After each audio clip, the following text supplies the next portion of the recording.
In this lesson, we're going to learn two more features of JavaScript called Booleans and if statements. And we're going to use these features to build this rock, paper, scissors project. Let's start by creating a new HTML file for this lesson. We're going to go to our code editor and click this icon to show our files, and then click this icon to create a new file. We're going to name this file 06-booleans. Booleans.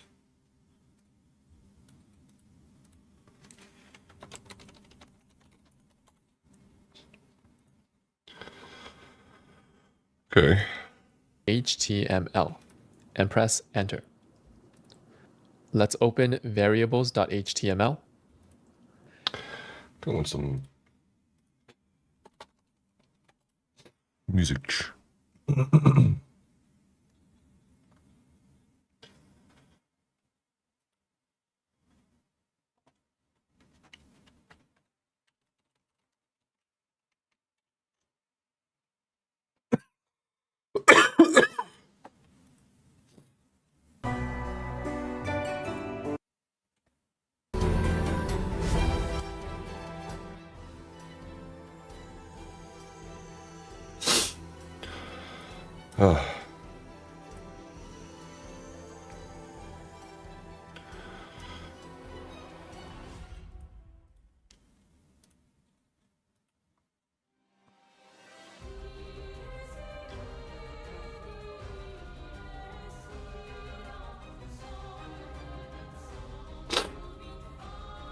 And we're going to copy all this code into our new file. Let's select the code using Ctrl-A.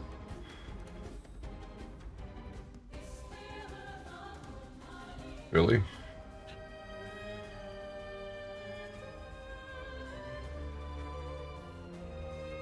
On Windows or Command-A on Mac, and then right-click, copy, and in here, right-click and paste. Let's close this for now and prepare this file for this lesson. So we'll scroll to the top and change this to Booleans, and then remove all the JavaScript code, but keep the script element. Wait, what? Oh, And the title. That's it.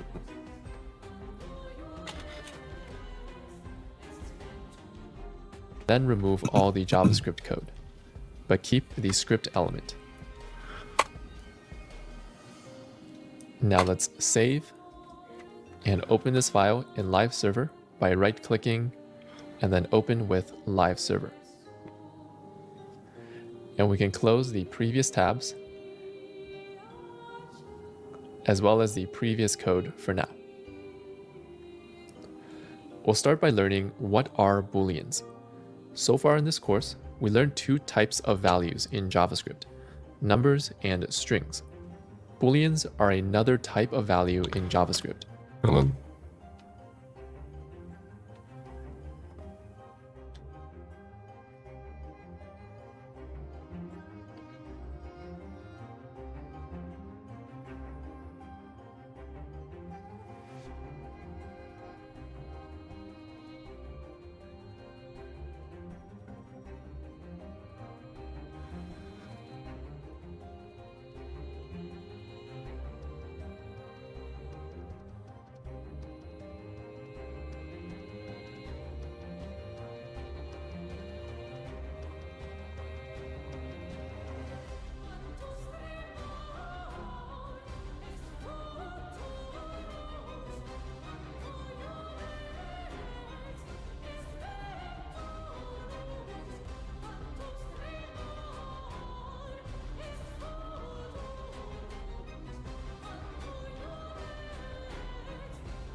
All right, back to the thing.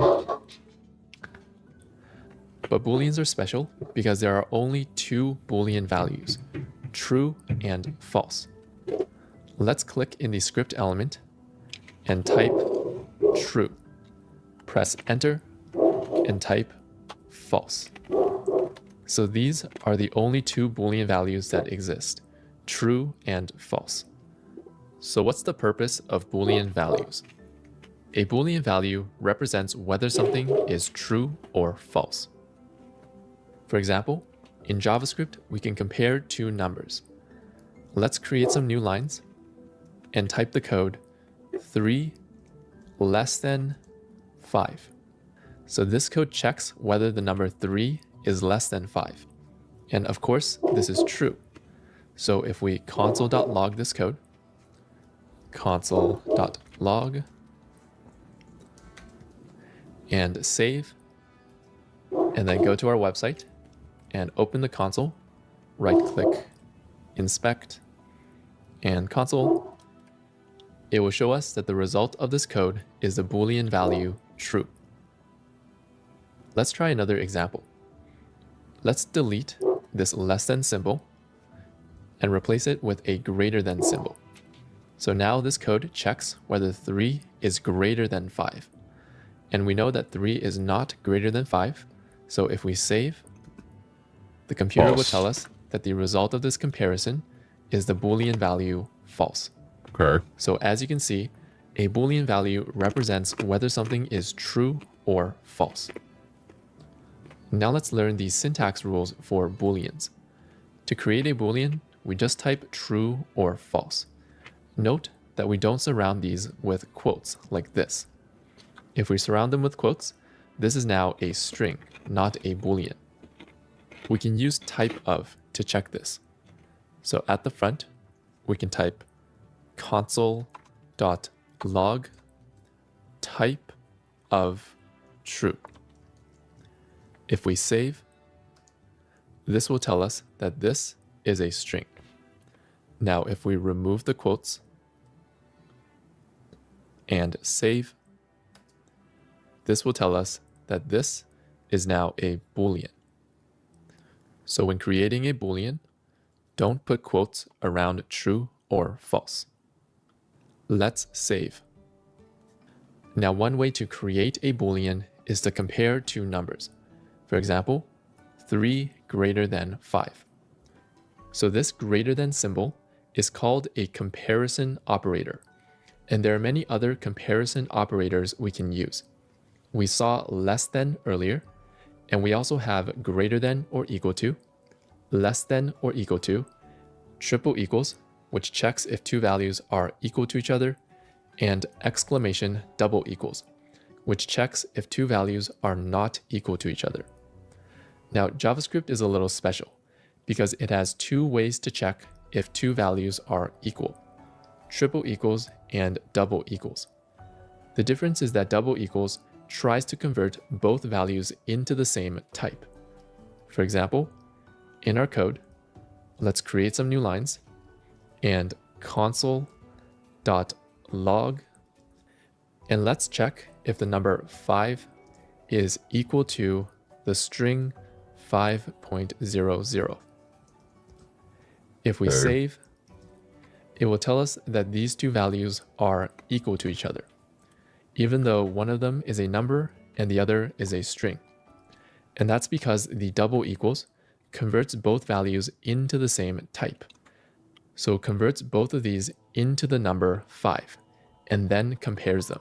So that's why they are equal. However, this is not a good idea because this value is a number and this value is a string. Right. It's a piece of text. So they shouldn't really be equal to each other. That's why in JavaScript, we always use the triple equals to check if two values are the same, so that we avoid the conversion triple behavior equals of double equals. So if we save, now it will tell us that these two values false. Are not equal to each other, because one value is a number and the other value is a string. So this rule also applies to not equal to. In JavaScript, we always use exclamation double equals instead of exclamation equals to avoid the conversion behavior. Okay. All right, so those are comparison operators. In the order of operations, comparison operators have a lower priority than math. So if we did something like 5 and then minus 5, this would calculate 5 minus 5 first, which is 0, and then compare the two numbers. So 3 is now greater than 0. Sure. So if we save, the first comparison will now be true. So comparison operators have a lower priority than math operators. Now that we know what Boolean values are, we're going to combine them with a really useful feature called if statements. An if statement lets us write multiple groups of code and then decide which code to run. Let's do an example and create our first if statement. We're going to go to the bottom and create some new lines and type if and open bracket, close bracket, and open curly bracket, closed curly bracket. Between these round brackets, we're going to put a Boolean value like true. And in between the curly brackets, we're going to put some code to run. For example, console.log hello. So the way that an if statement works is that if this Boolean value is true, then we're going to run the code in the curly brackets. If this Boolean value is false, then we're not going to run the code. If we save, the value between the brackets is true, so we're going to run this code and display hello. Okay. Now if we change this to false and save, It doesn't run it. it will not run this code. So an if statement lets us decide whether or not to run some code based on this Boolean value. Now if statements have another useful feature called else. Let's go to the end of this if statement and type else, open curly bracket, close curly bracket. And then inside these curly brackets, we're going to put some different code like console.log else. The way else works is if this Boolean value is true, the computer will run this code. Otherwise, we will run the code inside else.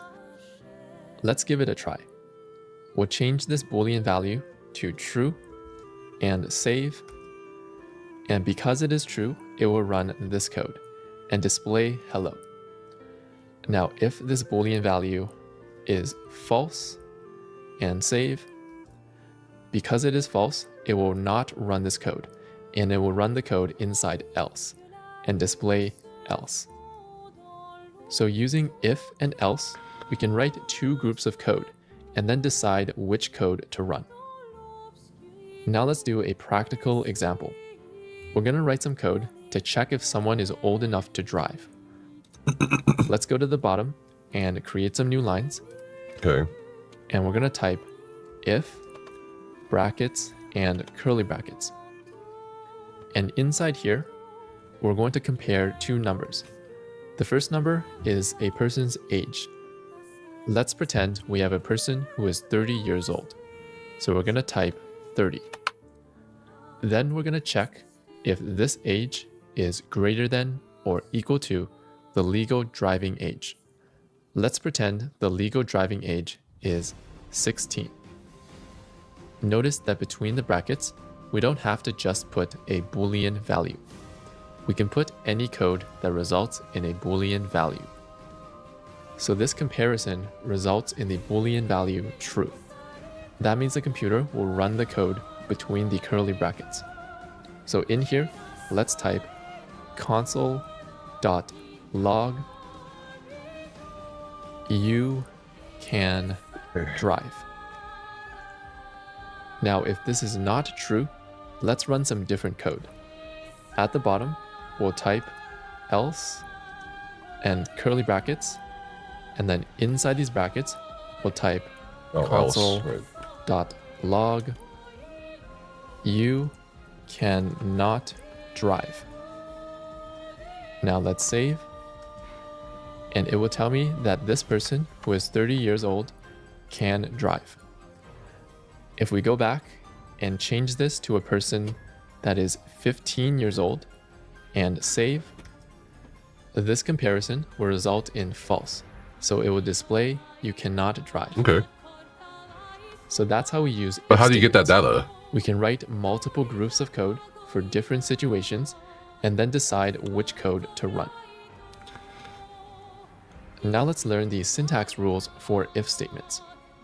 To create an if statement, we type if, and then round brackets with a Boolean value inside. This is called the condition. If this condition is true, we will run the code inside the curly brackets. We can also add an else statement. This code will run if the condition is false. The else statement is optional. We don't have to have one. So these curly brackets and the code inside, these are called branches because it's like a tree branch. The code is splitting off into two directions, and we either run this code or we run this code. One more thing to know is in a branch, if we only have one line of code, the curly brackets are actually optional. So we can delete these and the code will still work. However, if we have more than one line of code in this branch, for example, if we add another line, console.log, congrats. Now this branch has two lines of code, so the curly brackets are mandatory. So we have to add them back. Now we're going to learn another feature of if statements, which is we can have more than one condition. For example, we're going to go to the end of this if branch and type else if. Hold on, let's try it. Drive. I'll do another one there.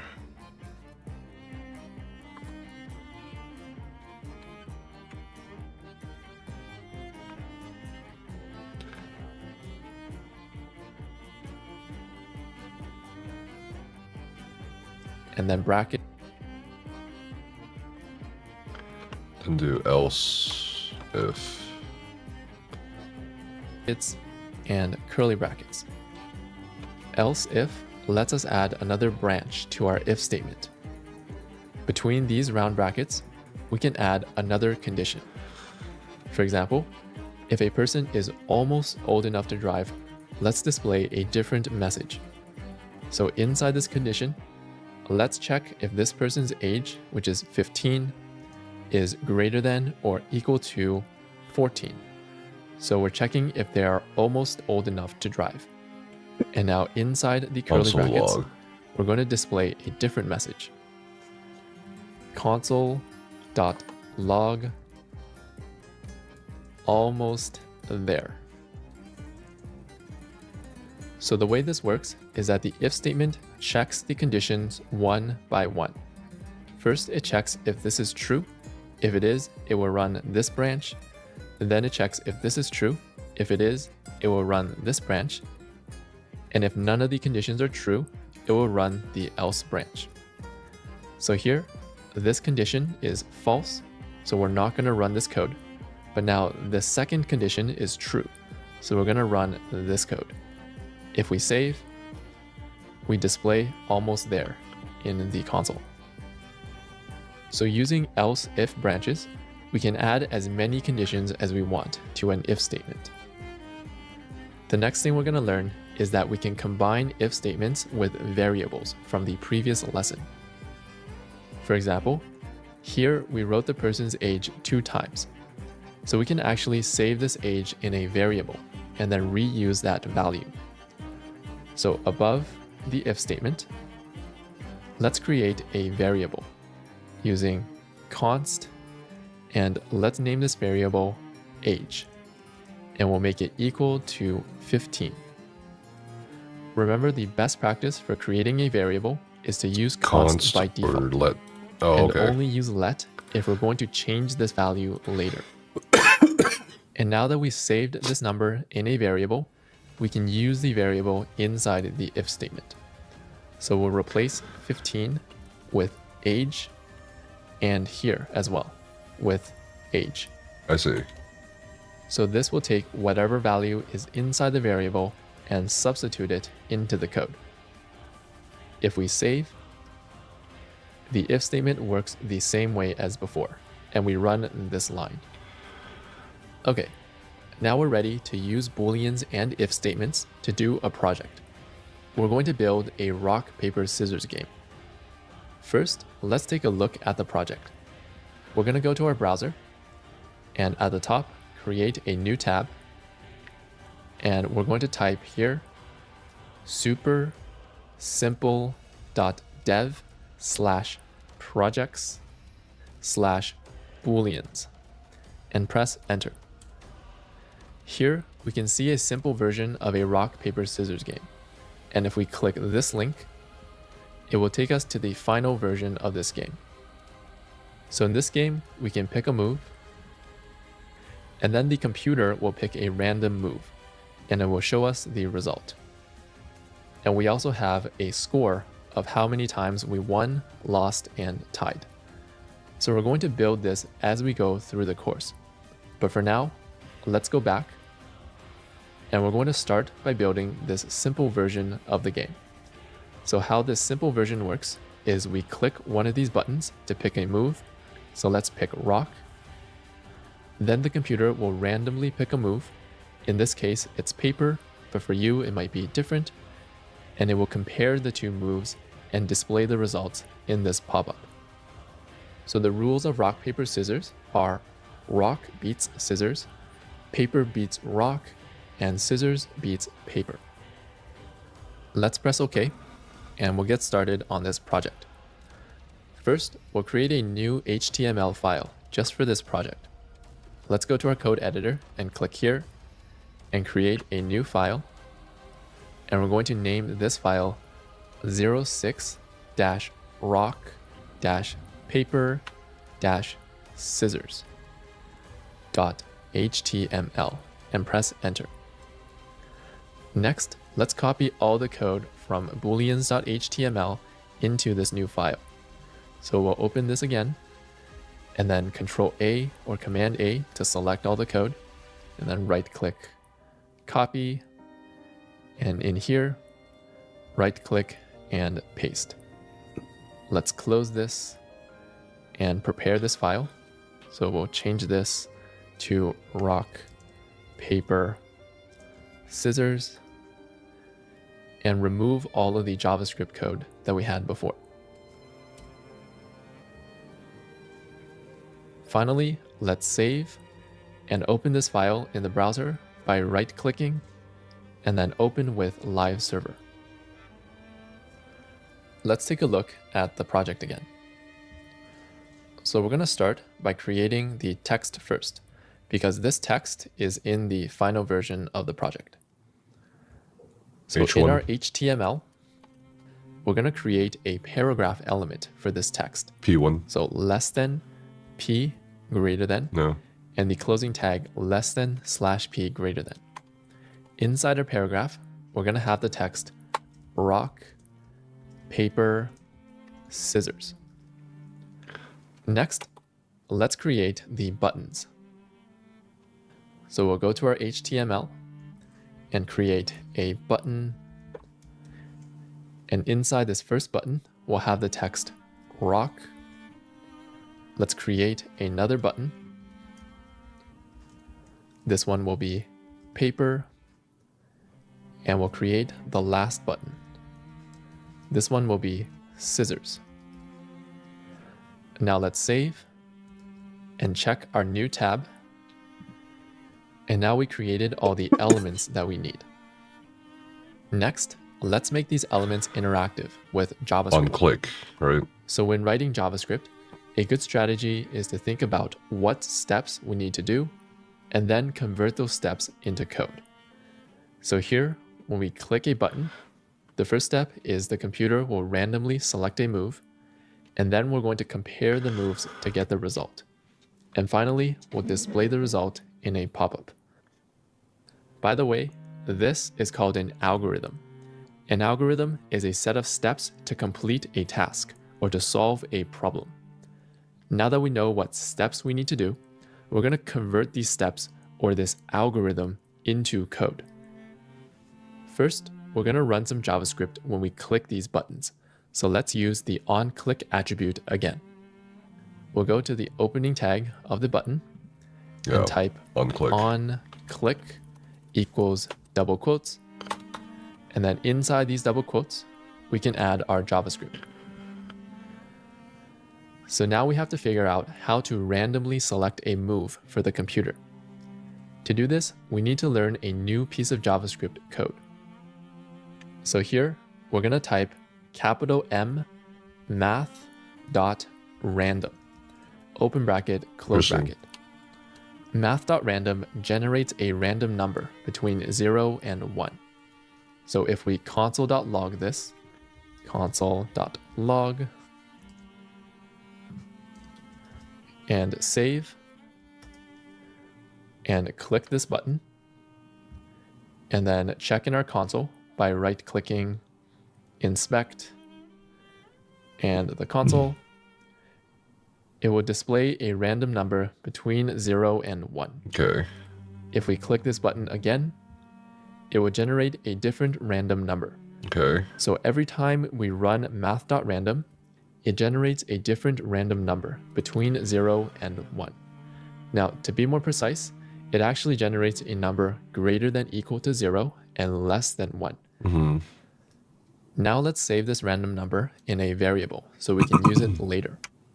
So we'll replace the console.log with const and then a variable name. Let's just name it random N number and then equals. So we saved this random number inside this variable. Next, we need a way to convert this random number into a move, like rock, paper, or scissors. To do this, let's imagine the space between 0 and 1. Okay. And then divide the space into 3 equal parts. Each part represents a move. If we generate a random number and it's between 0 and 1/3, the move will be rock. If it's between 1/3 and 2/3, so it's not really rock, paper, scissors. And if it's between 2/3 and 1, the move will be scissors. Okay. This is how we can convert the random number into a move. And this will give the computer an equal chance of picking rock, paper, or scissors. It's probability. Now let's convert these steps into code. And an if statement is the perfect solution for this. This already looks like an if statement. So in our onClick attribute, let's add some new lines and type if, brackets, and curly brackets. For this first condition, we're going to check if the random number is between 0 and 1/3. So let's check if random number is greater than or equal to 0.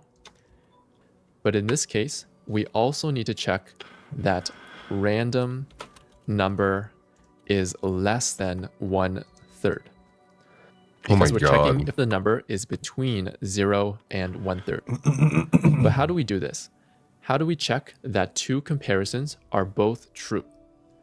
To do this, we're going to learn another type of operator in JavaScript called logical operators. Logical operators let us combine Boolean values, which is what we need to do here. Let's go back into booleans.html, and we're going to learn logical operators. So first, let's open the tab for this file, and we're going to comment out all the previous code so our console doesn't get too messy. /*, and then at the bottom, */. Now let's create some new lines.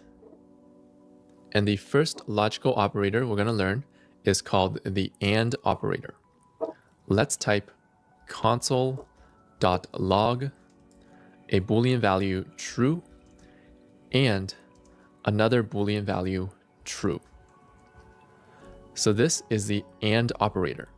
And it checks if two Boolean values are both true. So it checks if the left side is true and the right side is true. That's why it's called the AND operator. So here, the left side is true and the right side is also true. So the AND operator will result in true. If we save, this displays true.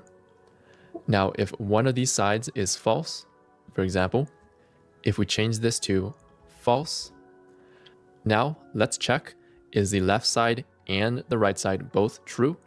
In this case, no. So AND will now result in false. If we save, it now displays false.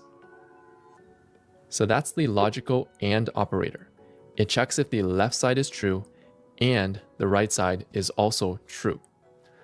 So this is exactly what we need for our project. For example, let's create a new line and type console.log. And let's say that we generated a random number like 0.2. And we want to check if it's between 0 and 1/3. Sure. So we can do 0.2 is greater than or equal to 0. And we're also going to check if 0.2 is less than 1/3. So we're using the logical AND operator to check if the left side is true and the right side is also true. So in this example, both sides are true. 0.2 is between 0 and 1/3. So if we save, this whole thing will display true. Now in the order of operations, logical operators are at the bottom. And have a lower priority than math and comparisons. So in this example, it will calculate the math first, and then it will calculate the comparison on the left, and then the comparison on the right. And then at the end, the AND operator checks if both sides result in true. Now let's use the AND operator in our project. Let's go back to the file for our project. And then inside this first condition, we're going to check if the random number is greater than or equal to 0. And at the same time, is the random number less than 1/3. So this is how we check if a number is between 0 and 1/3. In this case, the computer will pick rock. So between the curly brackets, rock, let's just type console.log rock.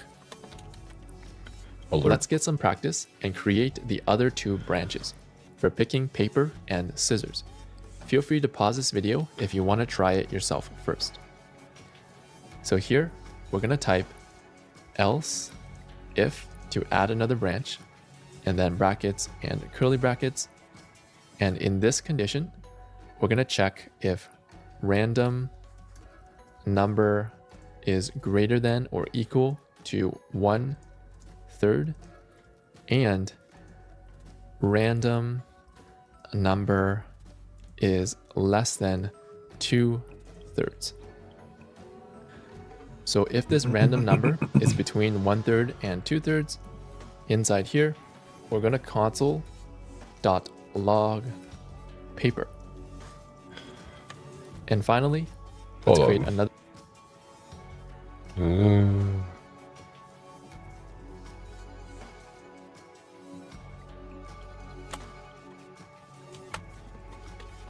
Console log.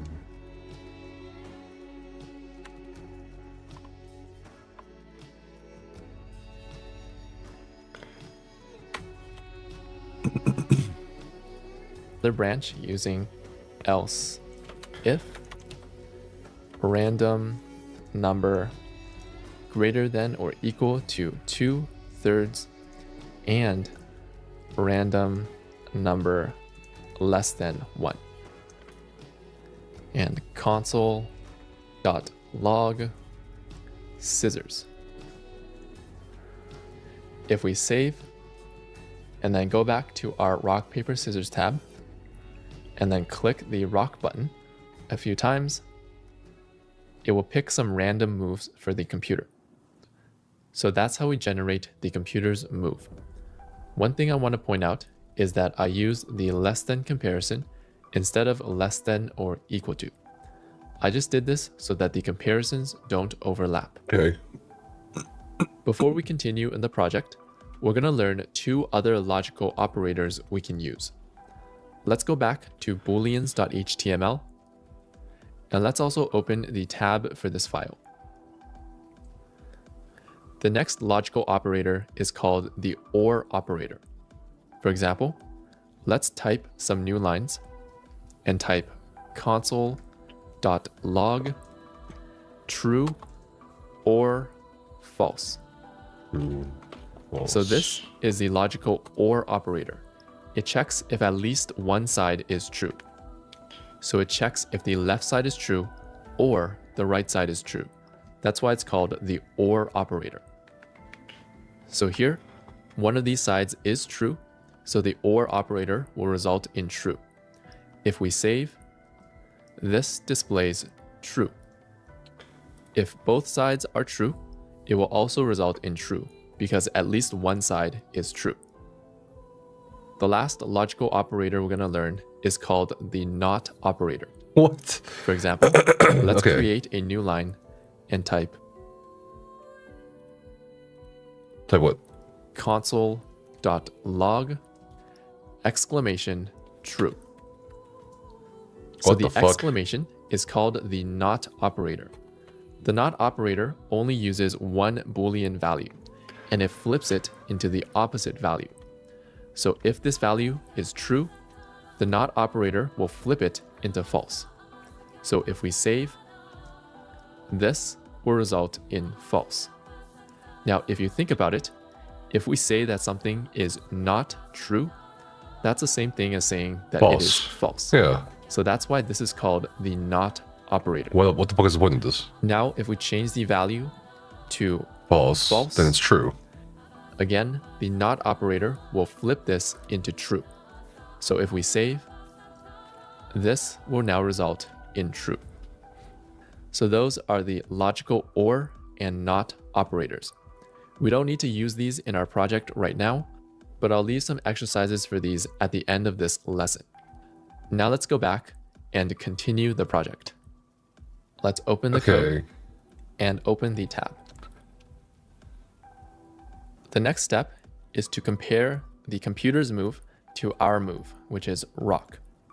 So first, let's save the computer's move in a variable so we can compare it later. So instead of console.log, we're going to create a variable with const computer capital M move and make it equal to the string rock. And we'll do the same thing here. Const computer move equals paper. Oh, for paper. Oh my god. Okay. My shit is getting hard to read.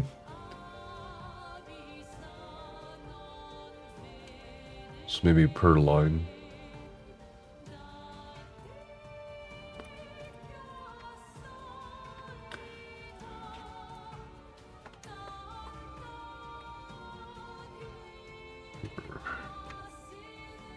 Okay, also scissors.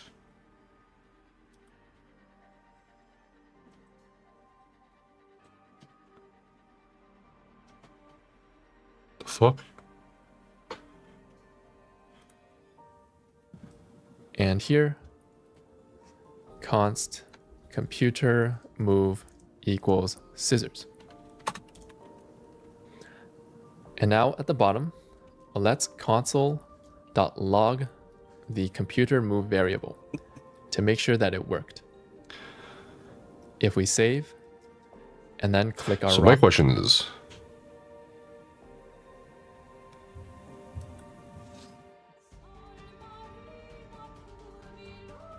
why does scissors not have... Okay, I'm reading this wrong.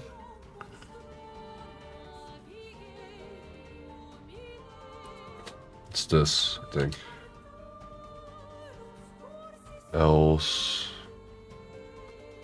Then paper, else if... Scissors doesn't have anything. Oh no, because it's 3. Okay, never mind. Button. Unfortunately, it gives us an error telling us that computer move is not defined. even though we created it right here. So what is happening here? If Oh, statements have a special feature. They create something called a scope. A scope limits where a variable exists. Basically, whenever we have these curly brackets like this, any variable we create inside the curly brackets will only exist inside the curly brackets. And we can't use these variables outside the curly brackets. So this is called a scope. Scopes are a feature of many programming languages, and they help us avoid naming conflicts. For example, if I create a variable here called random number equals 0.5, and this didn't create a scope, so if I delete these curly brackets, this variable name will now conflict with the variable name up here, because we can't have two variables with the same name. So you can imagine that if we didn't have scope, and we had hundreds or even thousands of lines of code, we would quickly start to run out of variable names. So by creating a new scope here, all the variable names inside the scope only exist between the curly brackets, and it won't affect anything outside in the code. So scopes help us avoid naming conflicts. Okay, so I'll delete this example, and we'll learn how to access this variable outside of this scope. So to access this variable outside of the if statement, we have to create this variable outside of the if statement. So above here, we can create this variable. Const computer move. And let's just make it equal to the empty. Hold on, click. Separate this. Const random number equals math random const.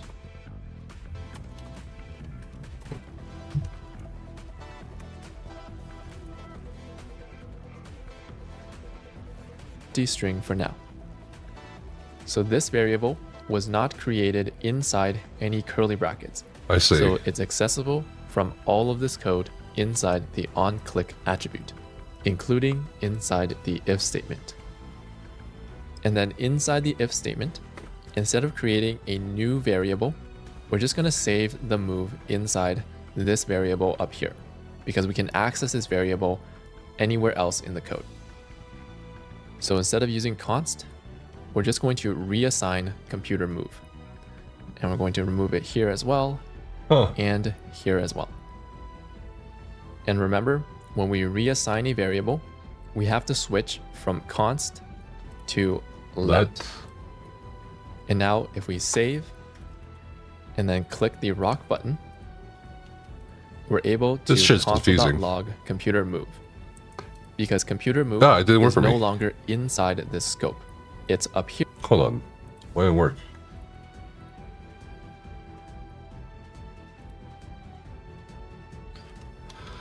What is this? What are these little red circles? Okay, let me see what didn't work.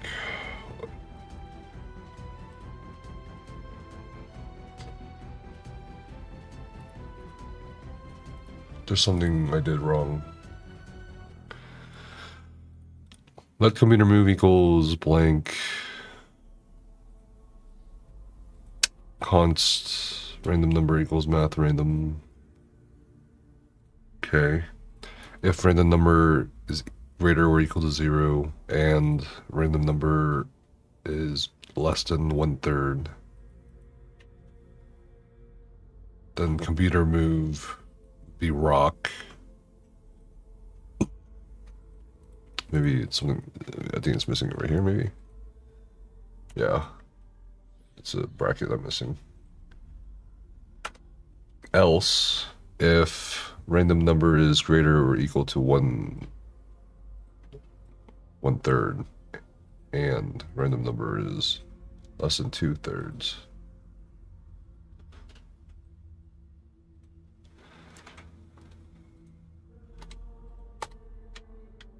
I see. Then computer move equals paper. Else else if random number is greater or equal to 2/3 and random number is less than 1, computer move would be scissors. Okay, I think I fixed it. There we go.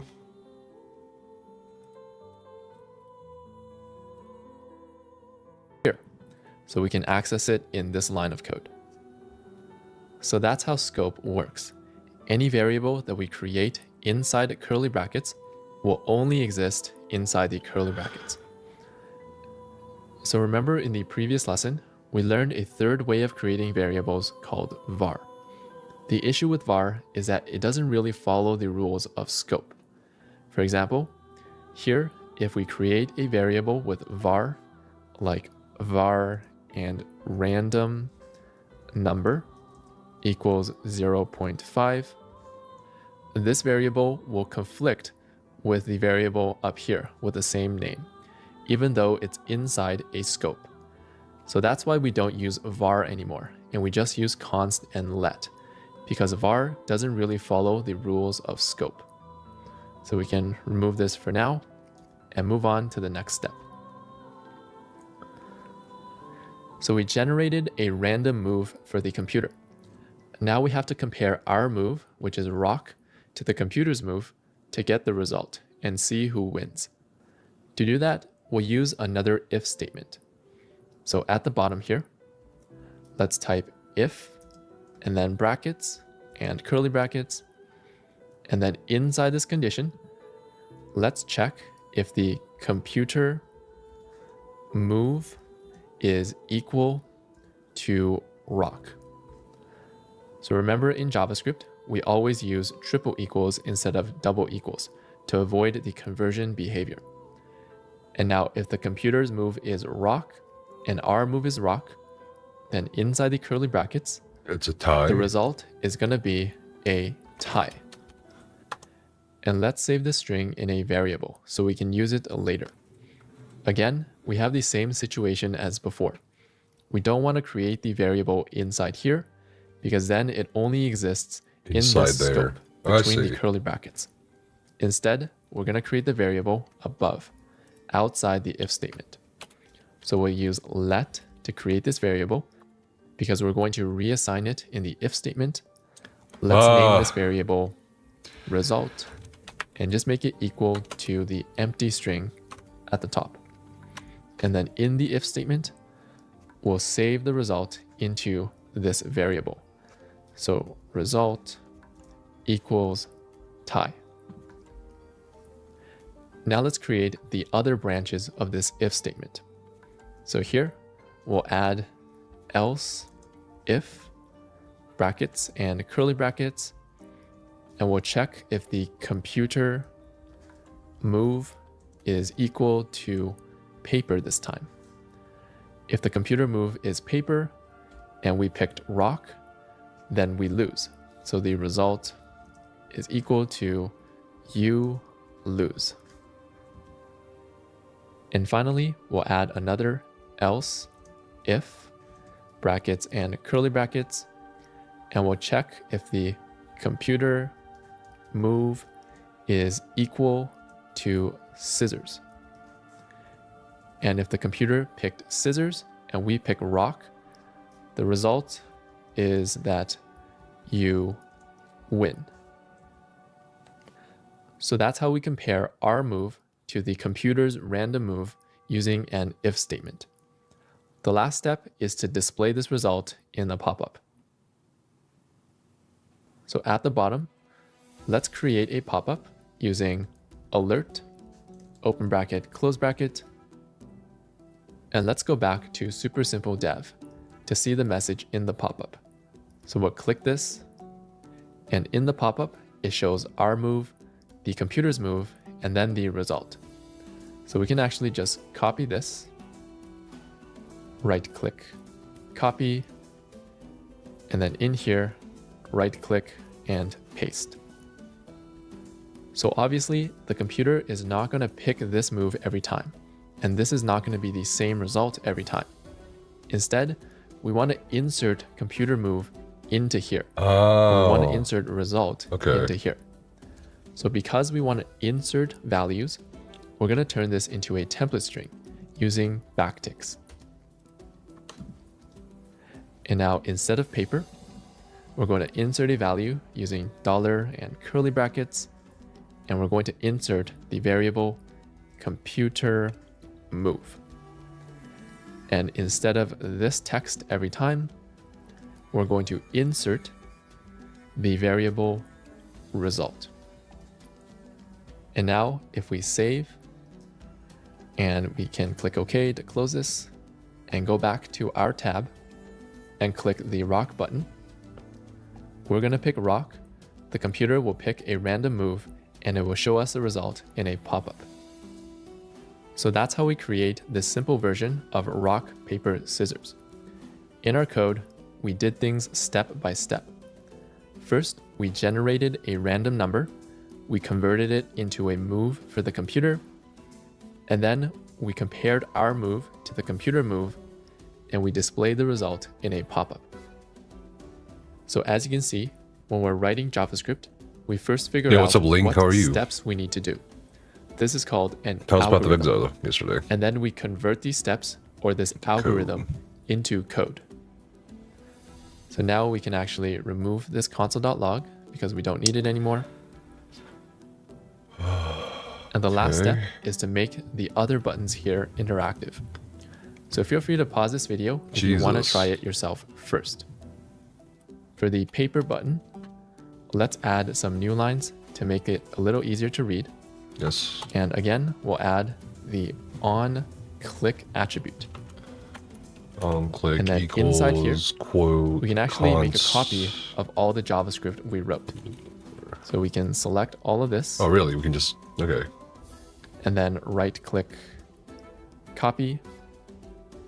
And then in here, right click and paste. What? If the formatting doesn't look right, we can select all of these lines and press tab to add indents until the formatting looks good. The one thing we have to change here is that now we picked paper, so the result is going to be different. If the computer picks rock and we pick paper, that means you win. If the computer picks paper, now it means that we tie. And if the computer picks scissors, that means you lose. I see.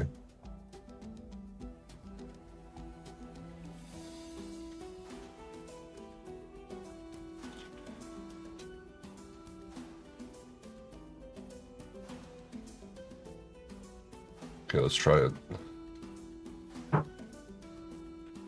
Unclick.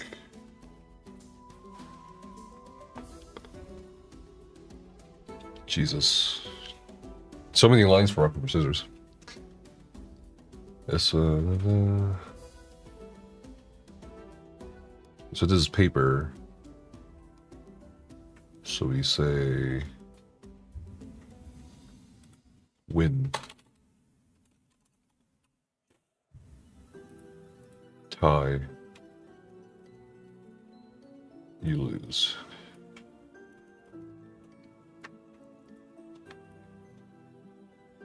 And here, we'll also change you pick rock to paper. It's not popping up. And that's it. The last step is to make the scissors button interactive.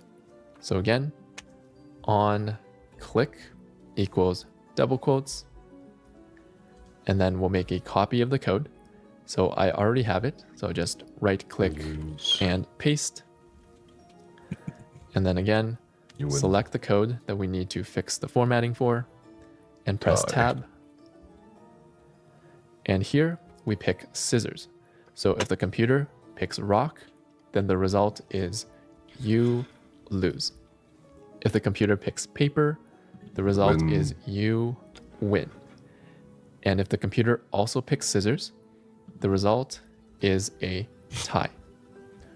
And we'll change you picked rock to scissors. Now if we save and try out our game, Hold on, I gotta see if I coded this right. Computer picked, computer move, result. Yeah, I did it right. Pick paper.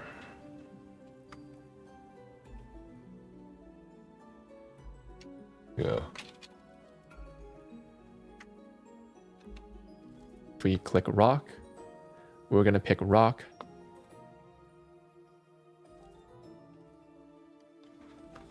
It's not telling me I lost or anything.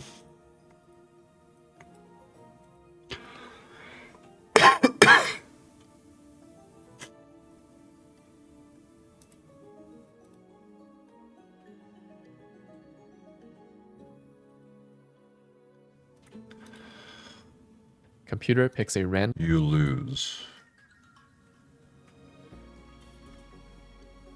Result equals you lose. You win.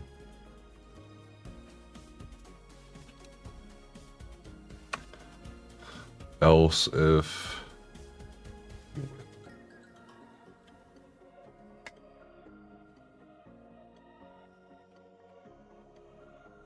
So equals tie. You lose.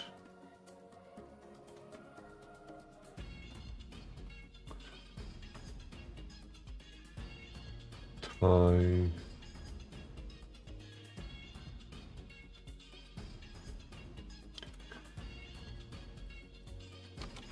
Is that why it's not popping up? I don't get it. the move, and it will show us the result here. Let's press OK and try paper. This also works correctly. Let's press OK and click scissors. And this also works correctly. And that's it. We just finished creating a simple version of this rock, paper, scissors game. In the rest of this lesson, we're going to learn more details. Hold on. I'm gonna go back a bit. Scissors equals double quotes. You win. If the computer picks paper, now it means that we I tie. click up here. And if the computer picks scissors, that means you lose. And here we'll also change you pick rock to paper. And that's it.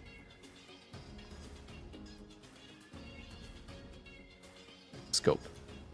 So we can remove this for now and move on to the next step. So we generated a random move for the computer. Now we have to compare our move, which is rock, to the computer's move to get the result and see who wins. To do that, we'll use another if statement. So at the bottom here, let's type if, and then brackets and curly brackets. And then inside this condition, Maybe it's case. It's because it's case sensitive.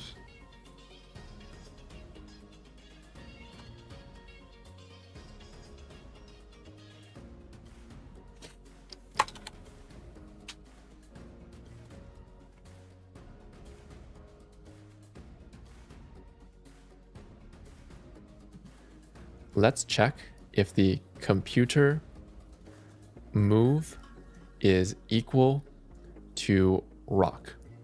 Okay. So remember in JavaScript, we always use triple equals instead of double equals to avoid the conversion behavior. And now if the computer's move is rock and our move is rock, then inside the curly brackets, the result is going to be a tie. And let's save this string in a variable so we can use it later. Again, we have the same situation as before. We don't want to create the variable inside here because then it only exists in this scope between the curly brackets. Instead, we're going to create the variable above, outside the if statement. So we'll use let to create this variable because we're going to reassign it in the if statement. I know what I did. God damn it.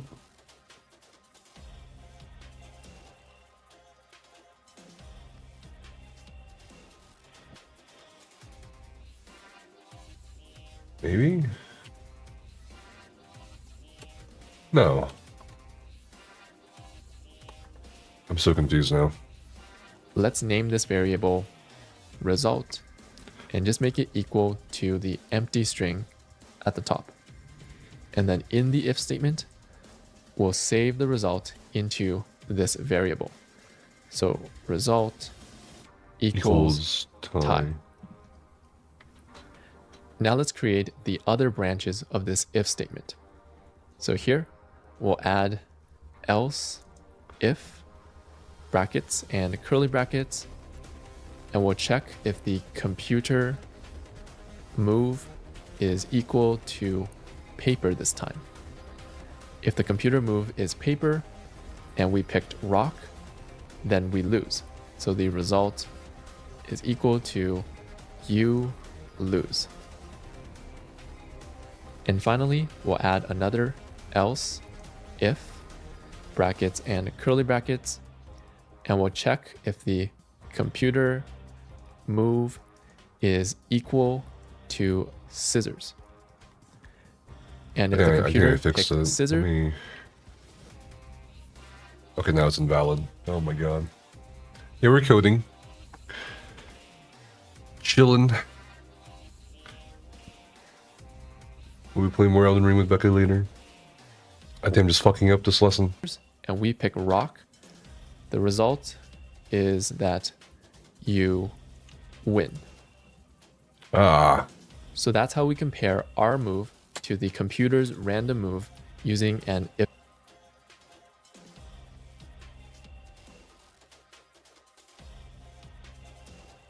Okay, there we go. I fixed it. God damn it. Alright.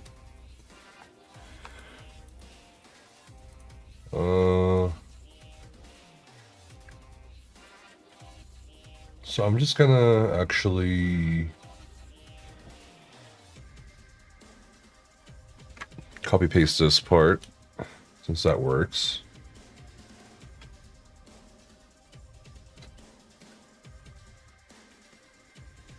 This will be paper,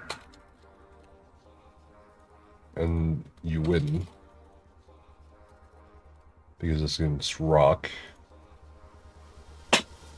Your computer chooses paper, it's tie. And if the computer chooses scissors, you lose. Then we'll do the same thing for scissors.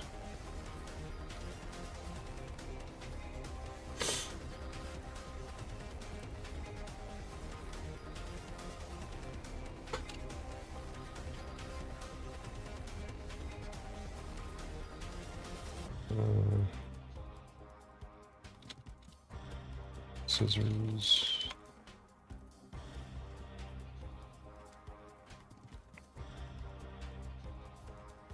Paper. Okay. Result is you lose. If computer chooses rock. Because your scissors, and then you win. Let's tie. Okay. It should work now. You pick paper, computer pick paper, tie. You picked rock, computer picked rock, you lose. Wait, what? Hold on. For scissors? You picked rock. What do you mean I picked rock? I didn't pick rock. I picked scissors. Hold on. Scissors. Oh, you picked scissors. There you go.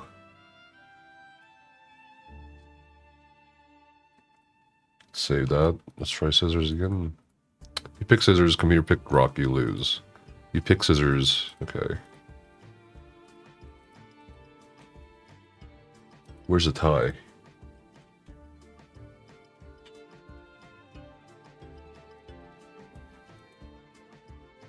Why isn't this working?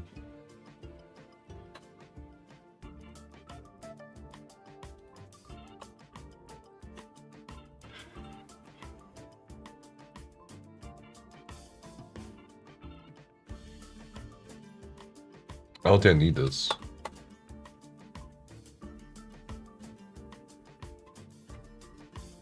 Do I?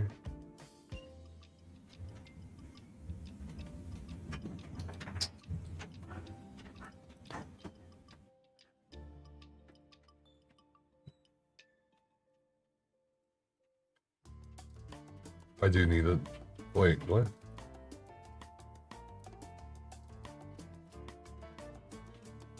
You pick scissors, computer picked rock, you lose. You pick scissors, computer pick paper, you win. Scissors, rock, I lose. Scissors. Wizard tie. I win, even though it's scissors versus scissors.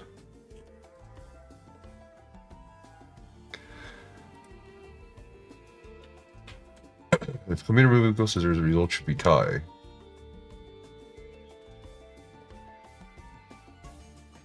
Makes no sense. Not sure why it's not picking up on the tie.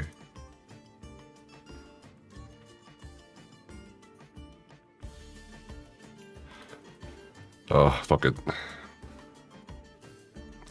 Let's go back. Statement. Here, the card quantity is 5, which is a truthy value. If we save, Actually, I kind of want to figure this out.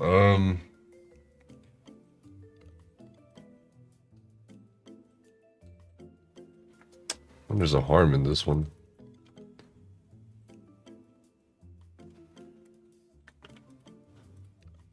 Let result if computer.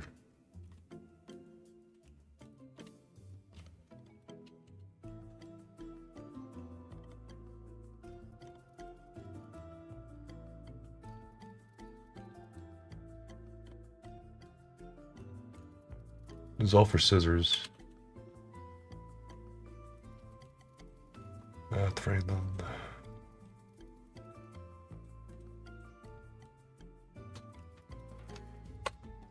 I mean, that's why.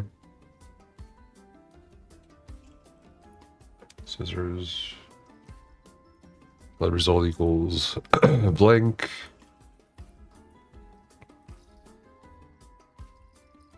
It's time. Scissors, paper.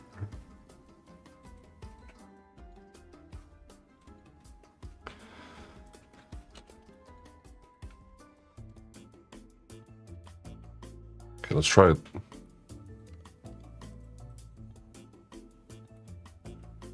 You pick scissors, computer pick scissors, tie. Perfect, we fixed it. this causes the if statement to run this code. As you can see, instead of doing comparisons, we can use truthy and falsy values as shortcuts. Truthy and falsy values also work with logical operators. For example, if we console.log the not operator and the number 0, 0 is a falsy value. It behaves just like false, so the not operator will flip it into true. Wait. I think we skipped past a bunch of shit. Cuts. They will both behave greater than 0. On this list, 0.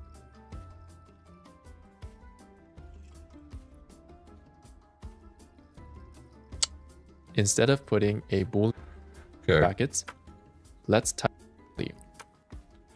True and so next code tab for. Let's go back. We're going to learn more details about booleans and if statements. Let's go back to booleans.html and open the tab for this file.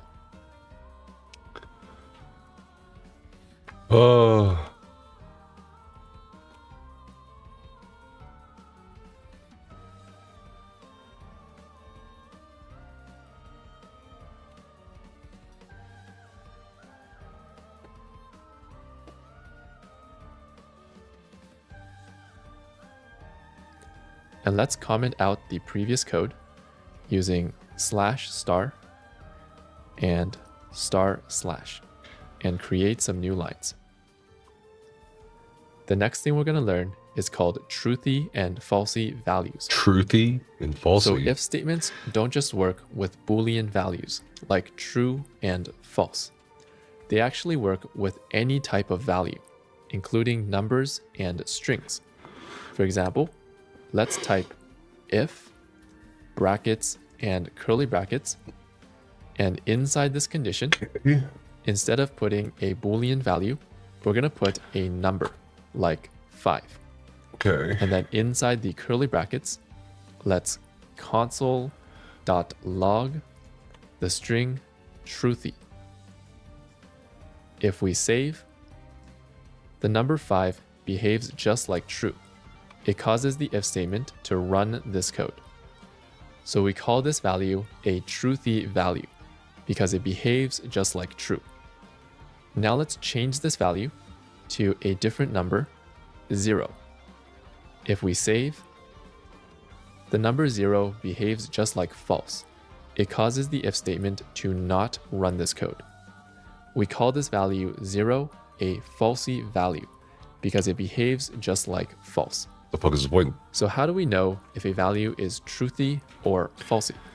Is it primes and evens? The list of falsy values are false, the number 0, the empty string, Okay. nan, undefined, and null. Okay. Any value that is not on this list is a truthy value. Interesting. All right.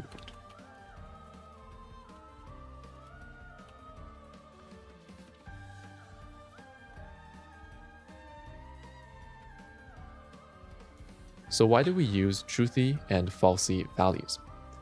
One way we use them is like a shortcut in our code.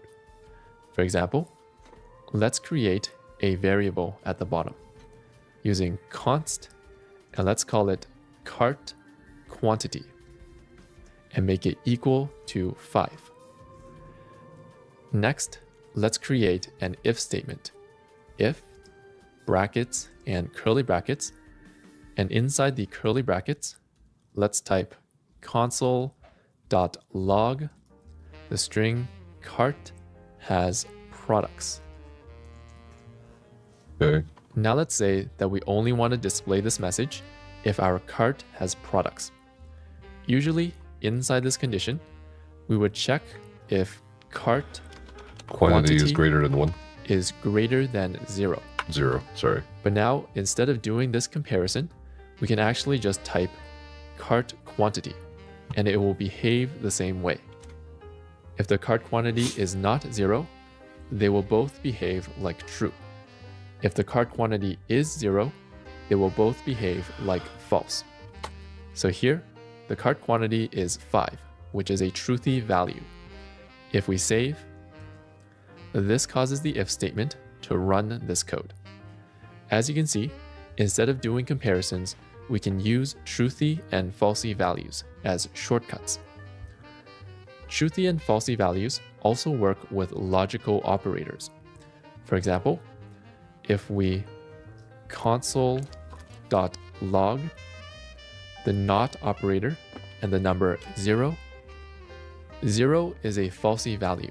It behaves just like false, so the not operator will flip it into true. If we save, this will display. This guy's losing me, bro. Now that we understand truthy and falsy values, let's go over the list of falsy values, because there are some that we haven't learned yet. We already learned false, 0, and the empty string. The next falsy value is nan, which means not a number. We get nan if we do some invalid math. For example, at the bottom, let's type console.log the string text divided by the number 5. So obviously, this is not valid math. If we save, JavaScript will tell us that the result of this calculation is not a number, or nan. The next falsy value is undefined.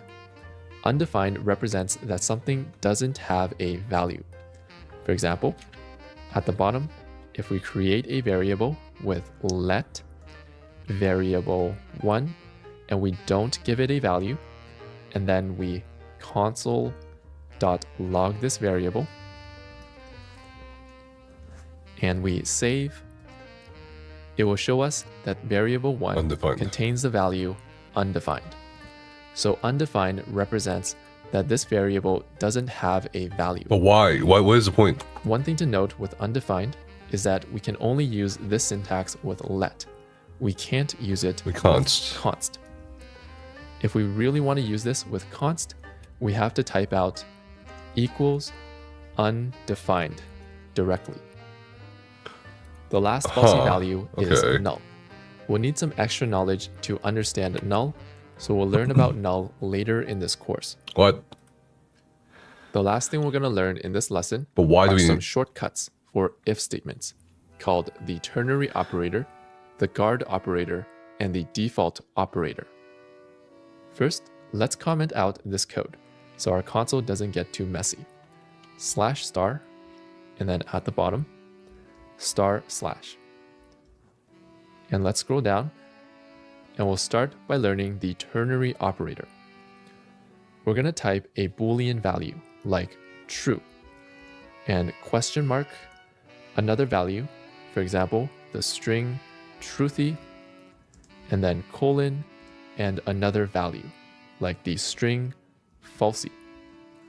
So this is the ternary operator. This is similar to an if-else statement.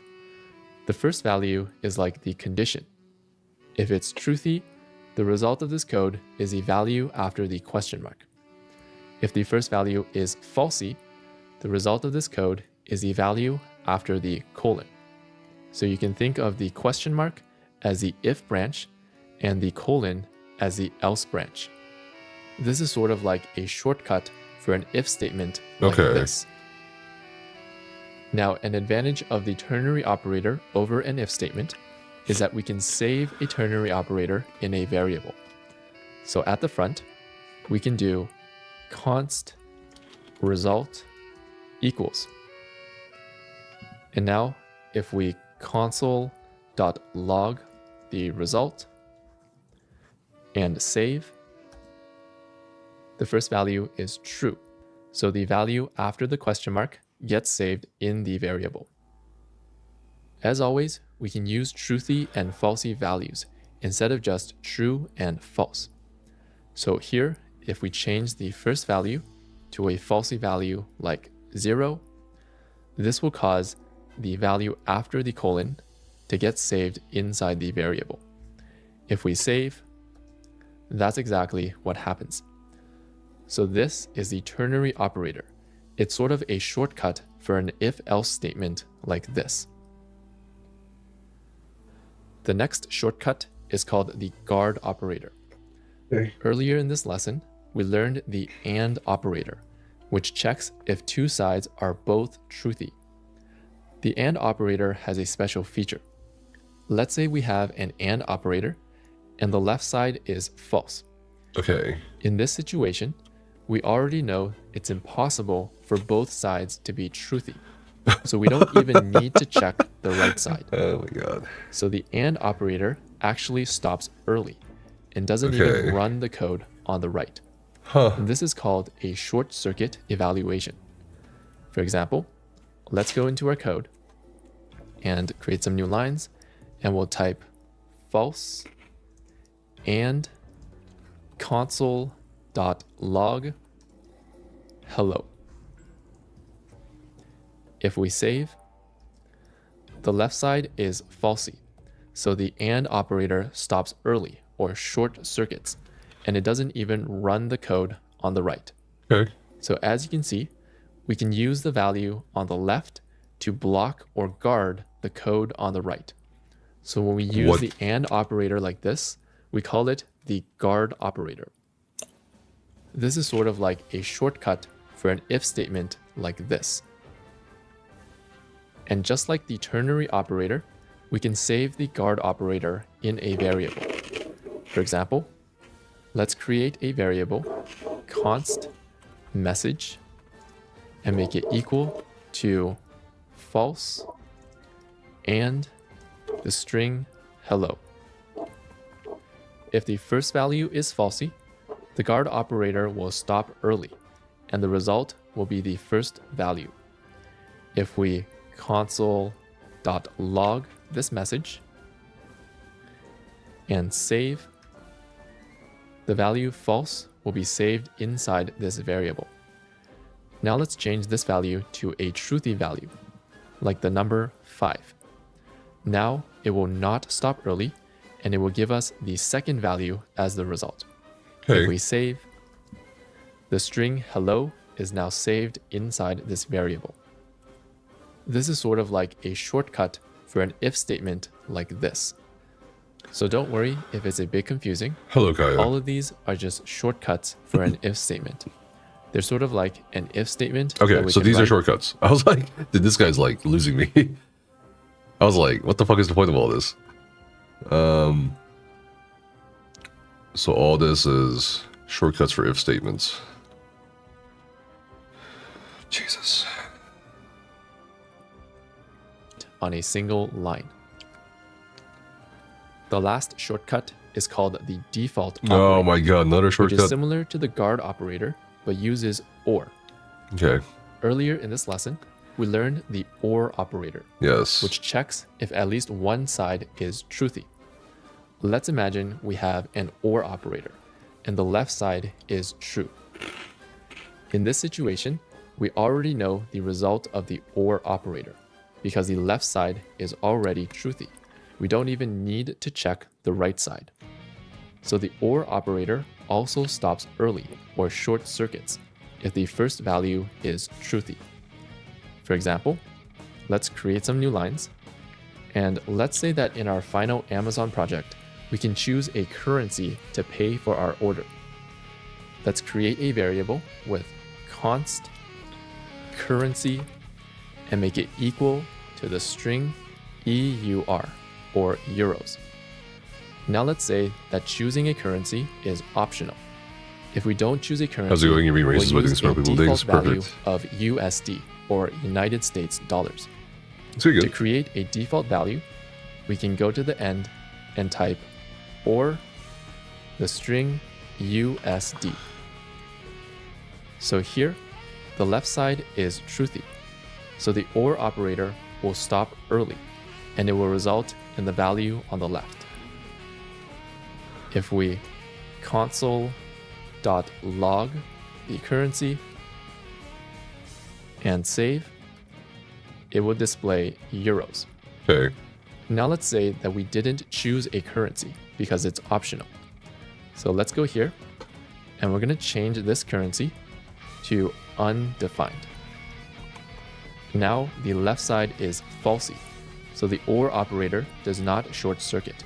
It will continue, and the result will be the value on the right. If we save, now the string USD is saved inside currency. As you can see, we can use the OR operator to set a default value. So when we use the OR operator like this, we call it the default operator. The default operator is sort of a shortcut for an if statement like this.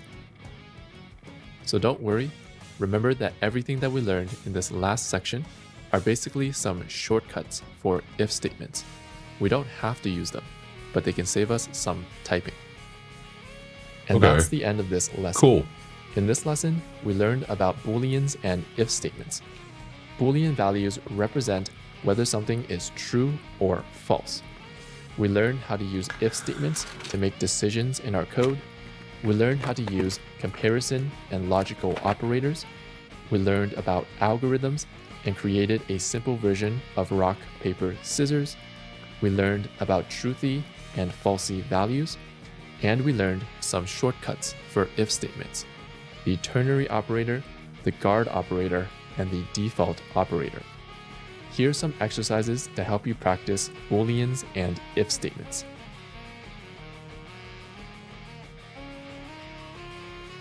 Bruh.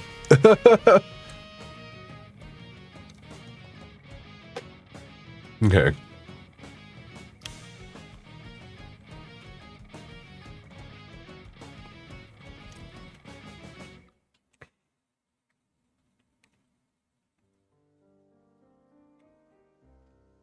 Create a variable called hour and save that current hour today. Use 24-hour format and save it as a number between 0 and 23. Oh. Alright.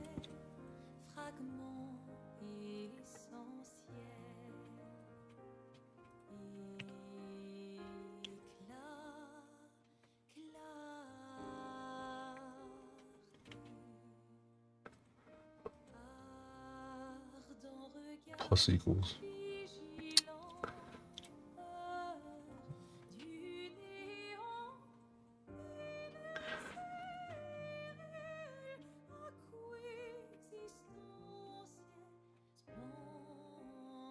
Website.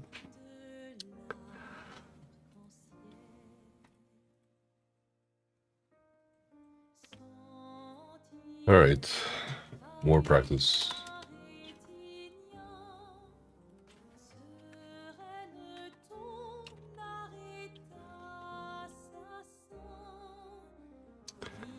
Boolean Gemini, the Destiny 2 exotic. What? Or Destiny 1, I don't know. 100% better than Zen's decision making. What? We're talking about. Okay. Create a variable called hour and save the current hour of the day. Jesus Christ, dude. I don't even know where to start with that one. So we can make let hour equals or const hour equals. No, it'd be let. So it'd be similar to this right here.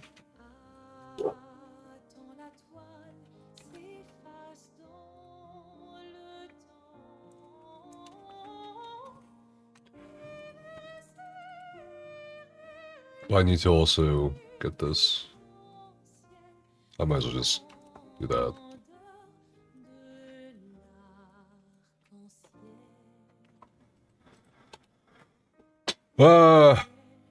Okay. Time. Don't need that.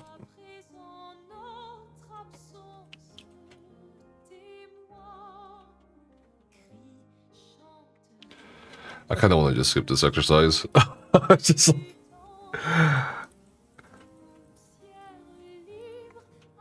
if an hour is between 6 and 12. So it'd be like, else if... Hold on, it'd be... Let me think. It'd be like, good morning. If it's equal to or greater than 6. But it's not random. We're not doing a random clock or some shit like that. That's what's confusing me about it right now. 12. So maybe 612. That doesn't make fucking sense either. Well, I guess no, never mind. It's fucking 24 hours. A number between 0. It's 0.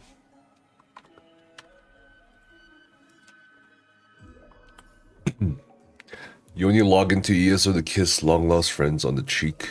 Okay. What are you? How are you gonna kiss them once the game goes out?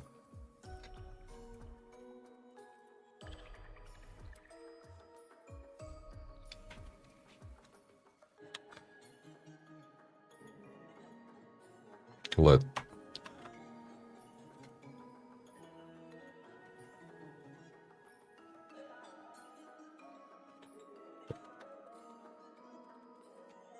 Wait. Where's the...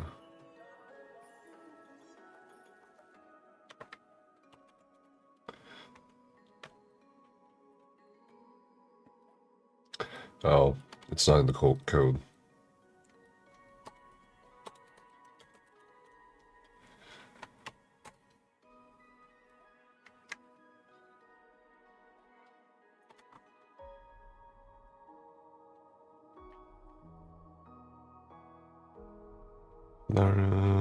Afternoon.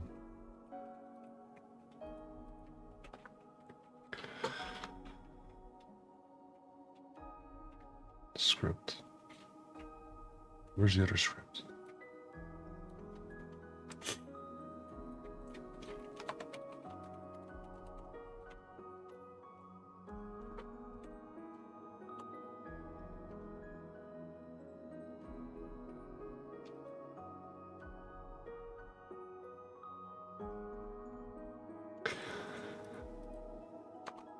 if hour is greater than or equal to 0600 and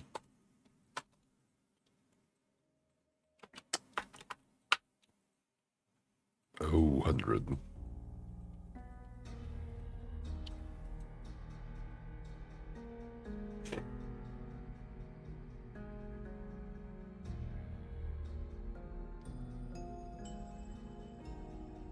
Then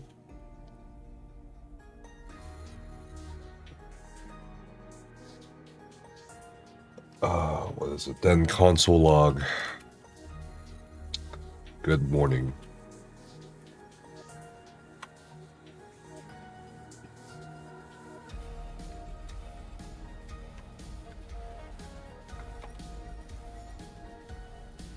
If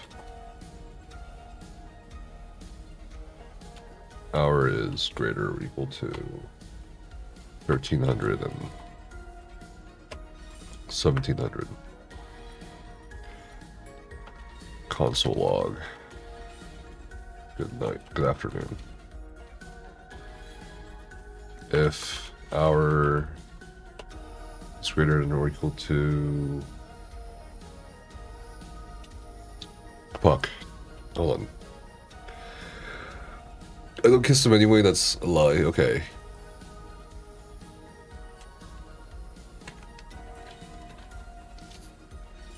You'll be sad because you didn't do every single quest. Don't be sad. Alright, hold on. If hour is greater than or equal to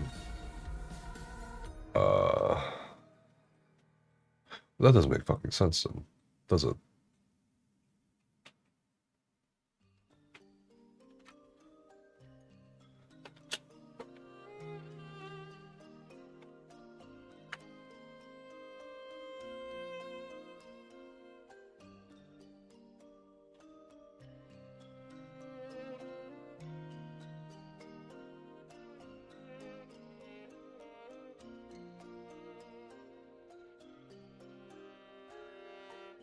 $2,300.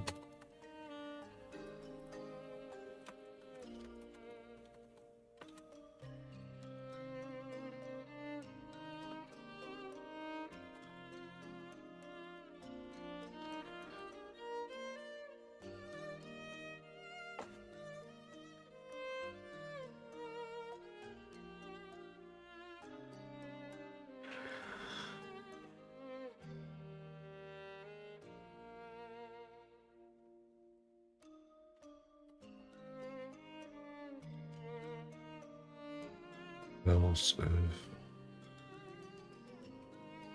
Just try it.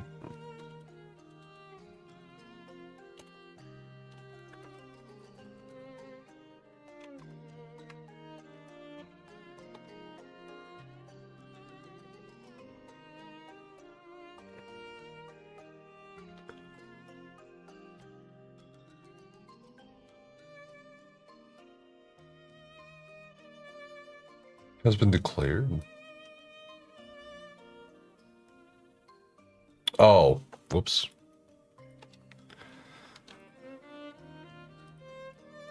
Okay.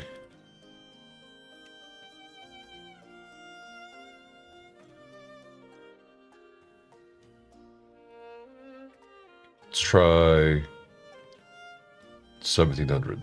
I'm kind of curious what happens here.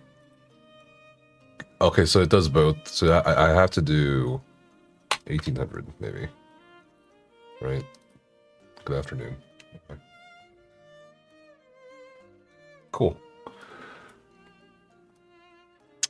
Continuing from 6a, create a variable called name and save your name inside as a string. Update the if statement to display your name in each message. Name. Okay.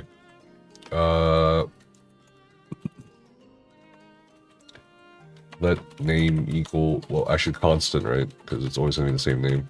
Equal password, right?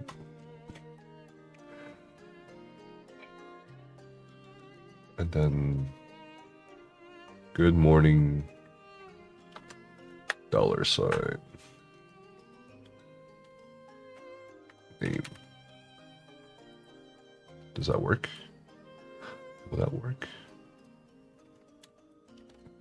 If I put it outside of the... Yeah, there we go. Let's try this again. Nope.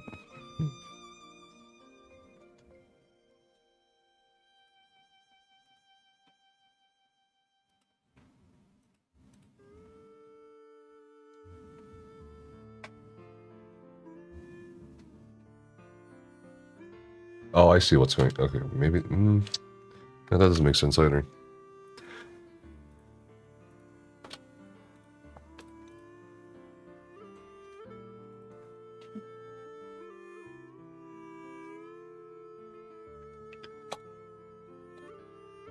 Is it the brackets? I think it's the brackets. If good morning.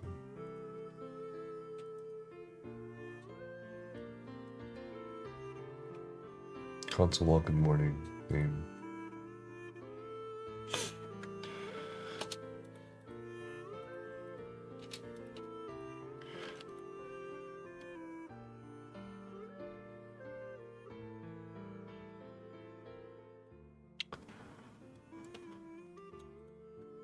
Dollar sign.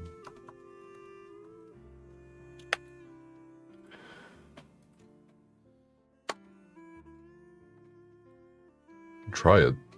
See what happens. There you go. There we go. But it's still not working.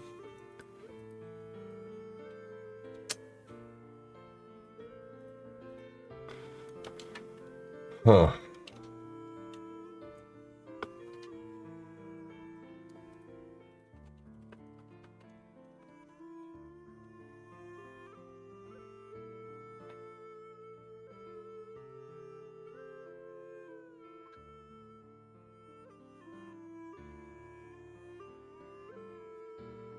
Oh, is it the string? Shit. Hold on.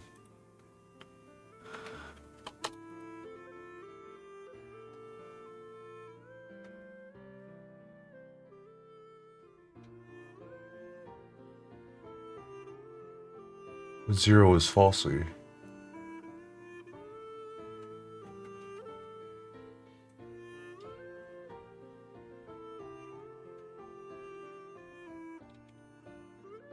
I see.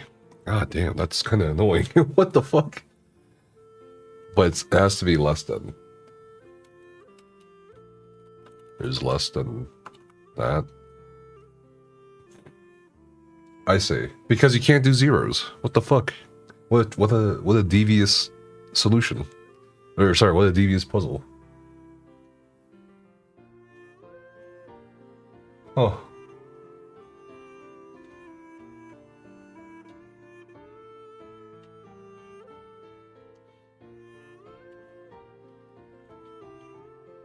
I'll just do that because it's already kind of over here, right?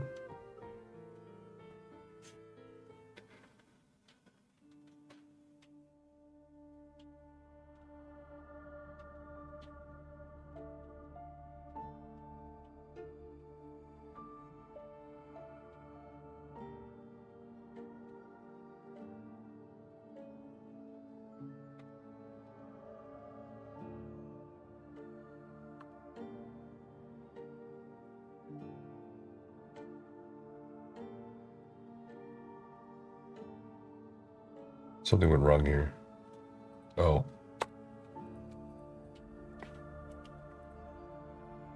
Cool.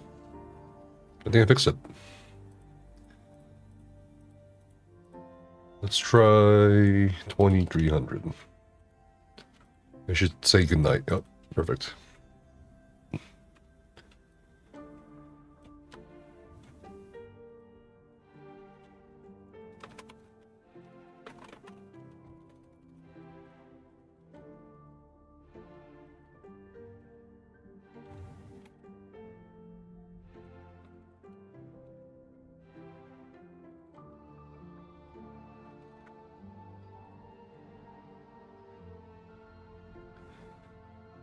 Fucking computers, dude. Alright.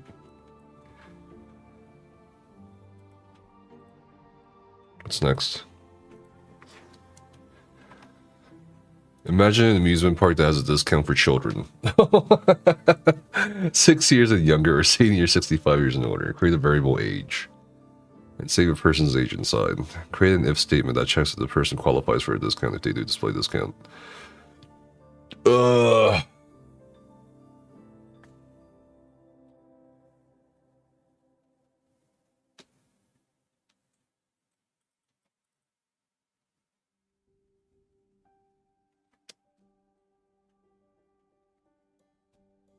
Then, I guess the next lesson is called functions. Jesus. You won't be. You left your mark on Tamrio. Variable keep still smells like me. And that was like BP. Okay. God.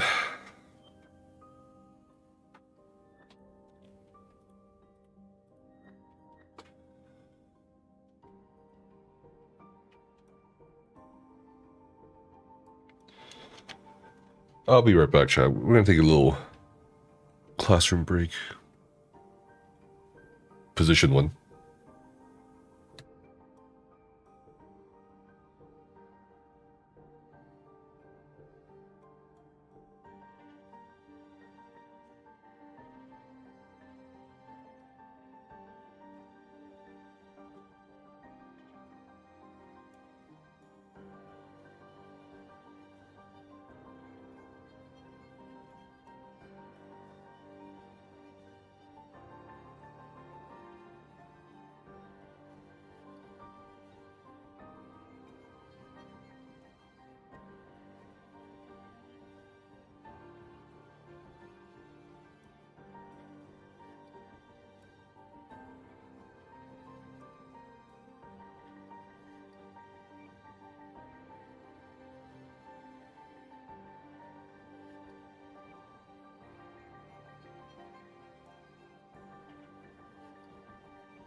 All right, we're back.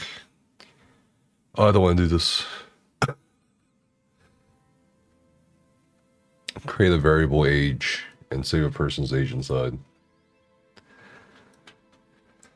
Thank you, Ling. All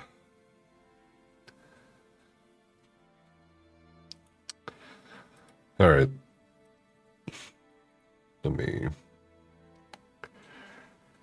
Let's comment this.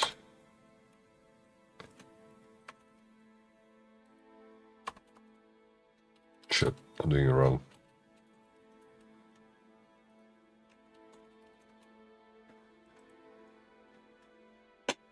Beck and I have been watching a lot of anime and shows. Right now we're watching Culinary Class Wars. Oh, it's addictive. It's fun.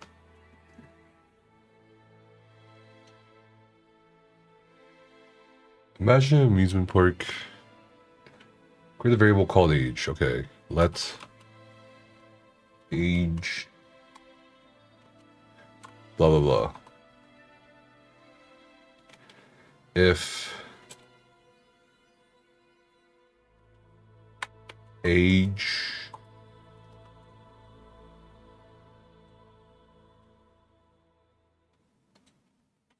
shit, this is a hard one.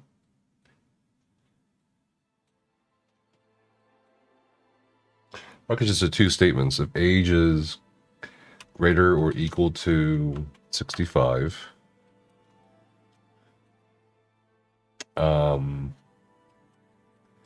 console log discount. Cool.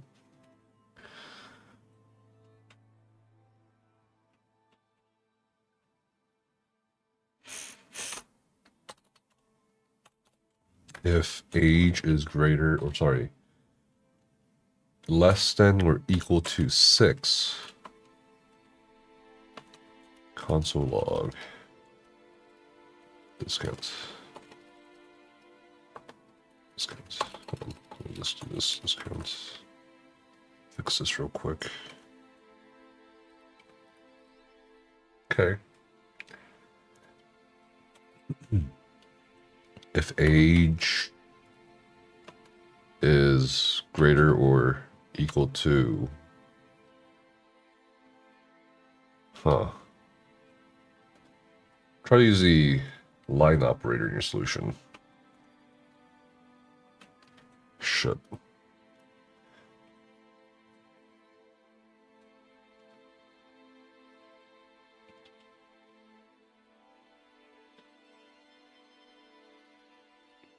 Hey Dominion, what's up?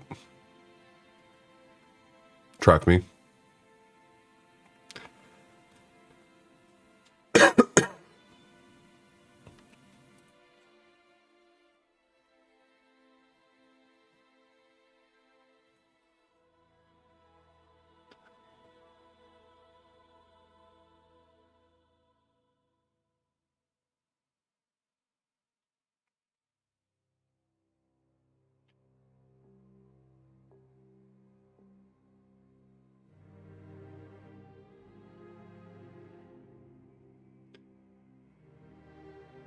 Yeah, I just saw your email.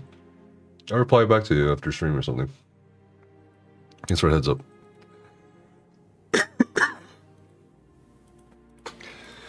What was I doing?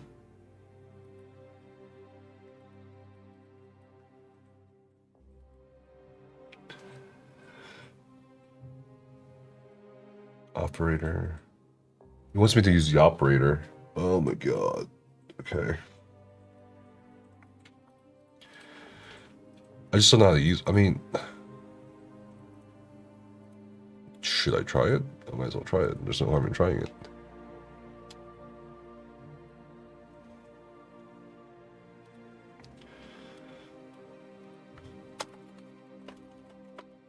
Equals, let's say 7 and 64. Console log.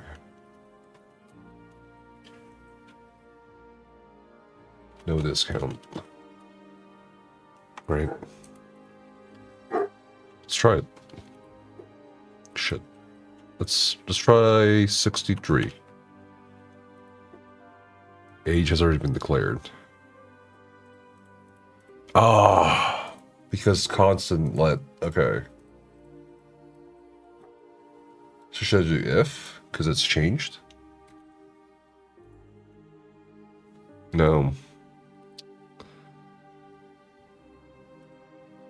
Sorry, not if, let. If, it's gotta be if const. Shit.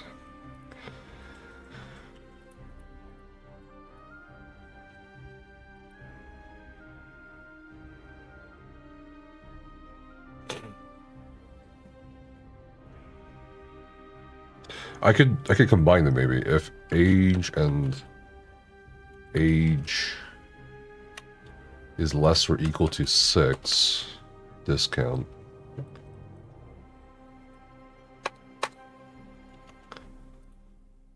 Unexpected identifier age. If age equals 7, true, no discount.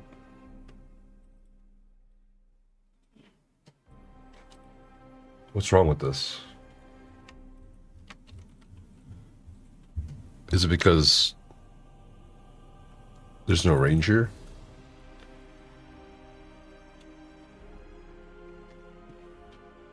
Less than or equal to, maybe? Greater or equal to?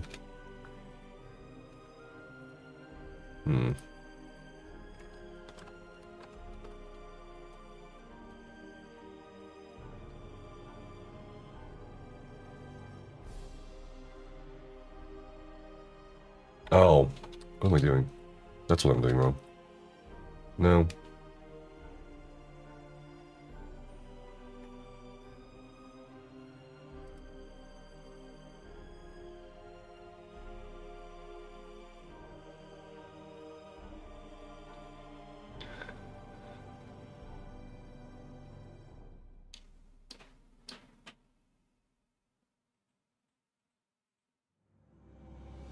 Hold on. Oh god. I think there's some. I think this is where I need to put the lines.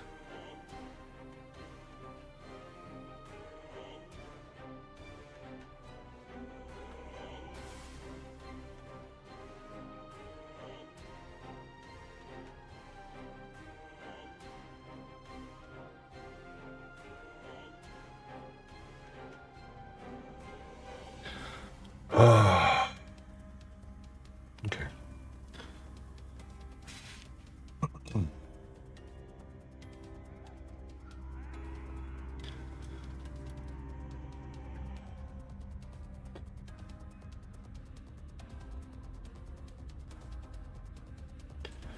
Maybe that.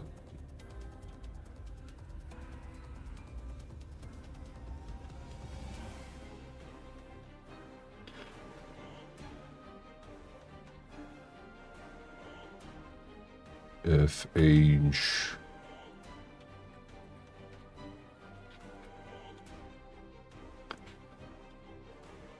I think this makes sense in my head, but it's not working.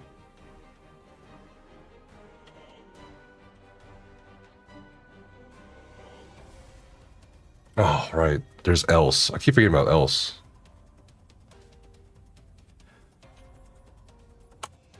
So we don't have to do a whole if statement for exclusion. We can just do else, right?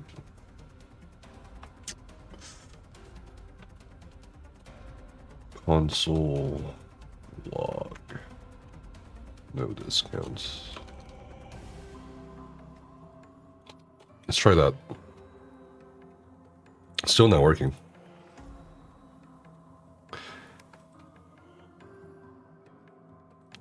Maybe if we do let. No, still not working.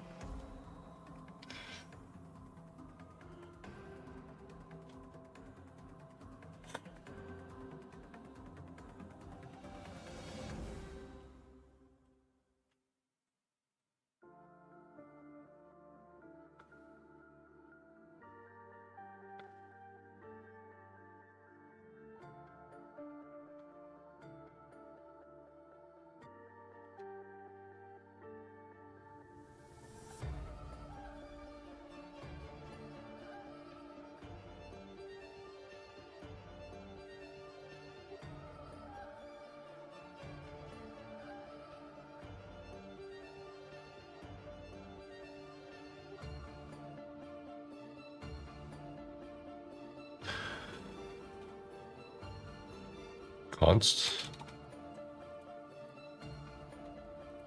Still not working.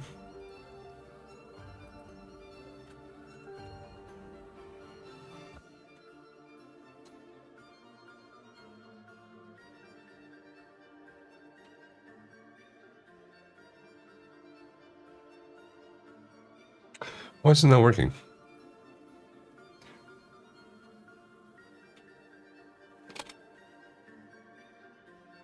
Okay, it's because of this period. I separated, I think. Okay, that's annoying. 66. Discount. Cool. Let's try item 32. Is there a discount? No discount. Let's try 5 years old. Discount. Jesus.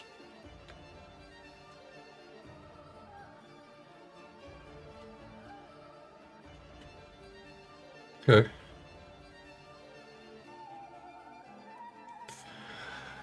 Let's say the discount is only available if it's not a holiday. Alright, create a variable.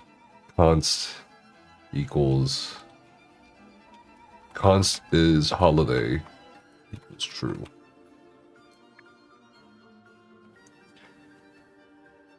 It is also not a holiday.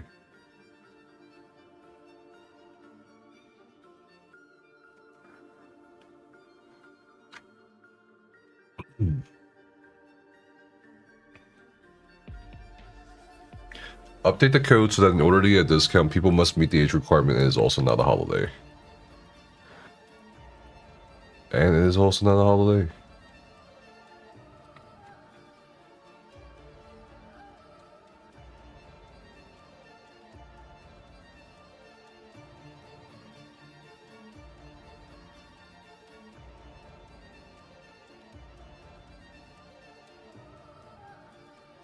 Huh.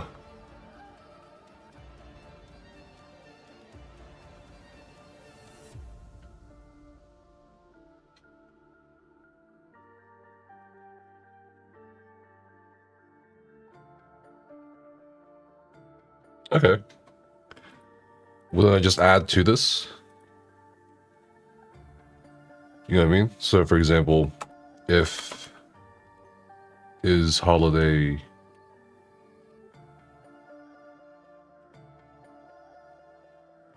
false,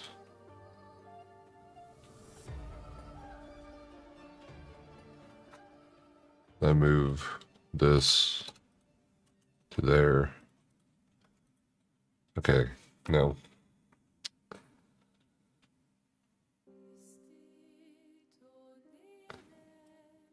If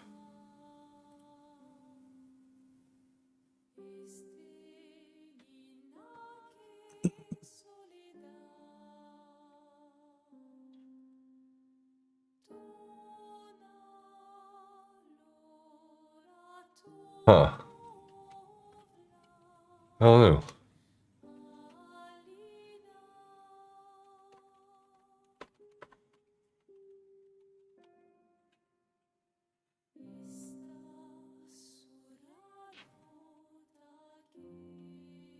All right, always use triple equal sign.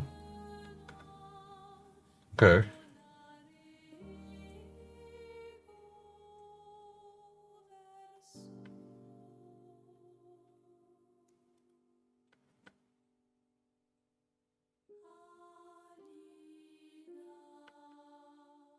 Can I combine these? No discount. No, because it's false.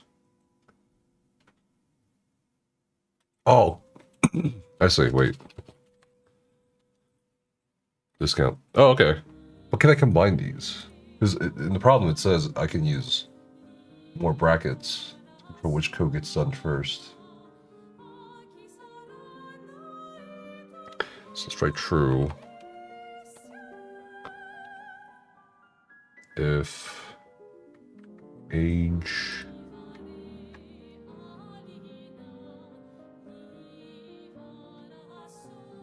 and is not holiday,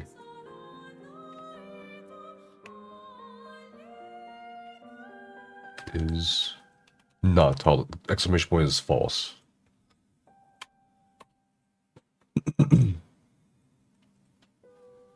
That should work, right? That's a shortcut.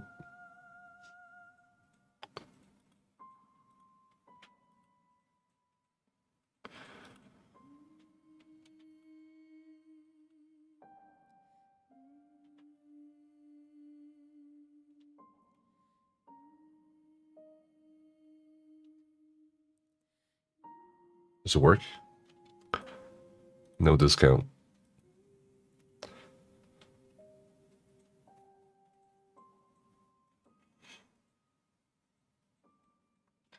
And if I say it's not a holiday,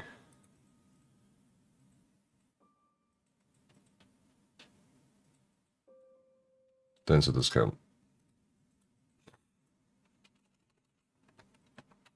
Okay. Interesting. I'm just curious when this all kind of snaps together, because like you're the one inputting data. But I guess if this was a website, they'd be inputting this data. So okay.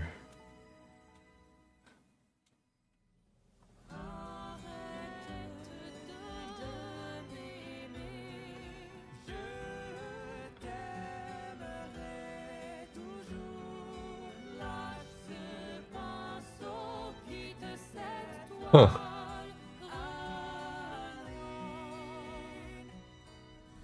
Okay.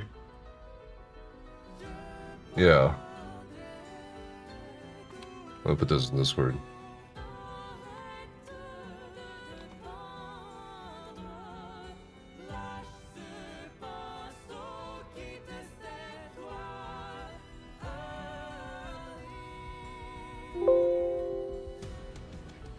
What's next? We'll create a coin flip game? Yo! Alright.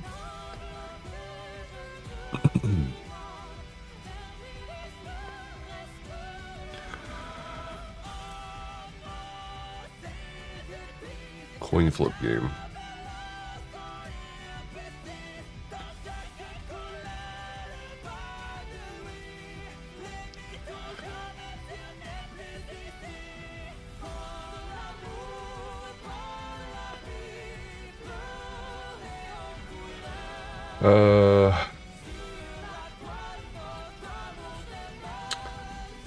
Wait.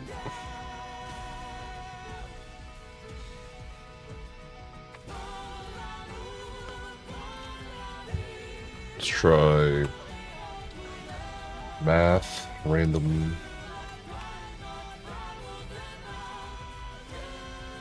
Was there another math random I used? I think for the rock, paper, scissors.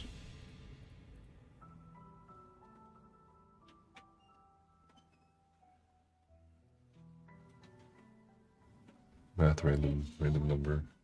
See if that's a variable.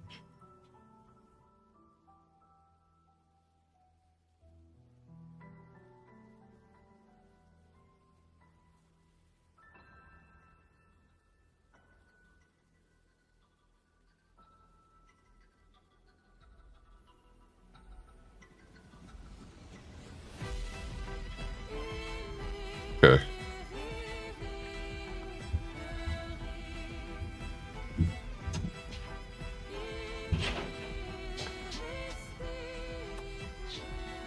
If variable is less than, I always put the parentheses here. Yeah. If variable less than 0.5,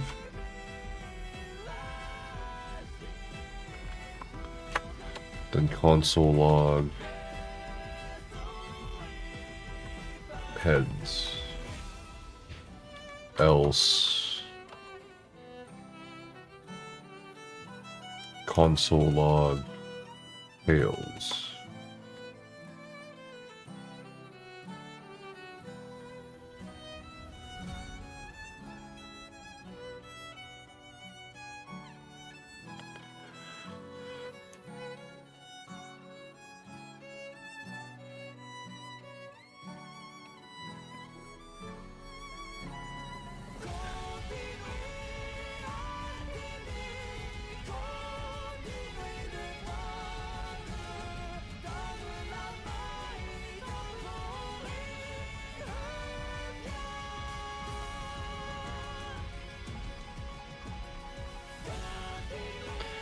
Instead of displaying heads or tails in the console, save the result in the variable called result.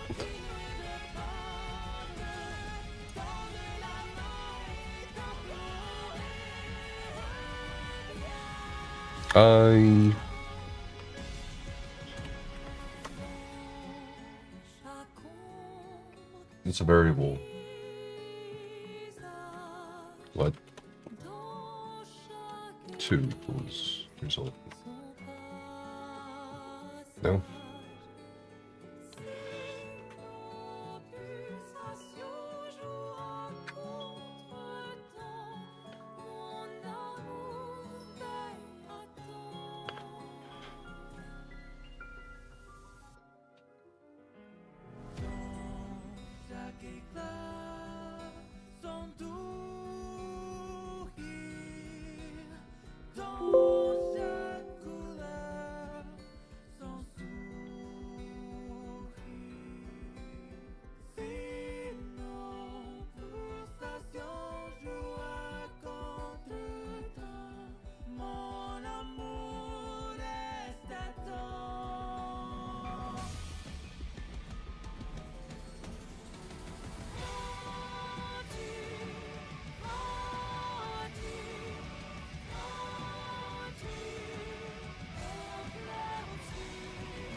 Just like that.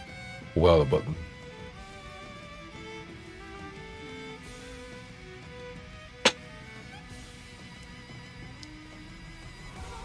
Do I even use if here?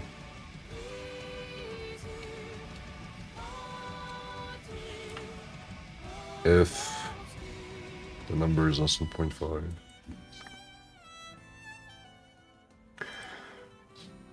Try to use $A::B, the ternary operators instead of if statements. So instead of if, we can do let or const, because it's not changing it, the result. Number would be less than 0.5. Then $A::B is heads to tails.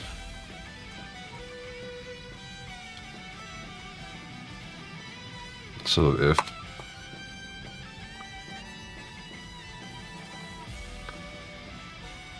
and then let's say we're trying to guess the result, create a variable called guess and save your guess, heads or tails. If your guess matches the result, display you within the console. If your guess is not matched the result, display you within the console.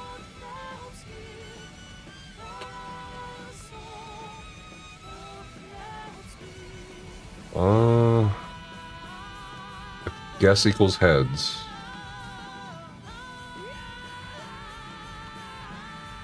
do I put another guess?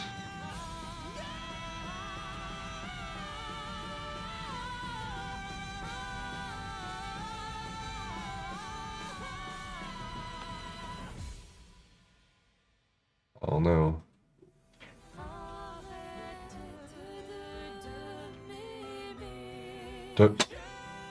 Const tails? No. Guess equals, well, would be let guess? Tails?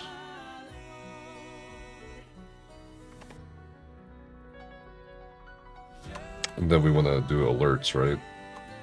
Console.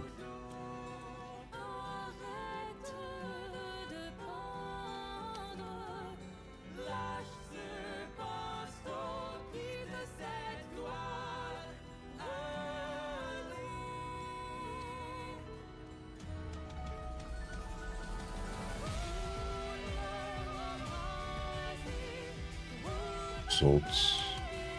Binary again.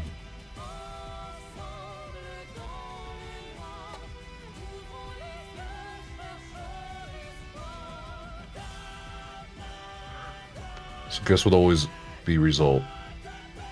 Result is always a random number that will, be less than 0.5.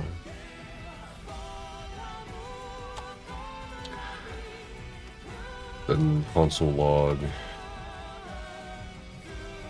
coin flip, I don't know. Can that go equal?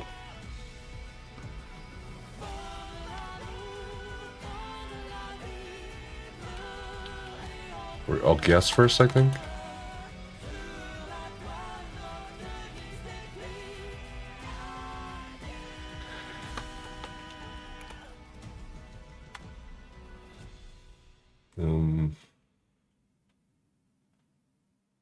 Result. Then result. Kind of the coldens here.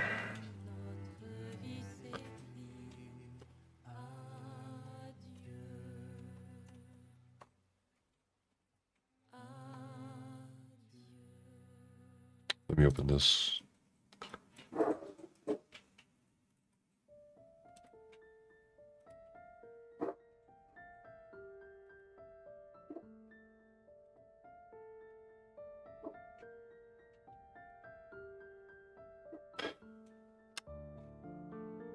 I guess I'll change it manually. Heads. Tails. Heads. Tails.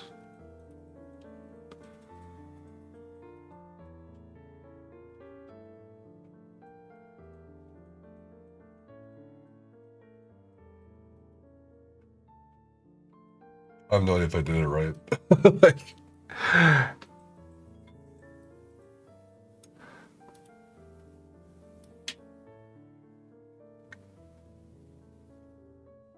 it's just, I mean, it's random because of the value here.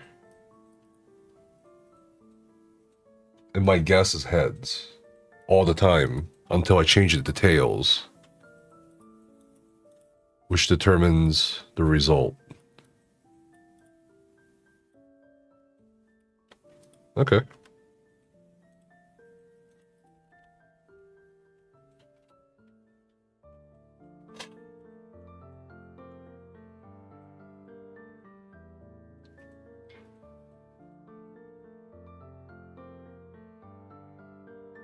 Huh.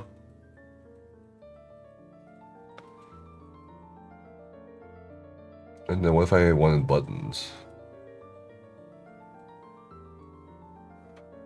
I would put this script inside the button, I think. On click, it'd be like button on click, heads.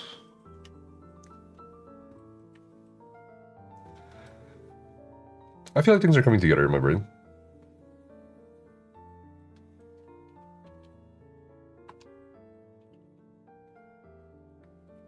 Oh. Challenge exercises. Oh, Jesus. In this lesson, we're going to learn the next feature of JavaScript called functions. And all right, functions. We're going to use functions to improve our rock, paper, scissors project. First, let's create a new file for this lesson. We'll go to our code editor and create a new file. And let's name this file 07-functions.html and press enter. Next, let's copy booleans.html to functions.html. So we'll click this file and then select all this code using Control A or Command A, and then right click, copy, and in here, right click and paste. And we'll hide our files and prepare this file for this lesson. So at the top, we'll change the title to functions and we'll remove all the code in the script element. And let's save, and we'll open this file in Live Server by right-clicking, Open with Live Server. And we're going to open the console as well. So right-click, Inspect, and then click the console. And finally, we can close the previous tabs as well as the previous code. Okay, now we're ready to learn functions. First of all, what is a function? A function lets us reuse code. Let's create our first function. We're going to go to the script element and type the word function and space. So this creates a new function. And then we're going to give a name to our function. We can name it almost anything we want, but for now, let's just name it function1. And then we're going to type round brackets and curly brackets. Then inside these curly brackets, we're going to create a new line and we're going to type some code. So console.log the string hello, and we'll also type console.log 2 plus 2 and save. So this creates a function. Now let's learn how to use this function. We're going to type at the bottom the function name. So function1, and then open bracket, close bracket, and semicolon. When we type the function name with brackets, this will run the code inside the function. If we save, notice that it runs the code inside the function and displays the two lines in the console. Okay. So why do we use functions? A function lets us reuse code. So if we wanted to run both these lines of code again, all we have to do is type the function name again with brackets. So function1 and brackets again. If we save, this will run the code inside the function 2 times. And we can reuse this code as many times as we want by typing the function name with brackets. So that's what a function is. It lets us reuse code. Now let's learn the syntax rules for functions. The word function creates a new function, and then we choose a name for our function. The rules for function names are the same as variable names. We can't use special words like function, we can't start with a number, and we can't use special characters, although $ and underscore are allowed. And just like variable names, the best practice is to use camel case for function names. And inside these curly brackets, we put the code that we want to run when we use the function. This is called the function body. Now, one very important thing to remember is that this code only creates a function. It doesn't run the code in the function or do anything else. In order to actually run the code, we have to use the function like below by typing the function name with brackets. This is known as calling the function. It's also known as running the function or executing the function. Now that we learned the syntax rules for functions, let's do a practical example. We're going to use functions to improve the code of our rock, paper, scissors project. First, let's click here to show our files. And we're actually going to make a copy of the project just for this lesson. So we're going to right-click this file, copy, and then at the bottom, right-click and paste. And we're going to rename this file.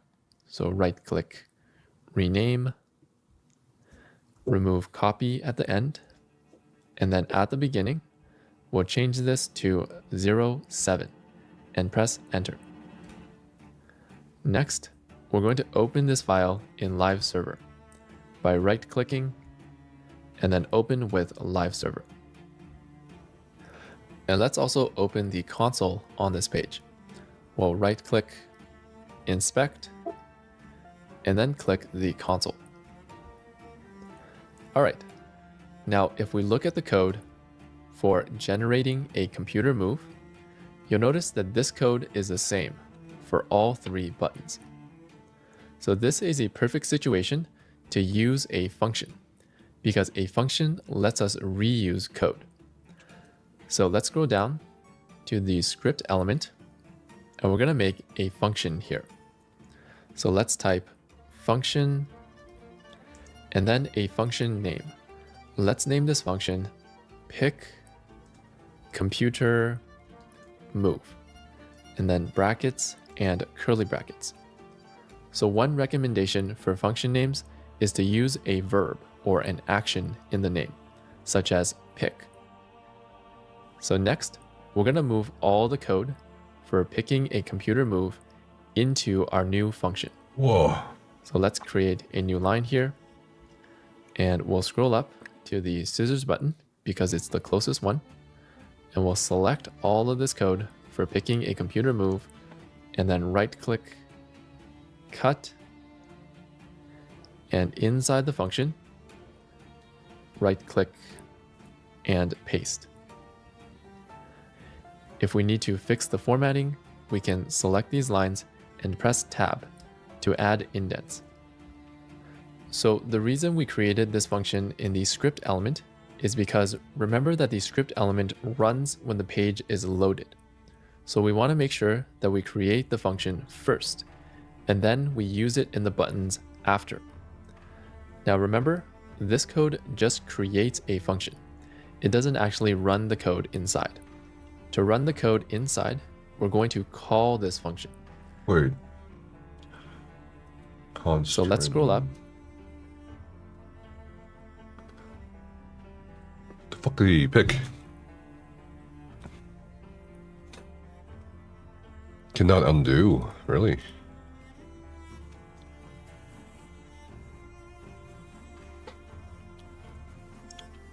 He did.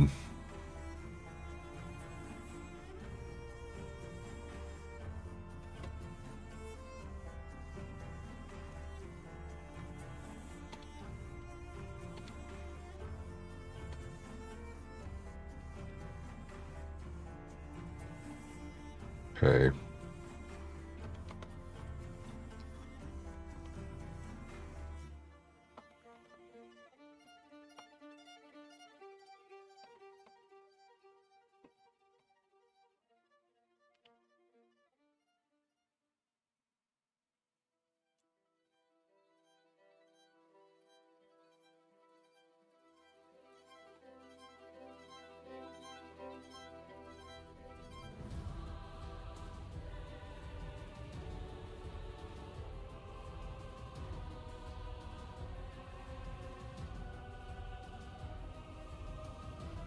To the scissors button, and we're going to call this function by typing the function name pick computer move, open bracket.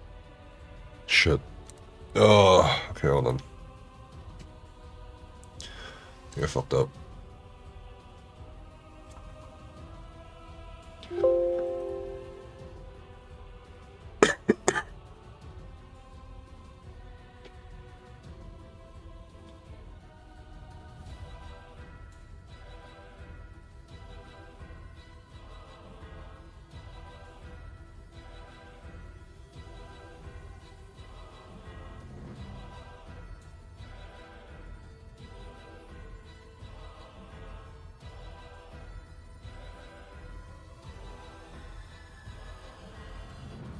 Just start from the beginning. We can select these lines inside the function. We'll select all. We're going to move all the code for picking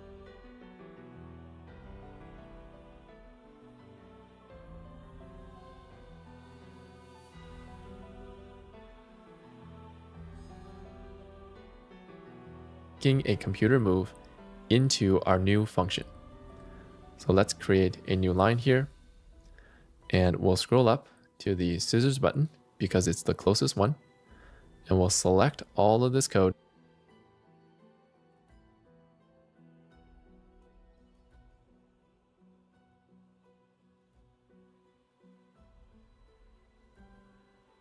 for pick. Okay. From here.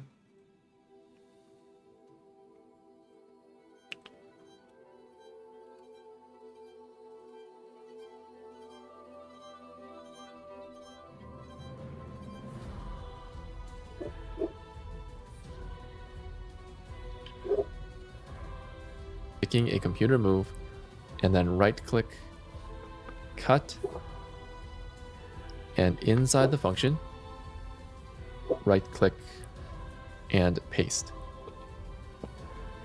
If we need to fix the formatting, we can select these lines and press tab to add indents. So the reason we created this function in the script element is because remember that the script element runs when the page is loaded. So we want to make sure that we create the function first, and then we use it in the buttons after. Now remember, this code just creates a function. It doesn't actually run the code inside. To run the code inside, we're going to call this function. So let's scroll up to the scissors button, and we're going to call this function by typing the function name pick computer move open bracket, close bracket, and semicolon. If we save and then click the scissors button, unfortunately, it now gives us an error saying computer move is not defined. Now, this might seem weird because down here, we actually create the computer move. So what's going on? The reason this happens is because functions create a scope. In the previous lesson, we learned about scopes, which limit where a variable exists. We learned about if statements, and that if statements create a scope between the curly brackets. This means that any variable created between the curly brackets only exists between the curly brackets. Functions also create a scope. Any variable that is created between these curly brackets only exists inside the curly brackets, and we can't use it outside the curly brackets like we do here. So that's why we're getting this error. So how do we solve this problem? Remember that with if statements, we solve this by creating the variable outside of the if statement, like this. We can use a similar solution with functions. To make this variable exist outside the function, we just have to create it outside the function. So let's select this code. We're going to right click and cut and remove these lines. And then outside the function, we're going to right click and paste. So now this variable is no longer inside the function's scope, and it can be used anywhere else in the code. So variables like this that can be accessed anywhere are called global variables. If we save and now click the scissors button, everything is working again because this code above can now access this variable. Okay. Now let's press OK, and let's use this function to reuse this code. So we'll scroll up to the paper button, and now instead of all this code again, we're just going to remove it and call the function pick computer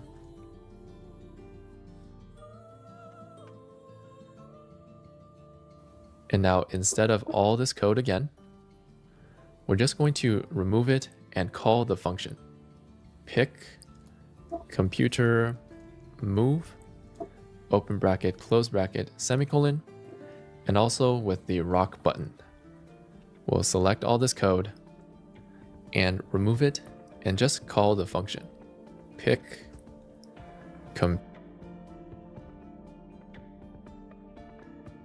and now instead of all this code again, we're just going to remove it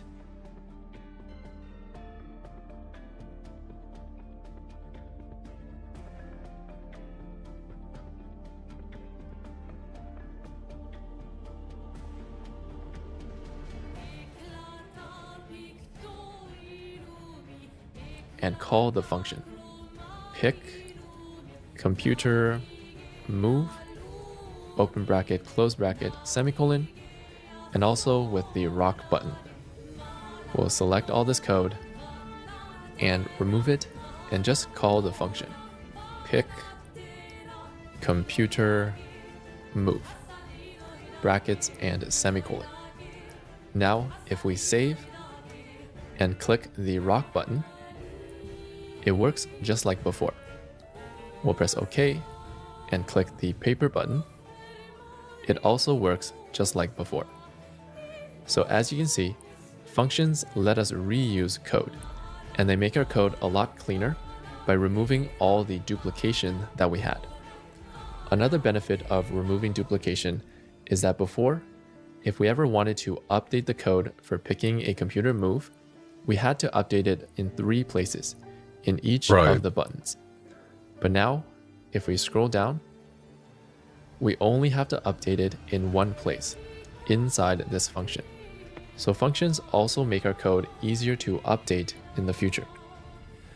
Next, we're going to learn a feature of functions called a return statement. A return statement lets us get a value out of a function. So at the end of this function, let's type some new lines, and we're going to type return, and then a value like the number 5 and semicolon. Now, whenever we call this function, it will result in a value, the number 5. So up here, when we call this function, this will result in the number 5. So we can actually console.log this, console.log,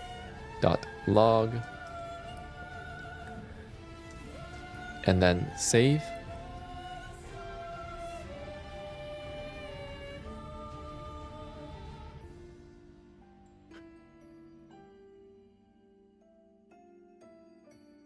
And click the scissors button, and it will show us that calling the function now results in the number 5, and we display it in the console. So that's how a return statement works. It lets us get a value out of this function. Let's press OK and do another example. We'll scroll down, and this time let's change this value to the string rock. Now, whenever we call this function, it will result in the string rock. If we save and then click scissors and scroll up here, calling this function now results in the string rock, and then we display it in the console.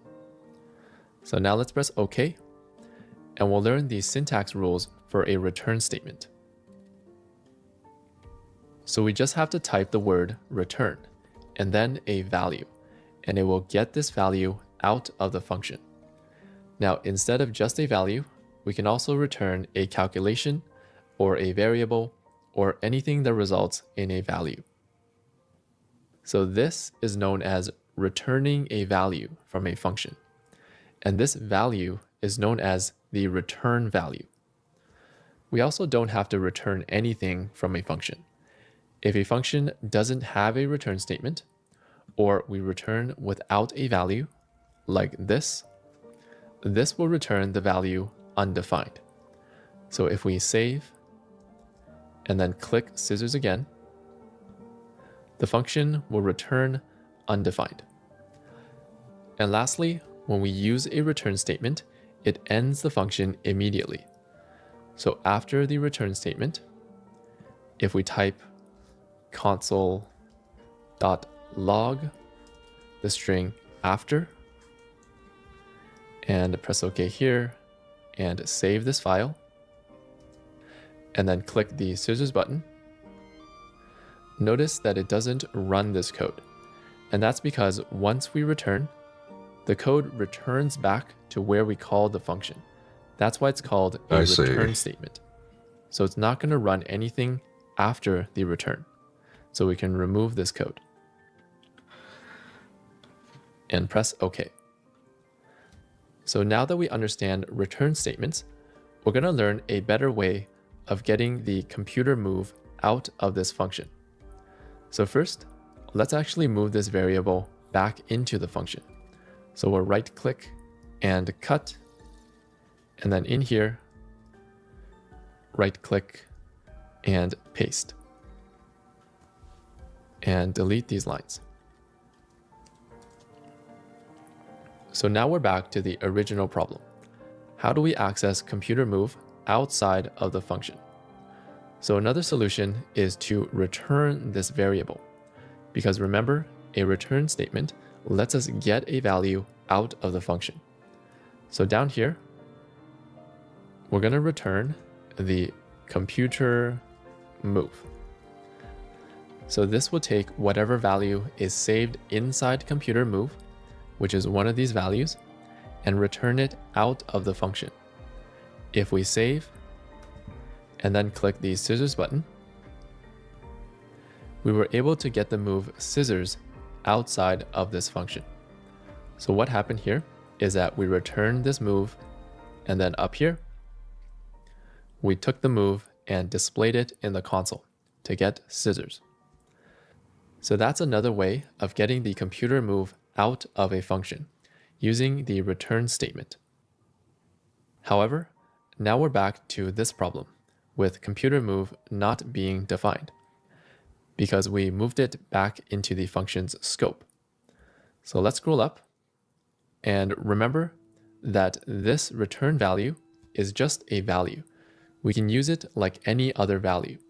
For example, we can console.log it, or we can also save this in a variable. So let's do that right now. We're going to remove this and create a new variable with const, and let's just name this variable computer move to match what we use down here. And we'll use equals to save the return value inside this variable.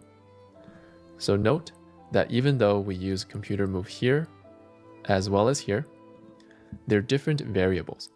This one is inside the function's scope, so it prevents it from conflicting with variables outside the function's scope. That's one of the main benefits of scopes.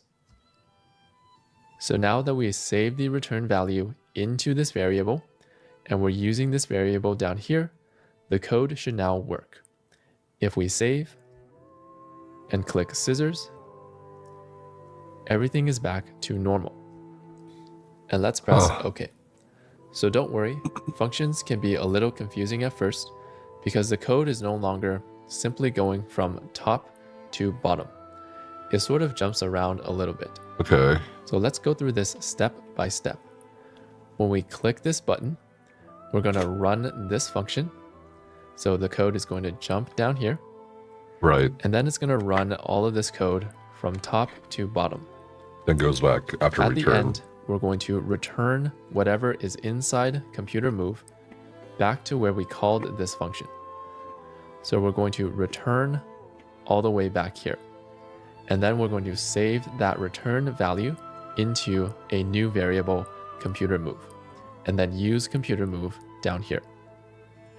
So following the code line by line like this is called tracing the code. It's a useful technique to understand exactly what the code is doing. Now let's compare the two solutions that we used, a global variable and returning a variable. So returning a variable like this is actually preferred over using a global variable. And that's because a scope can help us prevent naming conflicts. So all the variables inside here will not conflict with anything outside the scope. So generally, it's a best practice to keep things inside a scope if we can. Now let's move on and use this function in the other buttons. Feel free to pause the video if you want to try it yourself first. So we'll scroll up to the paper button.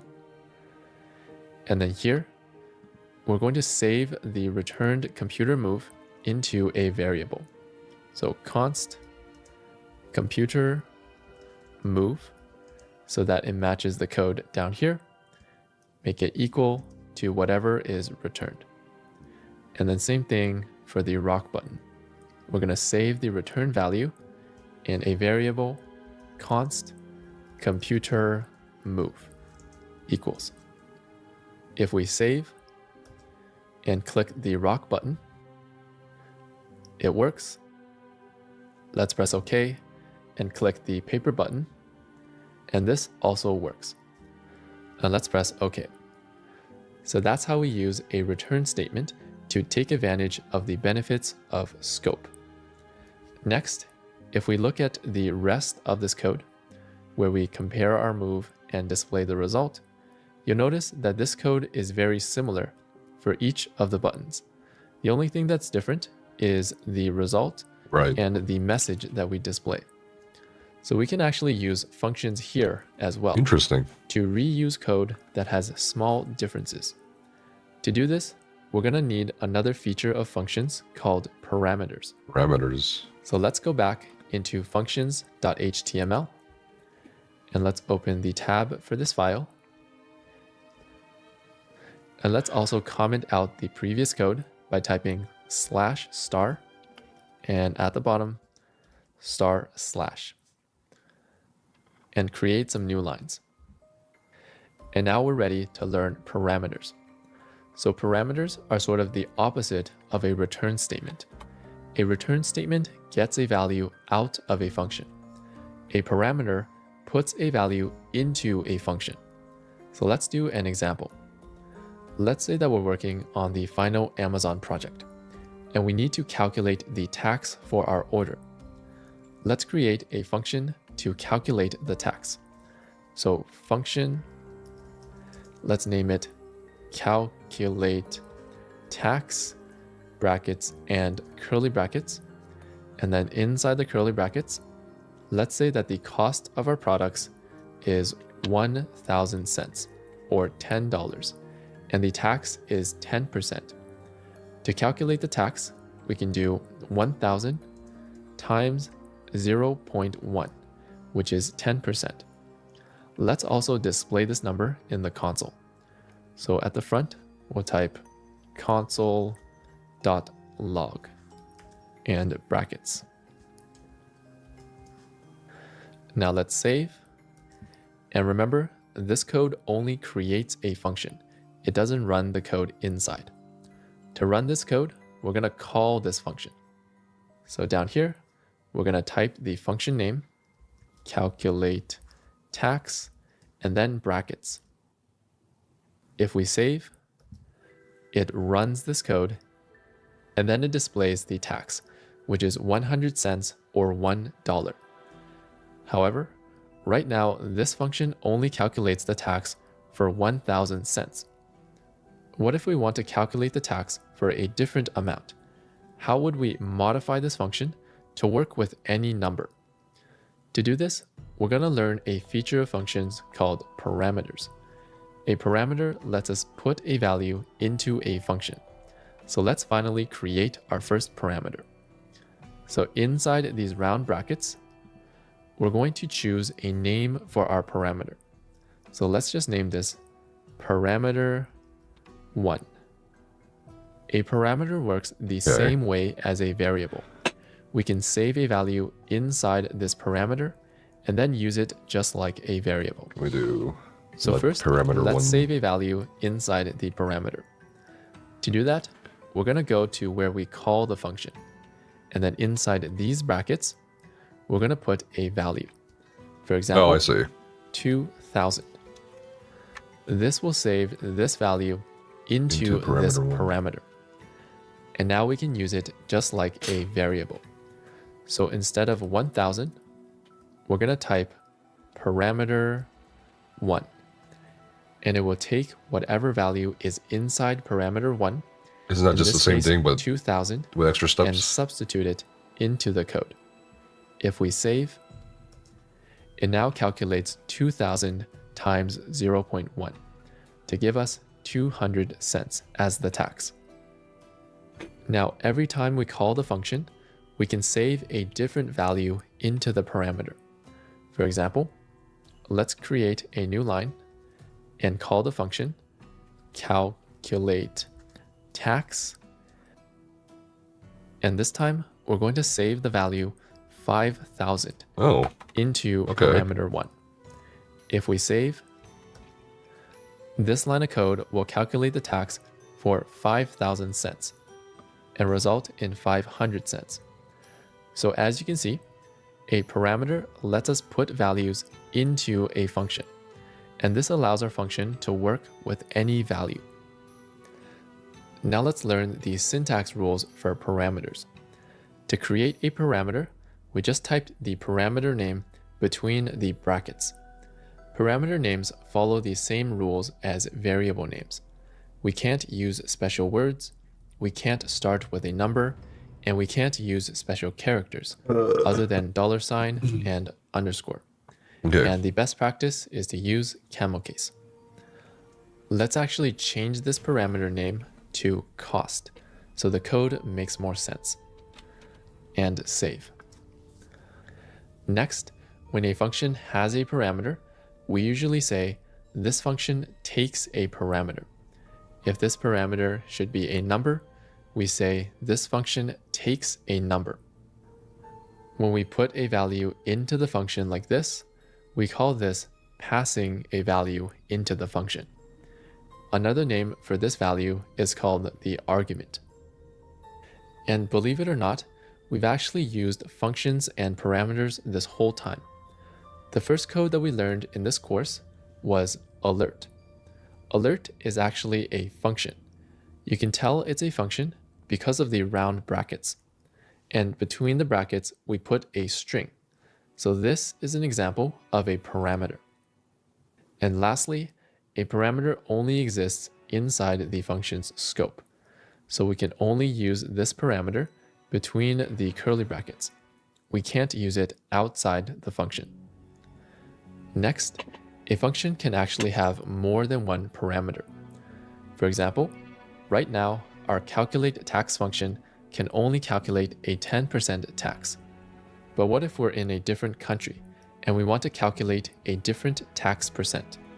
To solve this, we can add a second parameter by typing after the first parameter a comma and then another parameter name. Let's name this tax percent.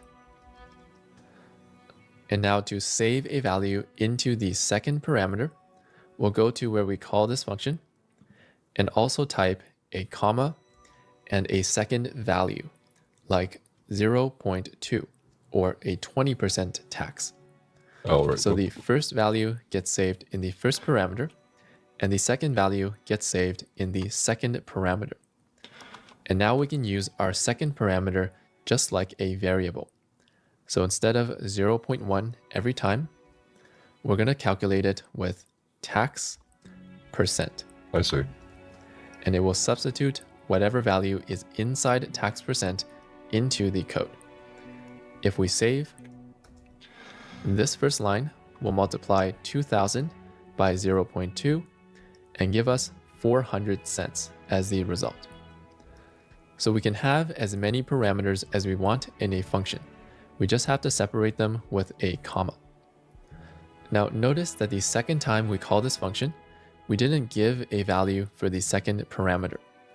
If we don't save a value into the parameter will get the value undefined.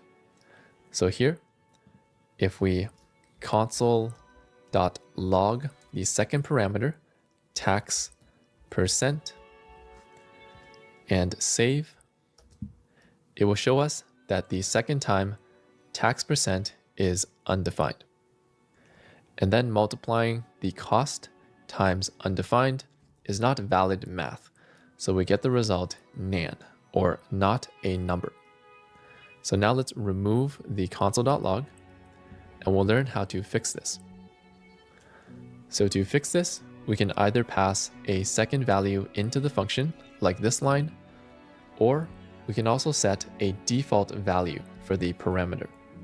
To set a default value, we can just type after the parameter and then add equal sign and a default value, like 0.1. If we save, the second function call will multiply 5,000 by the default value 0.1 and give us 500.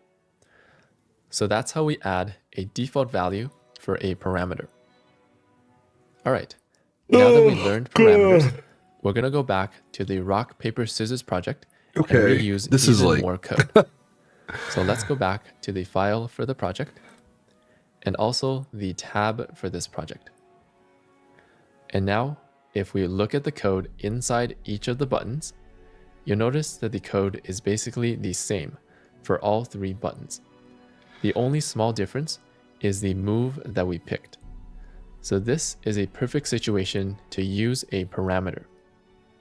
So inside the script element, let's create a new function to reuse all of this code. We'll type function, and let's name this function. Where the fuck did strip go?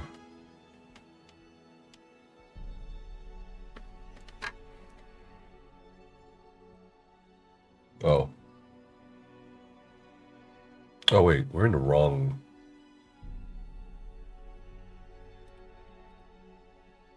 Yeah.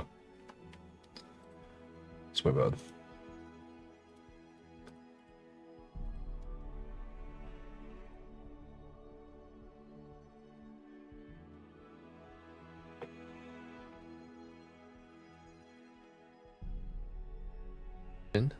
Play game, brackets and curly brackets. Next, let's move all of this code inside the function so we can reuse it. We'll select this code and then right click, cut, and inside the function, right click and paste. And if we need to reformat, we can select these lines and press tab. So the value that is different for each button is the move that we picked. So we're going to turn this move into a parameter. So at the top, between the brackets, we're going to create a new parameter. Let's name it player move. And now let's save a value into this parameter. So inside our scissors button, we're going to call this function and run all this code. So let's type play game and call this function. And for the scissors button, let's save the string scissors into player move. To do that, we'll type between the brackets here and type the string scissors. So as we learned, this will save scissors into player move. And now we can use player move just like a variable in the function. Yo, what's up, Shinzu? What about closing Copilot chat and VS Code more realistic for coding? Wait, what? Copilot chat. Oh, shit. I didn't even notice that. Thanks, Shinzu. I'm like zoned in on just like the lines. Fucking Microsoft. Now let's modify the code based on the parameter. So here, this code calculates the result. However, this only works if the player move is scissors. So we're going to put this in an if statement. Oh, we'll type another if statement. Player move equals player move scissors equals scissors and curly brackets. Inside this if statement, we're going to put this if statement. So let's select this. Oh my god. Right-click, it's just containers, cut, bro. And then inside here, right click and paste. And select these lines and press tab. Containers and containers. So notice that we can put an if statement inside another if statement. What? And we did this because this code only makes sense if the player move is scissors. Okay. We good. And finally, let's modify the code that displays the message. So here, instead of displaying scissors every time, we're going to display whatever is saved inside player move. Player move. So we'll replace it with $, open curly bracket, close curly bracket. And in between, we'll insert player move. And that's it. Okay. We'll modify this function to use a parameter instead of always using scissors. Oh my god. Now let's save and click the scissors button, Okay. and you'll notice that it works. Yes. We display the move scissors, and we calculated the result correctly. Let's press OK, and we're going to use this function to reuse the code for the Or other buttons. the other buttons. So we'll scroll up, and for the paper button, we're going to use a different if statement to calculate the result. So let's actually copy this into the function. We're going to right. Okay, hold on. You win. Right click.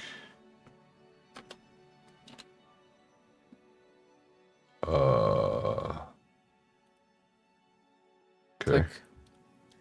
Click copy, and then inside the function, we're going to create another branch What? if the player move is paper. Okay. So here, let's type else, Else. If. Oh. brackets and curly brackets. This is Inside nefarious. condition, we're going to check if the player move Player move. is equal to paper this time. And then inside these curly brackets, You put the code. we're going to paste the if statement we copied earlier. So right click and paste. This is And crazy. we can select these lines and press tab to reformat. So now we have the code Else that if determines the result for paper. Player move. Down here, we don't need to modify this code because we're always displaying whatever is inside Sure. player move. Finally, we can scroll up to the paper button and remove all this duplicated code and just use our function, play game, and we're going to pass paper inside. Wait, So I think now- I fucked up. Hold on. This is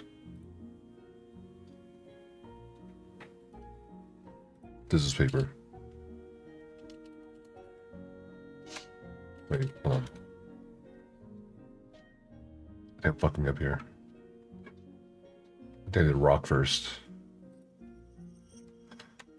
And then curly bracket.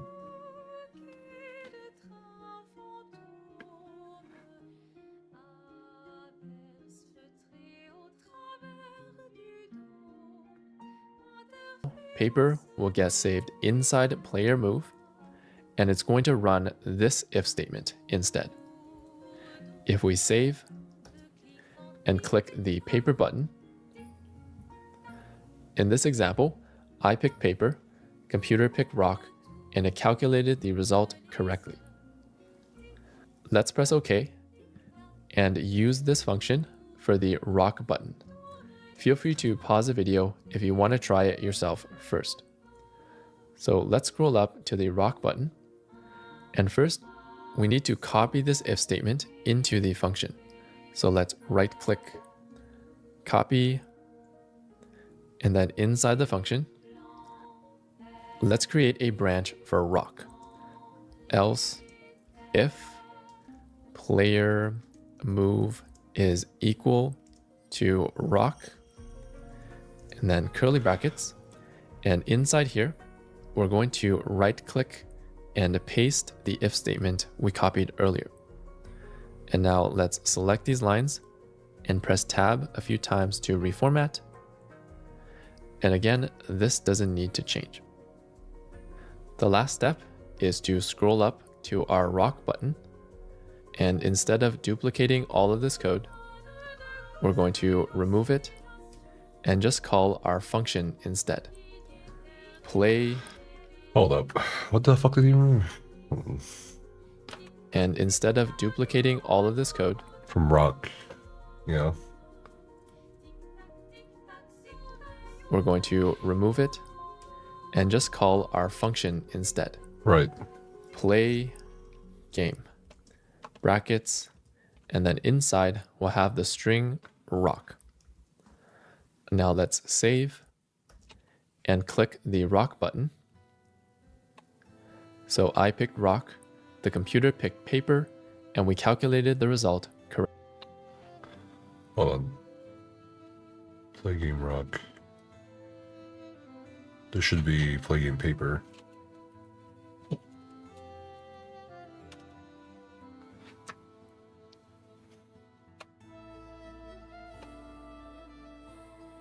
It's just extra code.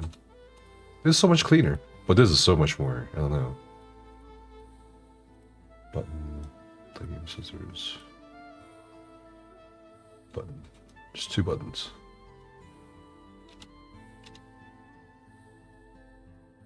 Okay, this is kind of cleaner.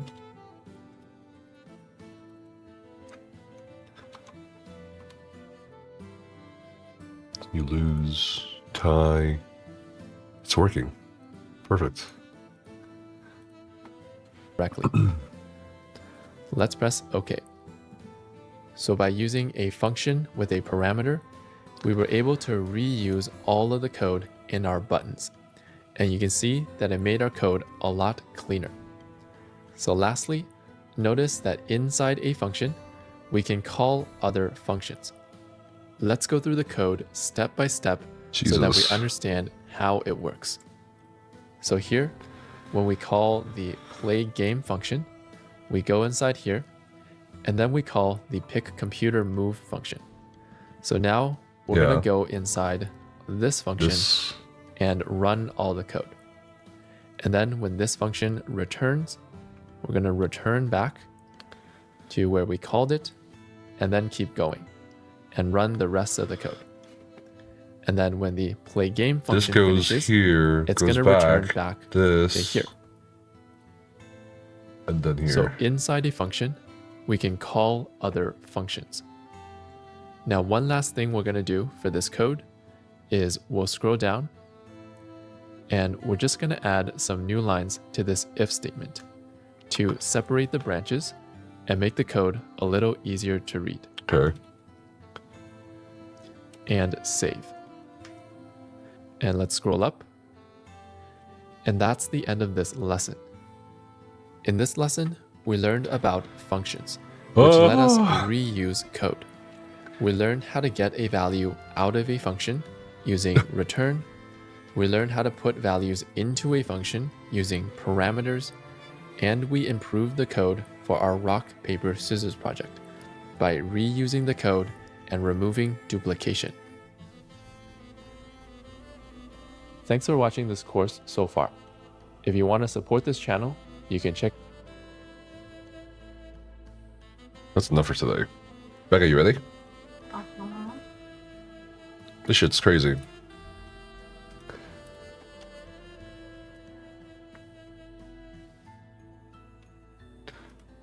Alright.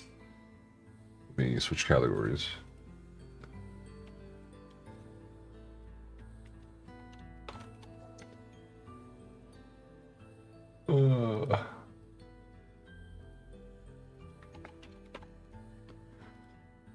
Okay.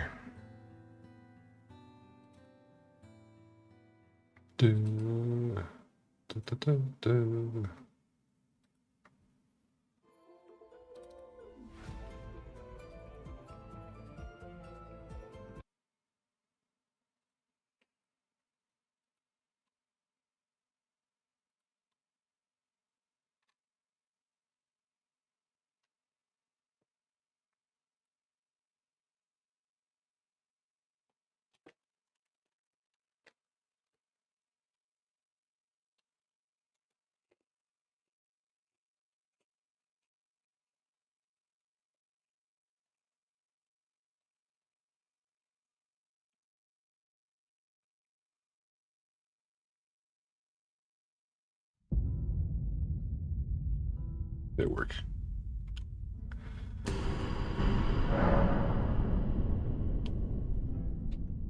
Yeah, it worked.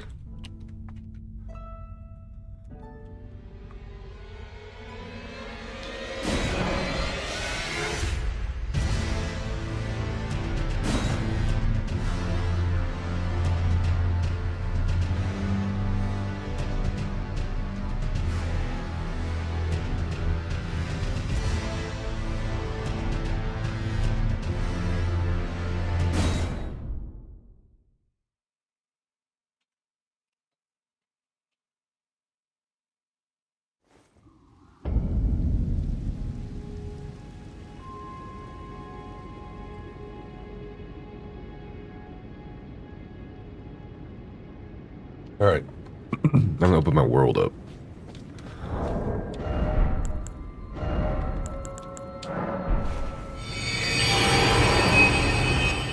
I've opened my world up.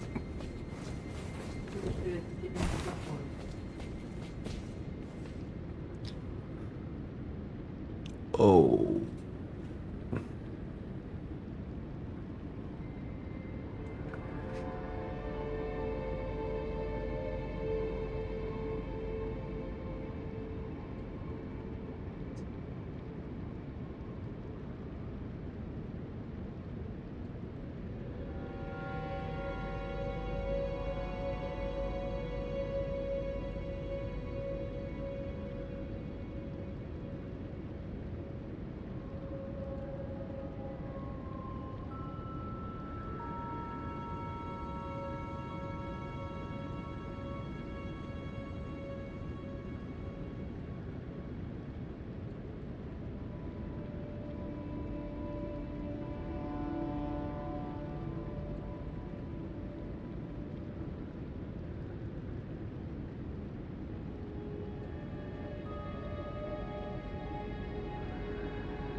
Are you gonna get in Discord? Oh, my bad. I forgot. I'm sitting here waiting. Sorry. I can't find my mouse. Sag. Oh. Well. I might crash. A little early to crash.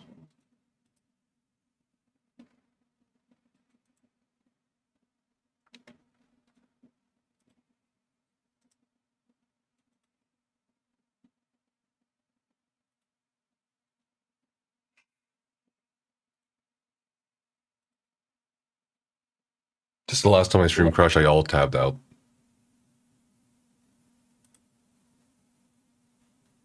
Alright. Alright.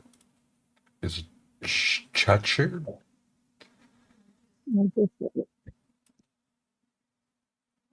It is. I literally. Okay.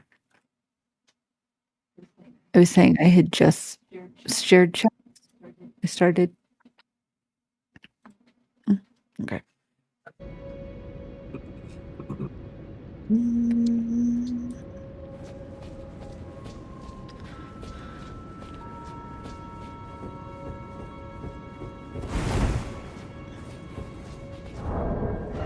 Can you hear? I can hear you. Okay.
I'm connecting. Hey.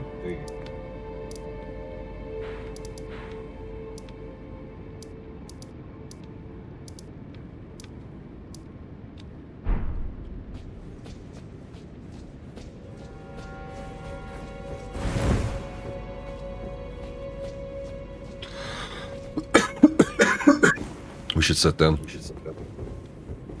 and level up.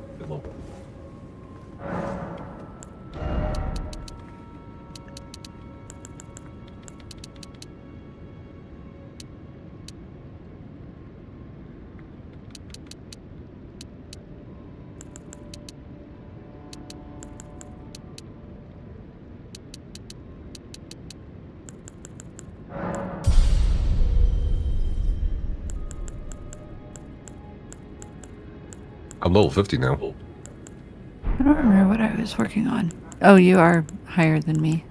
Yeah. Well, no, no, we're the same level. I'll be level 50 after this as well.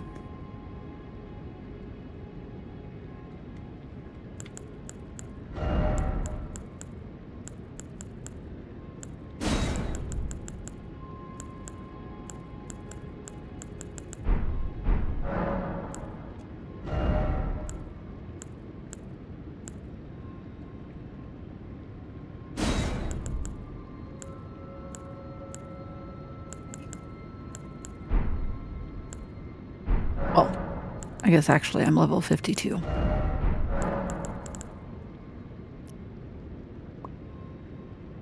Yeah, you're a little bit ahead of me. Because I started at like levels 1 on this character. Mm-hmm.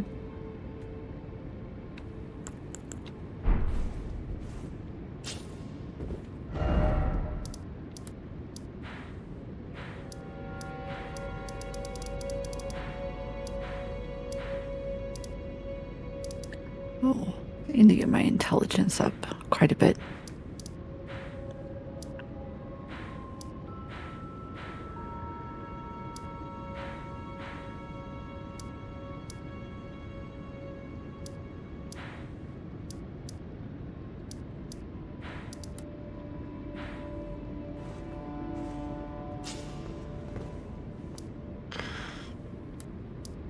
All right, you ready? Hold on.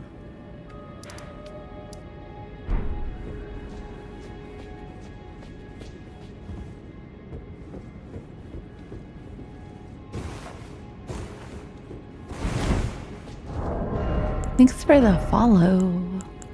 Welcome in.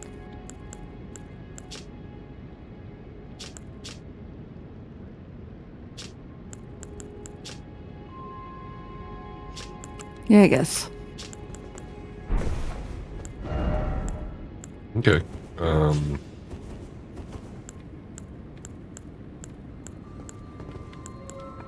Let's port to the temple quarter. It's southwest of us, by that in the lake.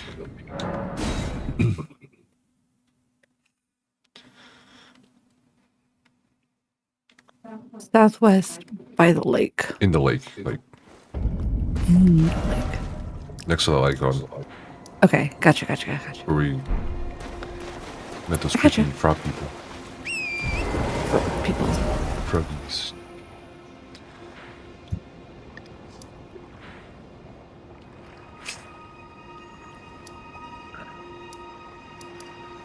Oh, let me real quick. This.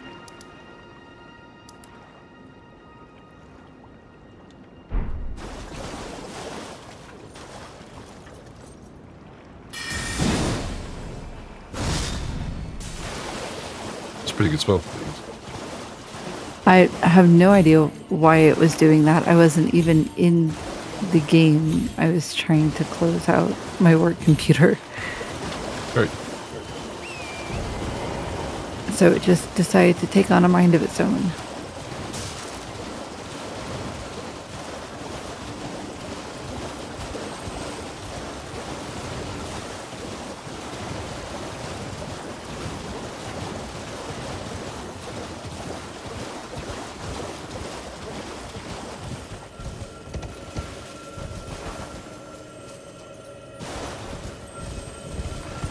What's this?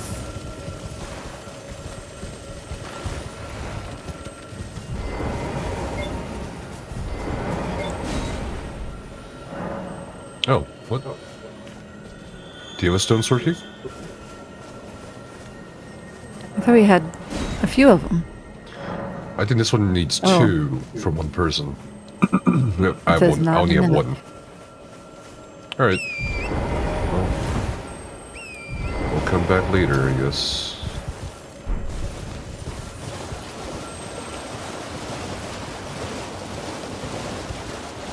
Oh, there's a grace.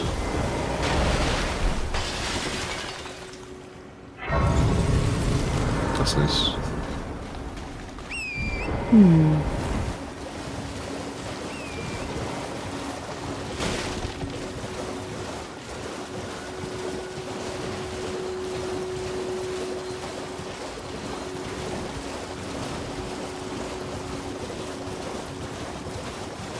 How are you so fast?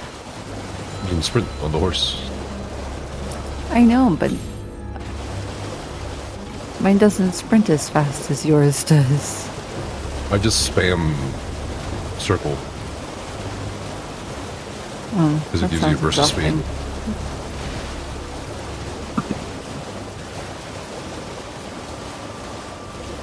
Oh, is this a tower? Were we here? I forget. It is a power. It looks like we've gotten this grace, so I'm going to say yes. Yeah, we were here. My bad. All good.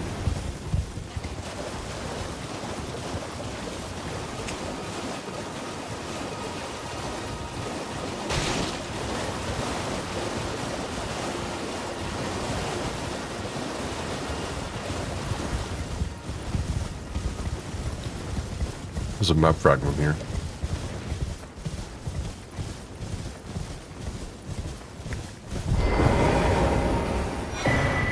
Let's look at it. Whee! Oh, So much to explore. there's a lot. I know. You wanna go south or north I don't know. on this little Either. like strip of land? I'm good with whatever. Okay.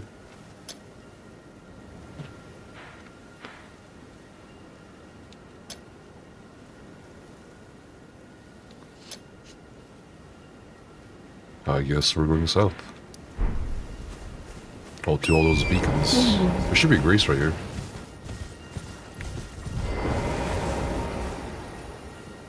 So we just port back.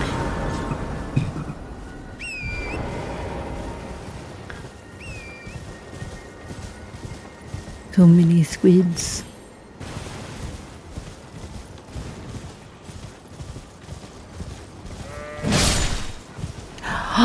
Those poor sheep. What'd they ever do to you? They existed. That's rude. It's like, ah! Oh, that's how that works. Okay. Ah! Ah! It's a knight. What's he doing here?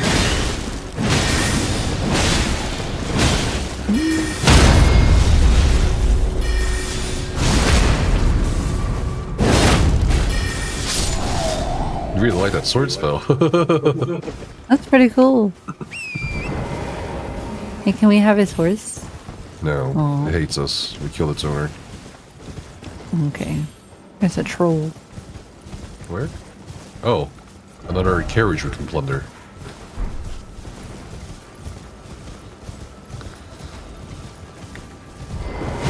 Oops.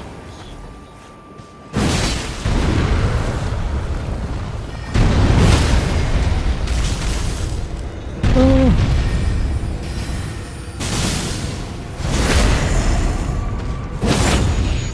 These guys are tanky.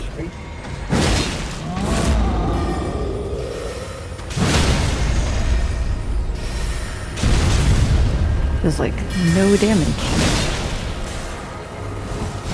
I'm stuck on him.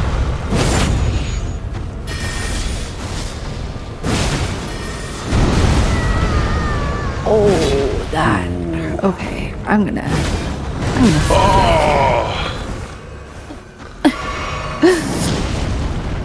Wait, is he They loose? hurt.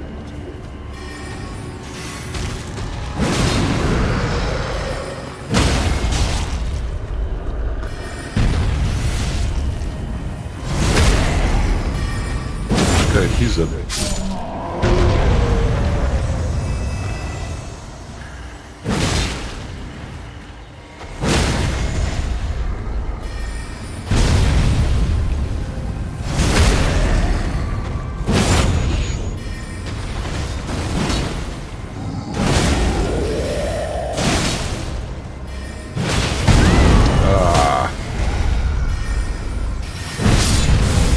Nice. We did it. Also, there's a guy over there. Oh, the guy's over here too.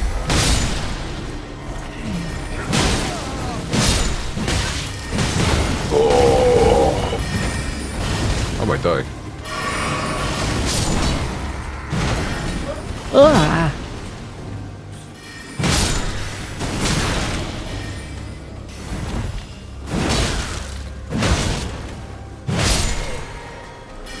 Oh, there's a lot of guys up there. Yeah. Why is there so many of them?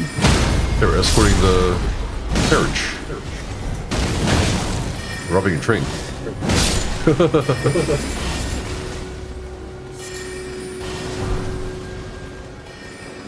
Must be good loot. Ah, there's a dog. There's a dog. Let's go. No, not that one. Oh my god. It's chasing me. I'm gonna die to a fucking dog.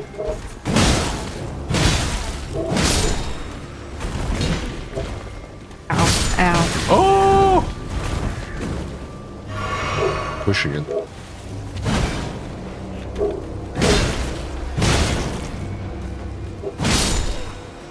Alright, where are you at? Surviving a dog attack. Did you kill it? I did. I got another staff. One that's probably not any good again. Alright, anyways, here I am. Let's open the chests.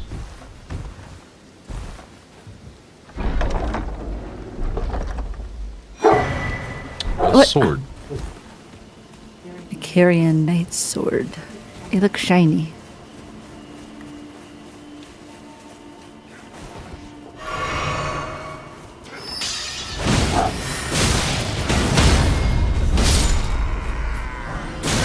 Ah.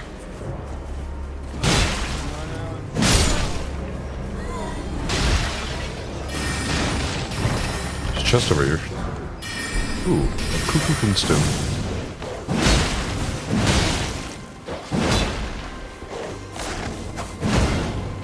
Oh my god. Dogs.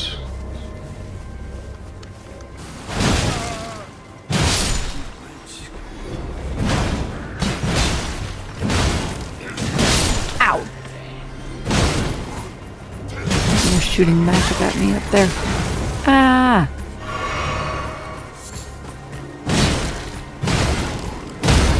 Oops.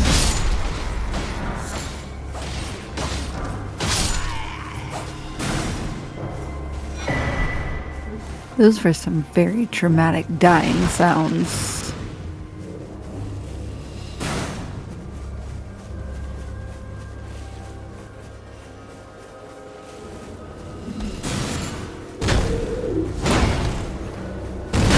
Okay.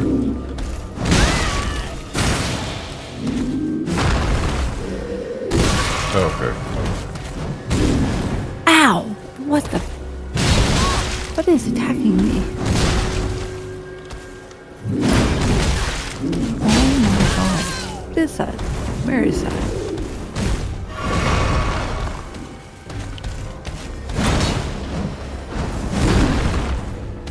Oh, good.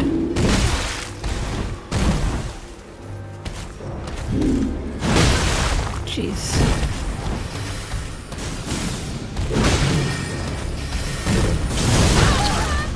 Man, he's relentless. Nice.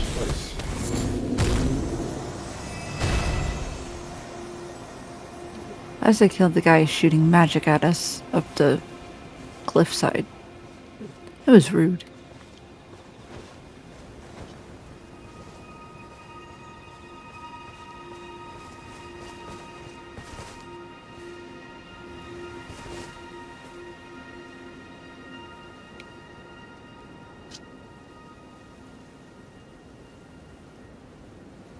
All right. I'm out of flasks already, Yes, but me too. we must continue. And I could really use a merchant, to be honest.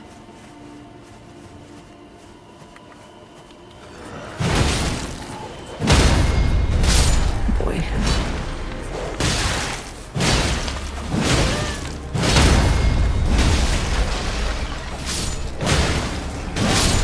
Oh, I'm gonna die. Fine. Something good? Okay. Oh, there's a guy over here. Oh, it's a knight.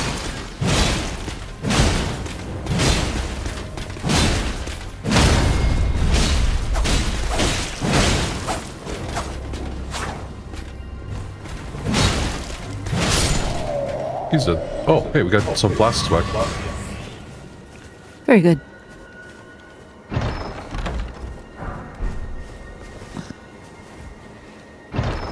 There's a couple of chests up here.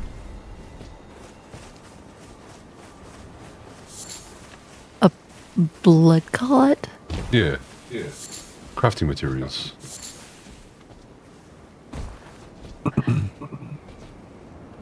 You know, Hey, I've what's up, watched you Lauren? play a fair amount of Elden Ring. I've never seen you craft anything. I have no idea how this crafting system works. I've crafted things. I crafted fire pots.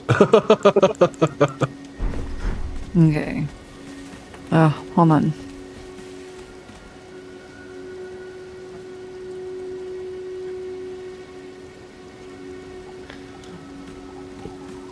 How about you, Lauren?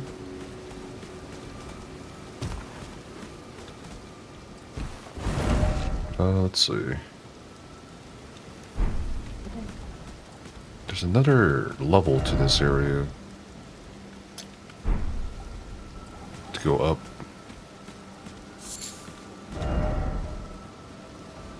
Okay, sorry. This way.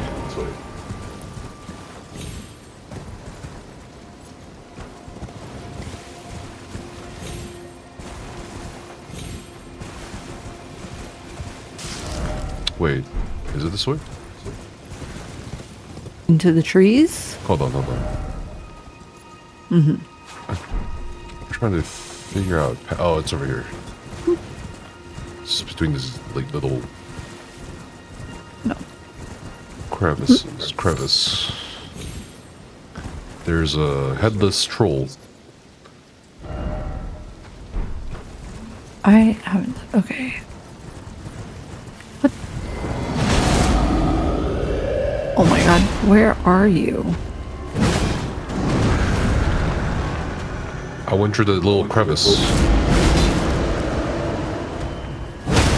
The little crevice. Like, if you look at the map, there's like a road, but it's hidden behind between the two rocks. Well, I unfortunately cannot look at the road because you're in combat. I'm trying very hard to get over there. Oh, I think I found it, maybe. Oh, okay.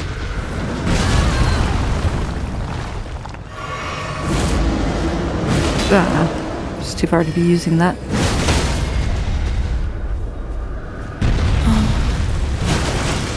Oh, you brought down a whole tree with him. Yeah, he's a chunky boy.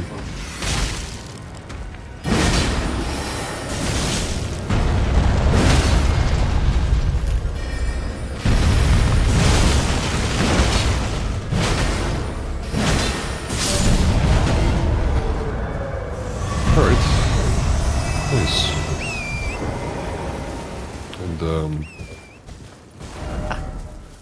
there's another troll here.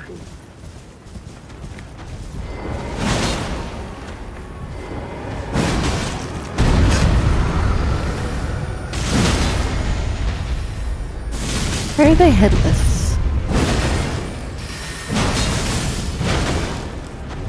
So I guess you know that the dead dude, the dead god, demigod that we found at the very bottom of the castle. He's riding the brutes. Oh, I should have been paying more attention. Ah! A lot of people warned them. Oh god, he got you. Oh, he just like went around. God, how you move so fast? I don't even know where the nearest grace was. Anyway, you were saying demigod? Goblin. The gold. A lot of people mourned him, and one way that they now can call his spirit back was to make those mausoleums, the ones that hold the bells a lot, to call his spirit back, maybe. And the devotees cut off their heads. Oh. I don't know. It's like the basic lore of it. Feel like show dedication. This guy blinks around a lot.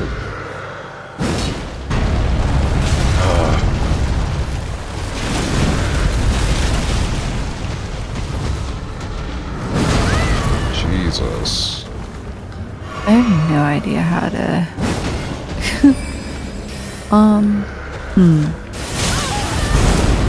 This guy's annoying.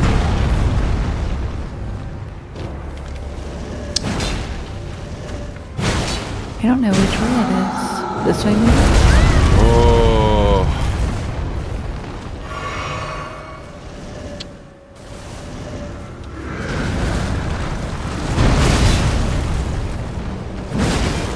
What? Okay, he's done.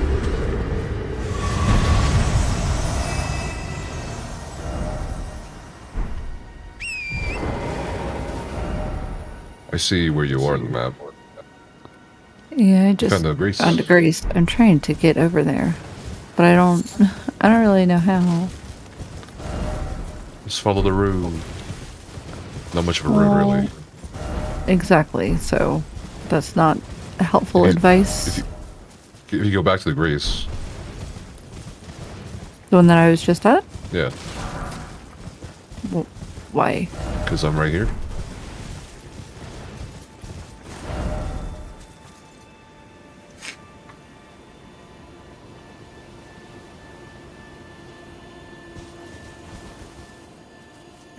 Okay, now I have to figure out how to get back to where we were.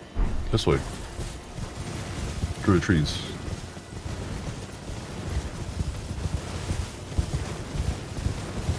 You're installing Final Fantasy 14? Yeah. I heard that's also been like me. I actually just uninstalled it from the laptop yesterday.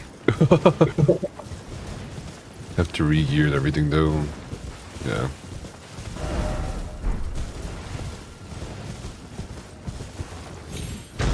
Ah, another one? Why is there so many of them? I hate these guys. Well. Oh, what the? Deports. Oh, that was. I'm gonna die. Oh my god. Unleash your spells on them, Becca. Show 'em I'm your wisdom. trying. I got caught in the rocks trying to get away from him.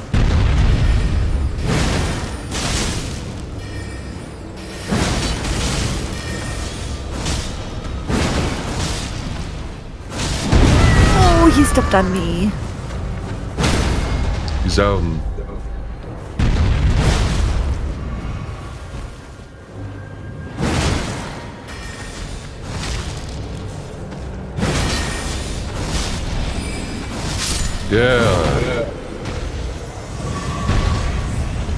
Alright. Cool. Oh, give me. The 4 belfries. Which one is this? Crumbling lands. Oh, we don't want to go there. I mean, we go there.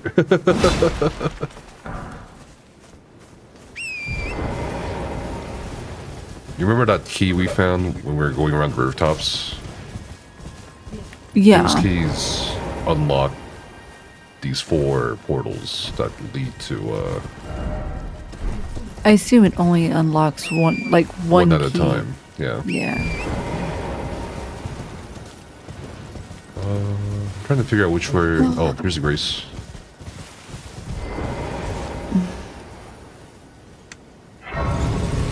Wait, where are you? Up here.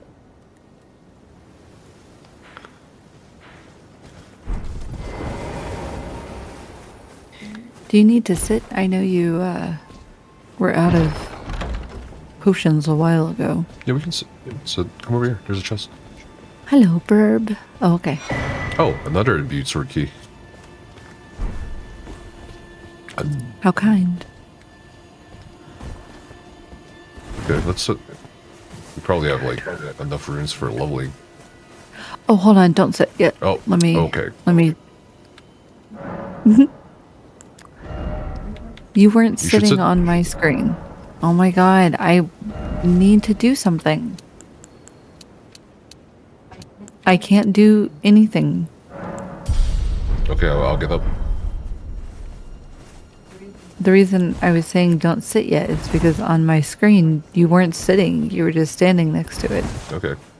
I thought, you know.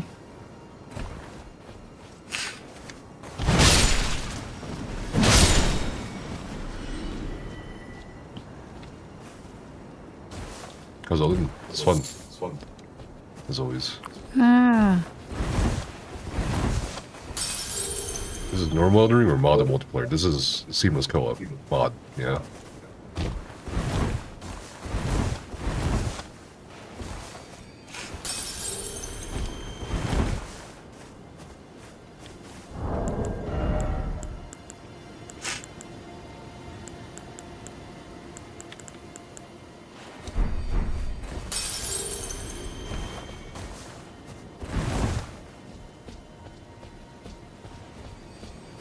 Okay. Now, if you're okay with sitting again. Okay.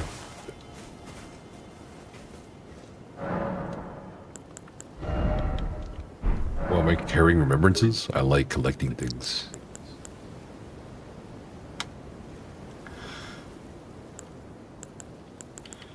Alright. Okay. We good? Yes. Alright, let's go check out these belfries. Technically, it's only 3 portals, because the 4th belfry tower had a key. We have 2 keys already, Right. so we can already unlock I guess 2 of the 3. Portal. Which one is this? Let's look. Precipice of Anticipation. I think this is the beginning tutorial area. Hmm. So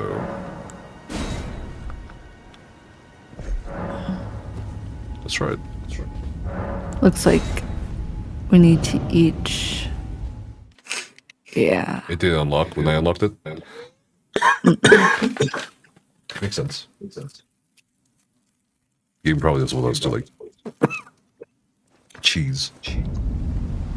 Sure.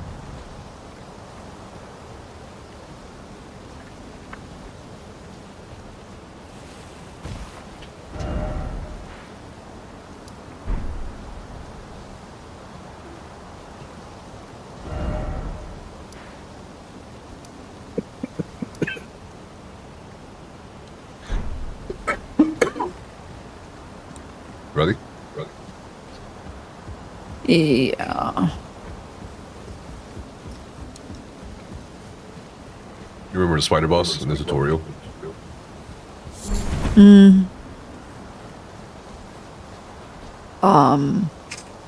With the many arms?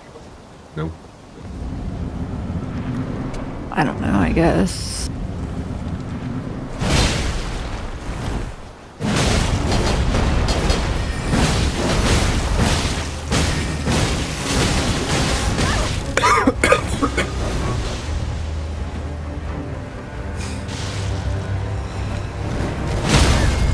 Ah.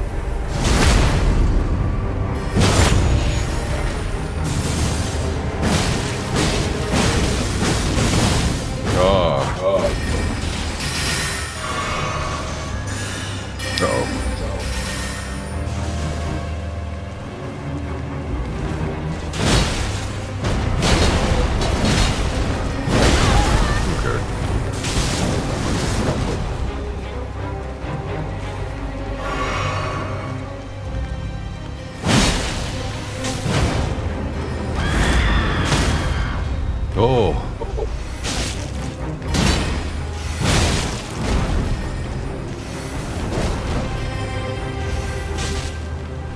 I think you're too far away for that smoke. No, I don't think so. Like, doing a little bit of it is hitting you. Okay, we got some weapons out of that. Do we get like a grace point here?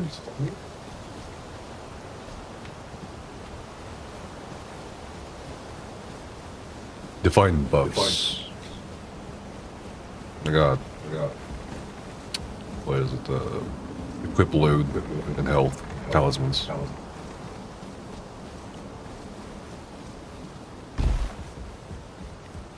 This is where we spawn. But I don't think there's a grace here, right?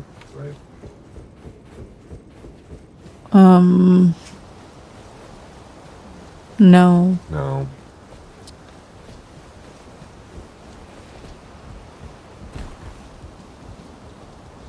Oh well.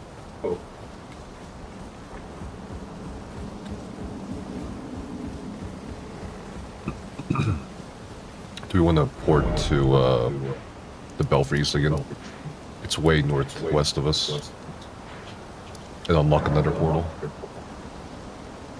Okay.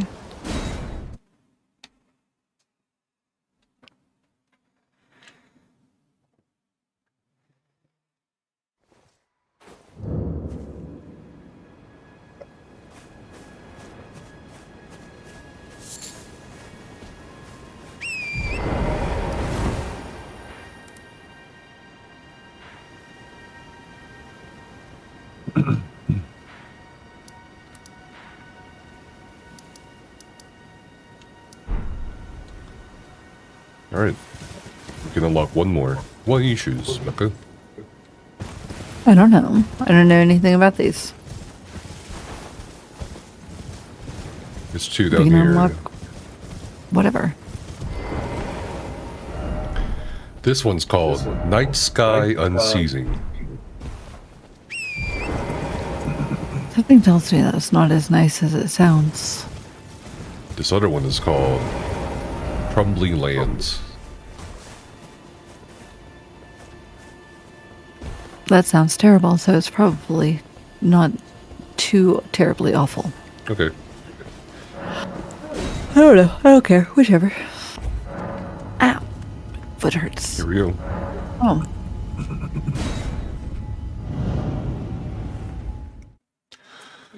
It unlocked it for both of us this time.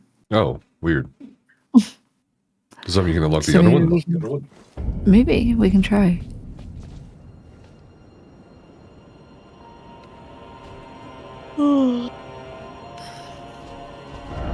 I'm kind of hungry.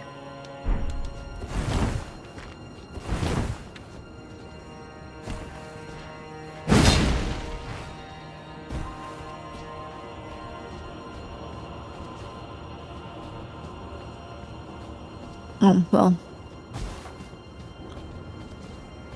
I lied. This place looks terrible. No, it's not that bad. There's dragons and shit. Mm-hmm. Alright. I think we can just fall, but there's guys down there, so be ready to fight. Oh boy. Looks like kind of a big fall. It is. Oh. Oh, they hurt. Oh no. Don't say that. Ow. Oh my god, I'm gonna die here. Oh god, they have like so much health. There's no way. Or rather, we have no damage. I'm dead.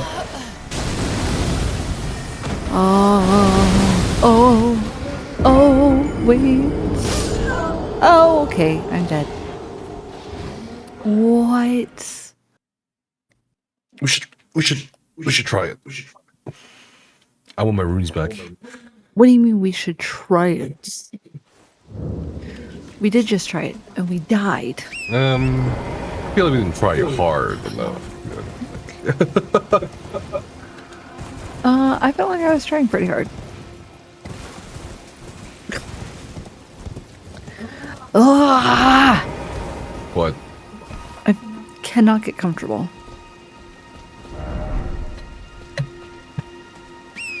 We're ready. We're ready for this. We're so not ready. I don't even. Where are you? Down here.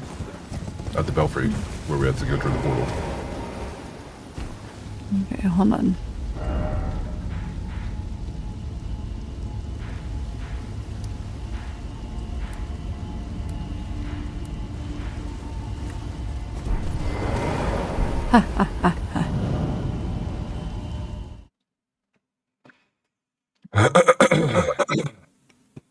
Have we even beat Morgott yet? No.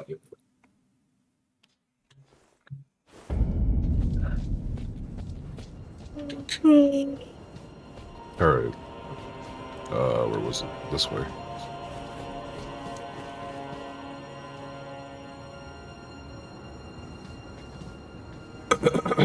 Ah, God. Where'd you go? This way, to the left. Oh, there. There. Okay.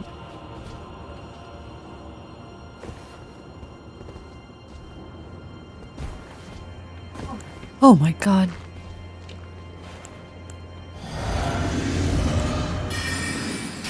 Oh, hey, yeah, you can hit it from here. Hook him up.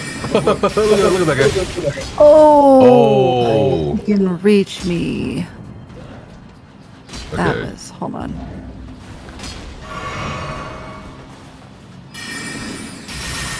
Oh, nope, he's under us now. Well, no, actually, you hit him, you hit him, you hit him.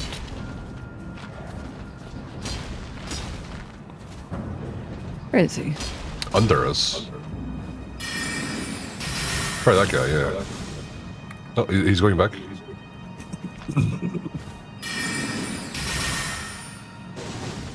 Yeah.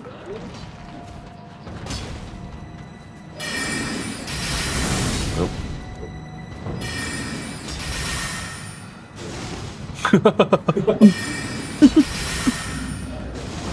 Not bad. Oh, you aggroed the other one. Well,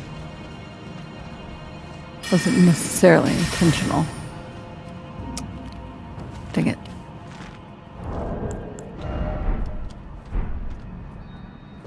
I'm gonna go down. Be careful. If you pull him over, I can. Dang it. Oh, my runes. Oh! Oh! Oh my god, this asshole. Careful. Careful, SpongeBob.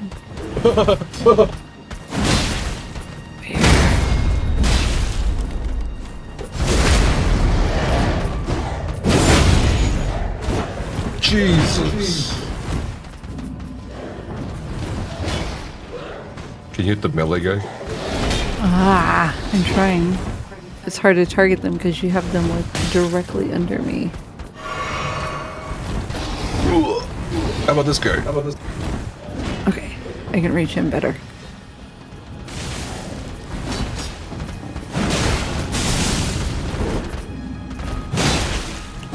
Dang it. Okay, the guy is at one range down. Okay, excellent.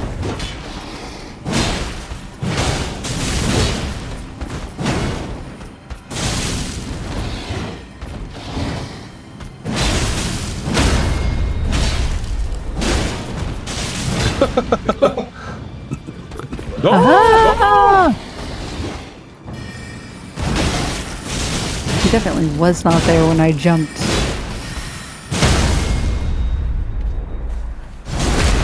Easy.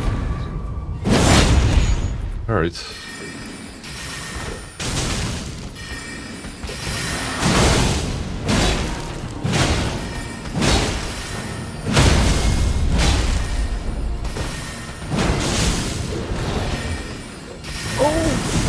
Damn.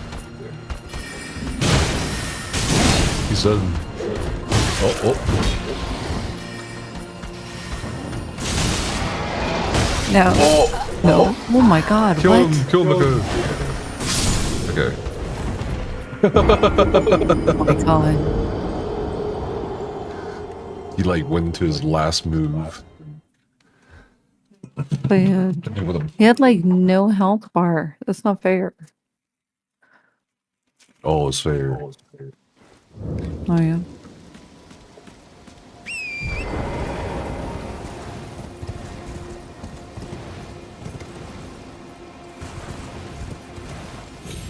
I'm coming back. Okay.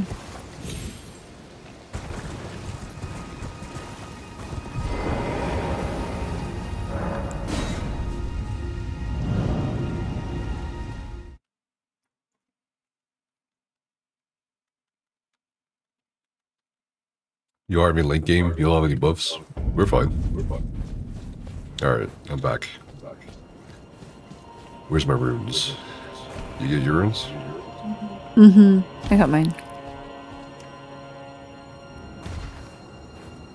Cool. Now we can leave. Let's go to... Was it? We did all that for what? explore. The foot of the 4 belfries. The gray saw you found before we regrouped. Okay.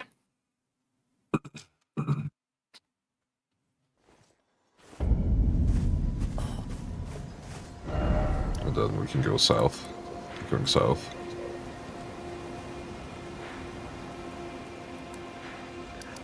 Oh, did you want to try? Oh, sorry. Did you want to try to unlock the other thing? Because I still have a key. Or Yeah, we can try. So we're just right up there. sorry. I don't think the trolls respawn. I'm not sure actually. Well, I guess we're gonna find out.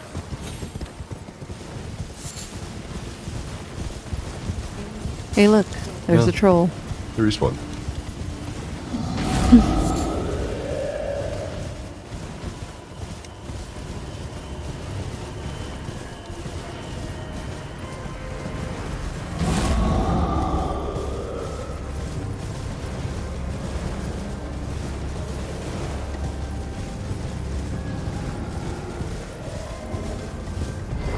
Wait, is this the one? No, this isn't the one. It's the one Ah. further up. No, it's the one over here. Okay. I got juice. Night sky unseizing. Alright, I guess. Shut up, Boo. I can't do it.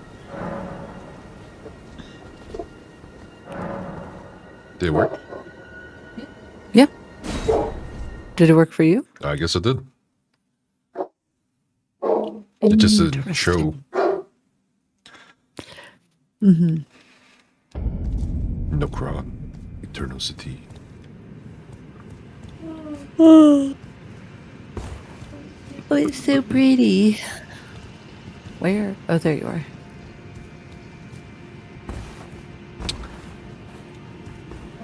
Ah, ah. Okay. This way. What? Where is this way? Where I am. Follow the compass. Where are you? I don't know. Come down. Okay. I was trying to follow you on the compass.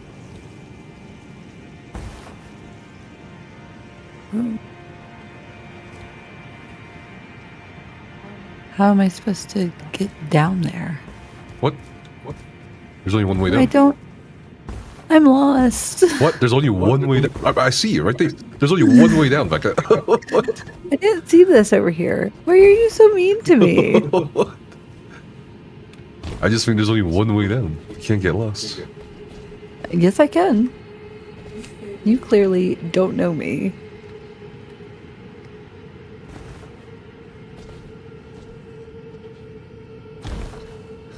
Alright. Down this way. We're gonna find a Crucible Knight.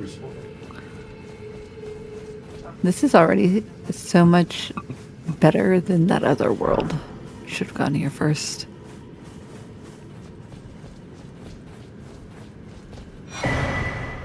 A mottled necklace.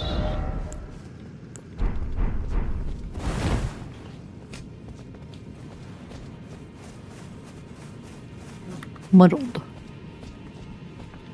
Oh.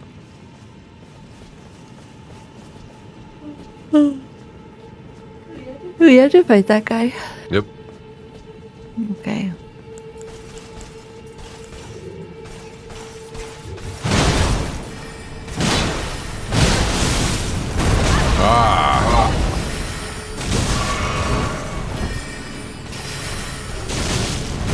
Good. Oh my god. Buying some Ah.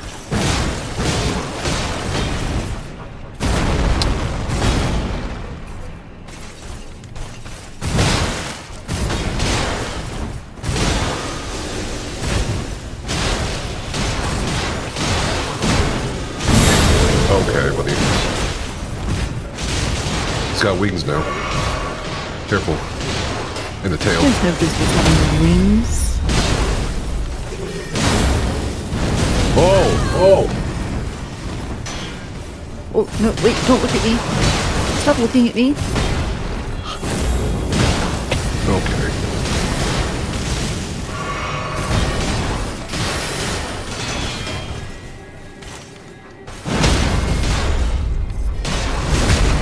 Easy.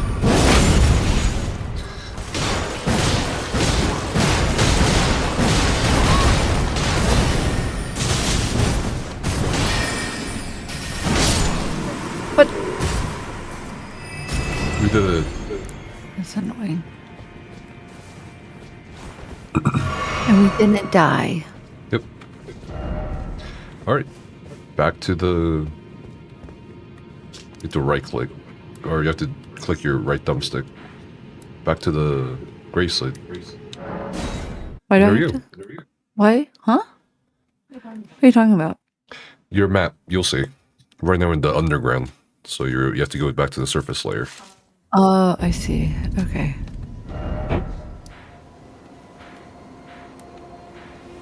Okay, and now we go south. And we've done the 4 belfries.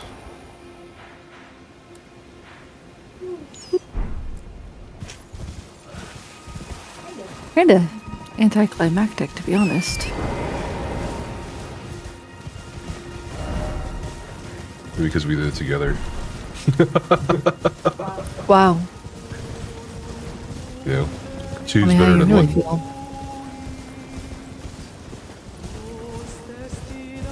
What is singing? Go and find out. I'm not dumb. It's that bat. That female bat thing.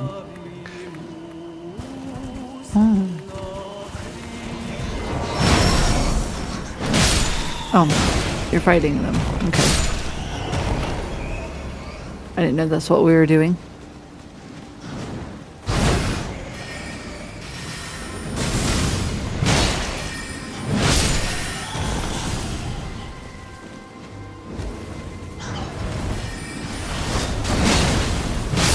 Oh! Look, freaky old lady bat. He does look,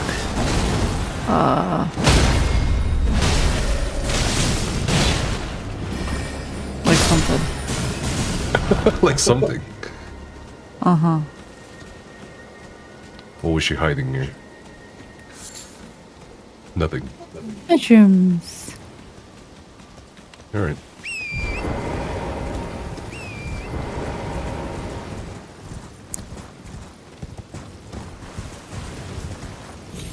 Oh, it's a jail. Can we just activate it? Who's jail? Every jail. Yeah, we can just activate it. That's cool. Oh boy.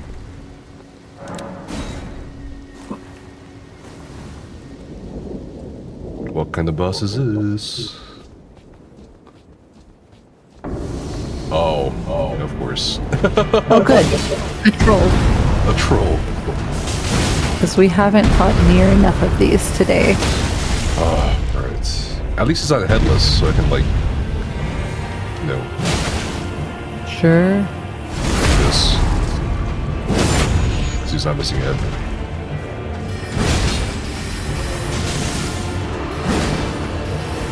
Oh, no, no, no. Okay. Oh, he's shouting at me. Oh my God. Okay, he is not like the ones we fought in the overworld.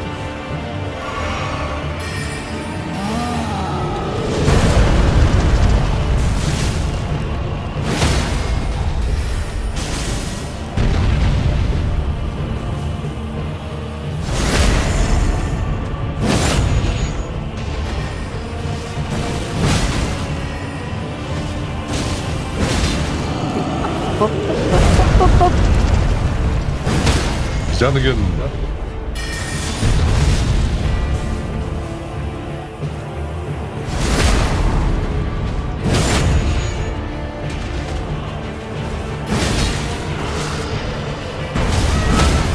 Oh, okay.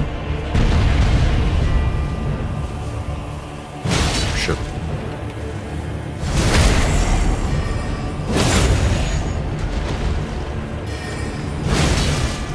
Oh! Okay. This isn't good.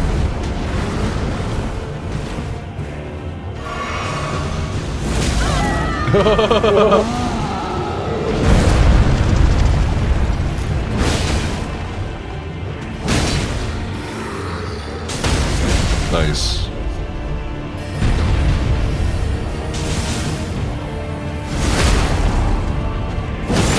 He's almost dead. I think he is dead. He looks pretty dead. Oh, you got a spell. Nice. Great Blade I feel like Balance. I have that one. Do you? For the rapier? Yeah. It has a very similar. But this might be one that I can use with my staff.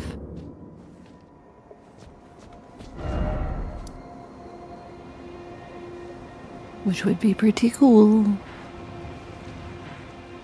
Oh.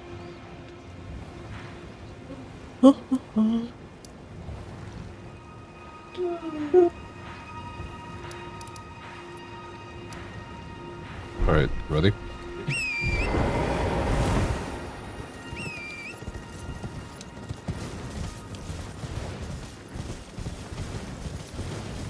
W.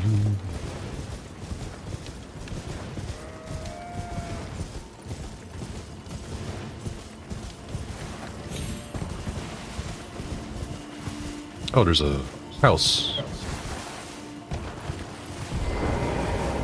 with items. Huh. Revenger's Shack. Oh, we're being baited. What does that mean? Like a hostile NPC or player. But it's an NPC because we don't have players. You remember this guy? This is the captain. Commander of the castle. His daughter died. I see he's not resting well in the afterlife. Well, he's not dead. Man, kill him though.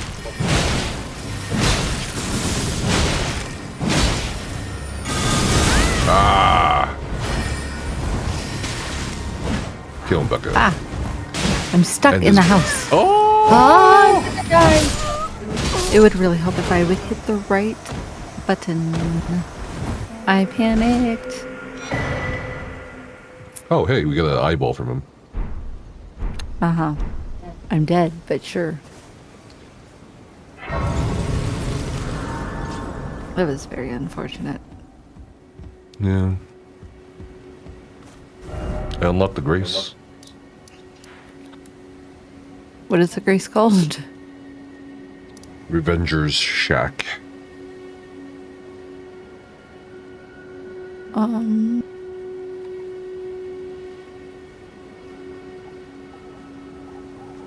don't.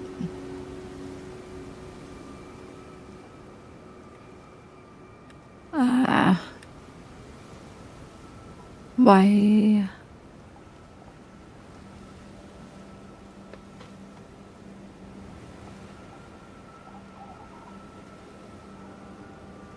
That's why.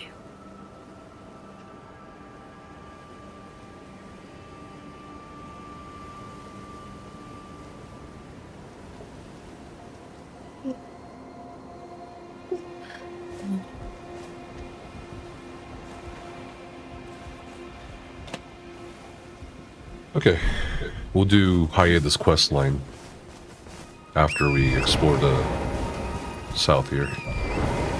I'm gonna keep feeding your eyeballs.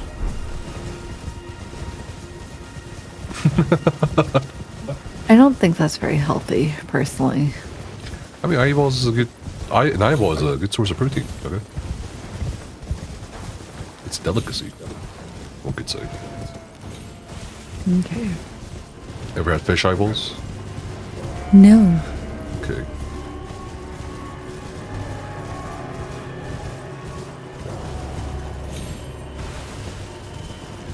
It's another mage tower. You know what that means, right? Another memory stone. I think. Maybe. Or items that aren't any better than what I already have. I have so many, like, staffs, and they're worse than what I'm already using. It's very confusing. Oh. Read message. Erudition guide D. We need to do an emote called erudition, I think.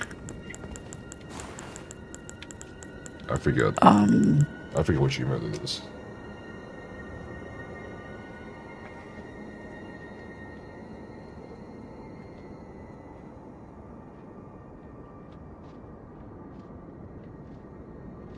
Oh, okay. I know where to get it. All right, let's go explore. This way, the tree of life. Okay.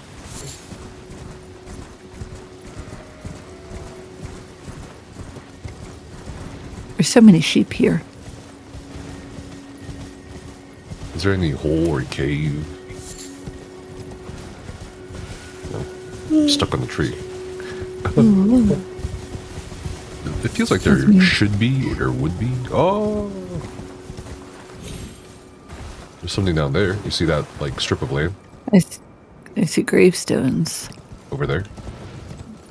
Down there. How do we get down there?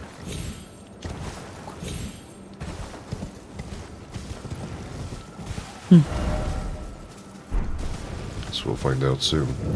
Minor Erdtree. Another boss fight.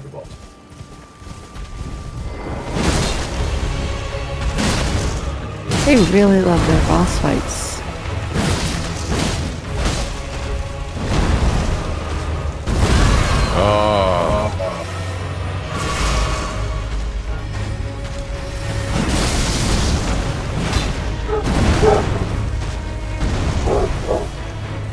Bro can hear us engage a boss. I'm so sure that's what that is.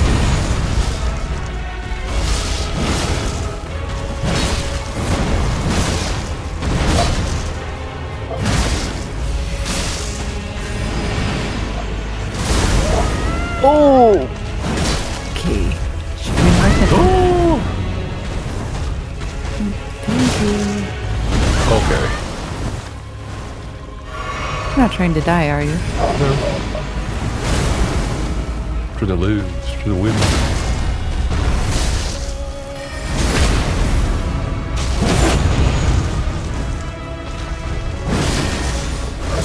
Oh, I'm dead.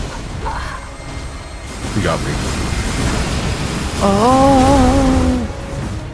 I can't do this on my own. You can. I believe in you. No, I can't. I am weak. Ah! Wait! Stuck on a rock. Run. I can't. Oh, it wasn't a rock, it was a jar. Wait. Oh. See, how am I supposed to be able to do anything like this? Slowly but surely. Okay. Okay.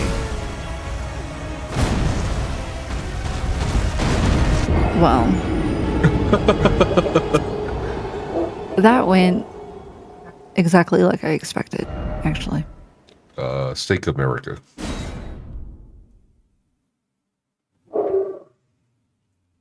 Oh, grr. My God. Alright, I guess.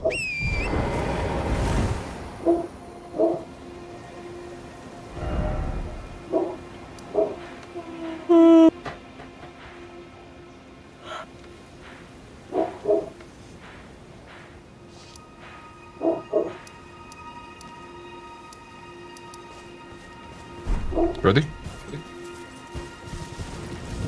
I guess. Gotta get my runes real quick.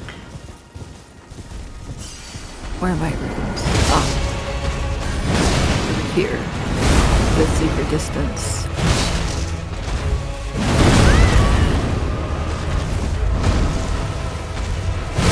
Okay. Well, things aren't looking good already.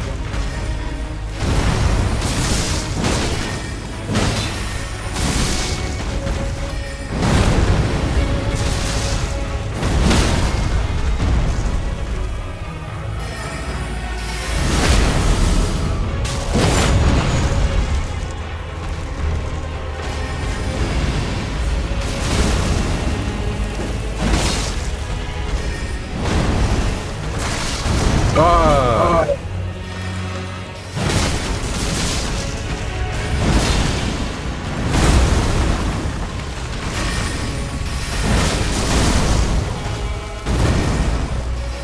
This fucking thing aggroed.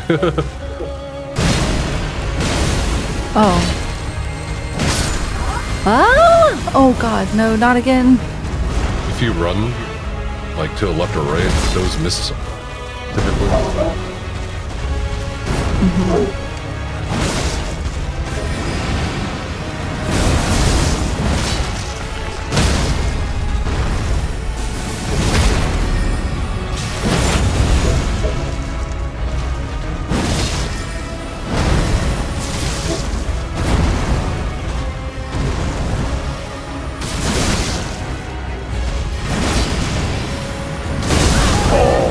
thought I rolled.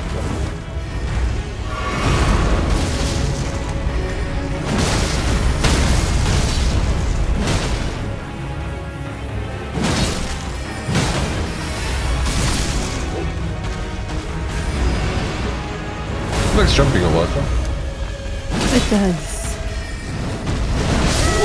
Oh! Oh my God. Okay.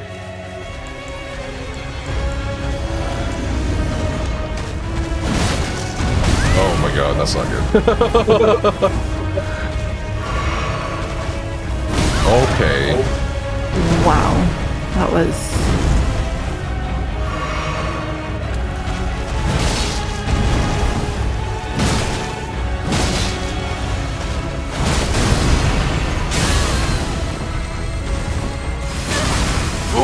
Oh, don't die, don't die. My God. Ah, slow wind up. I don't feel like we should be struggling this hard. How under-leveled are we?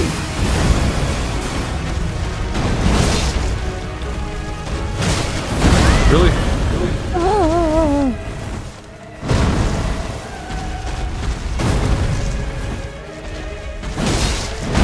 I swear.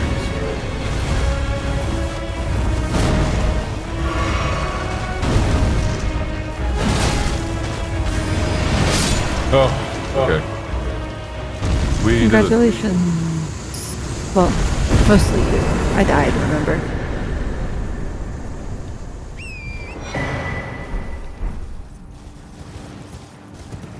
I just want to sit down. Mm-hmm. Alright, let me...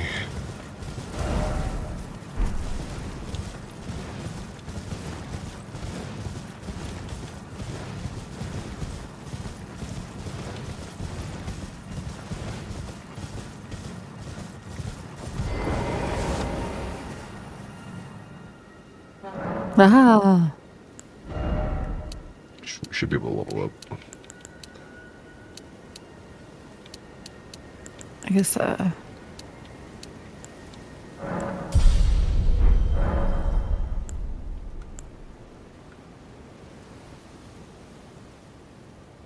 I definitely can't level up at the moment because all of my runes are on the ground. Need my rune. Okay.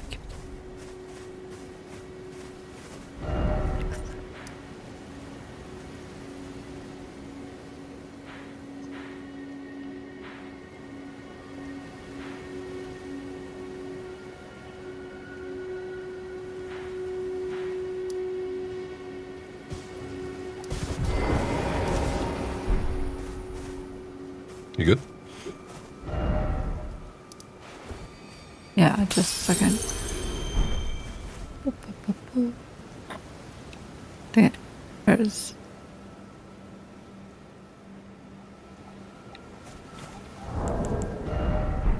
There we go. Did you need to sit? Nope. Okay. We can go back to Dops, that guy who needs a key. So go to lake-facing cliffs where Bach is. We'll give him a key. He'll give us an emote. And then after that, we can unlock this tower. And after that, we can find his dead body. Spoiler alert. In the academy. Oh, all right. Yeah, you're supposed to say spoiler alert before True. you spoil something. Walk the sea ready to make. Grr, you're getting on my nerves. Going so please. This way. Okay. Oh, there's our little guy. What's his name? Bach. Bach. Where'd you go? Did you go inside? Yeah. Back to learn another. Why, of course. Okay. You can talk to him and give him the key. Back to learn another.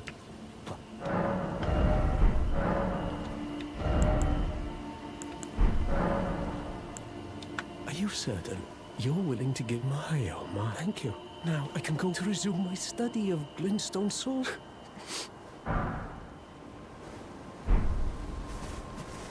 Back to learn why, of course. Thank you. With you a blessing. Perhaps who knows? Okay. All right. You got the email from him? Yeah, I got the emote. Okay, now we go back to that tower where we were just at.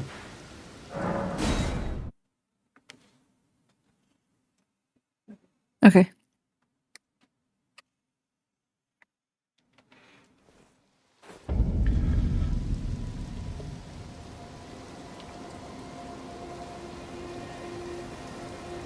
It's not the Sorcerer's Isle, is it? Converted tower. Why? Oh, okay.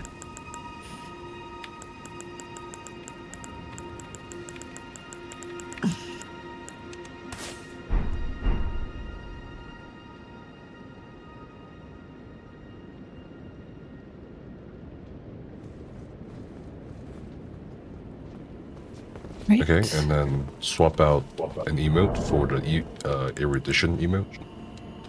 Mm-hmm.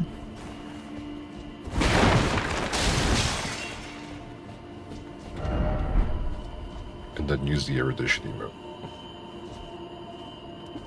I assumed as much.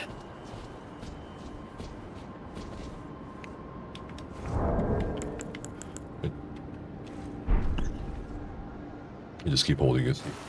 Yeah, there you go. Interesting. Oh, a ladder appeared. Yep.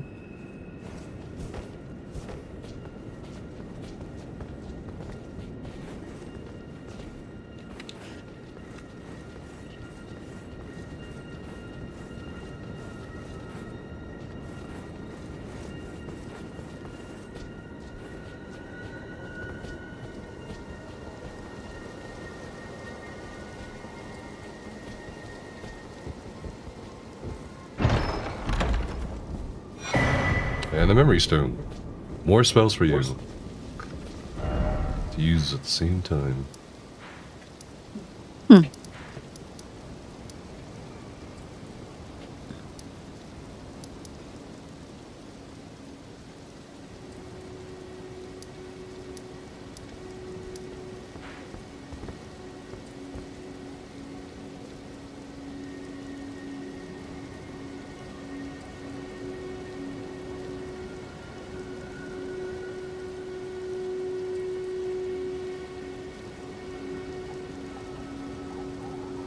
Oh, I slipped on the leaderboards for Duolingo.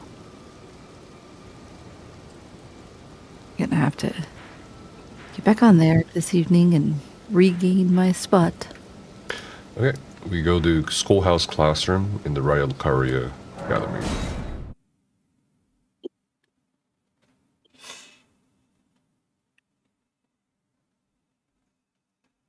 Are you sure it's the classroom this time? Yes. Okay.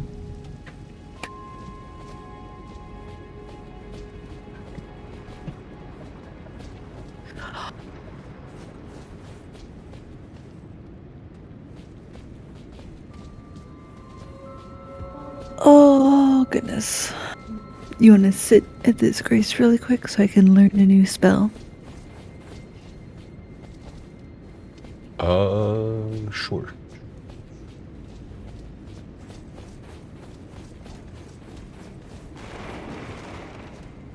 Okay, you brought a bad guy with you. Just sit. Just sit.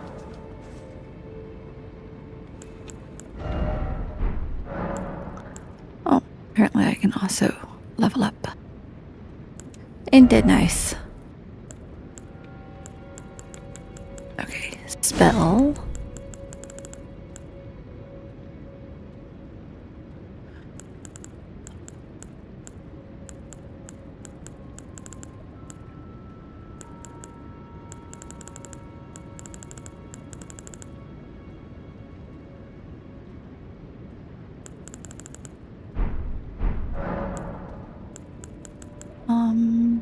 Maybe. Oh, shoot. Okay. You need to find Dobbs. You mean his corpse? Oh, here he is.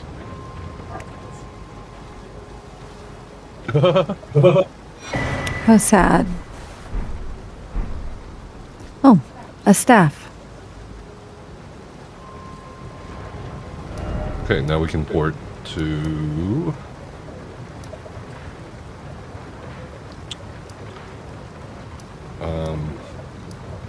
Lernia Highway North. It's like southwest of us on the road that leads to the sunken town. Southwest of us on the road. Southeast of us. What's it called? Lernia Highway North. Got it.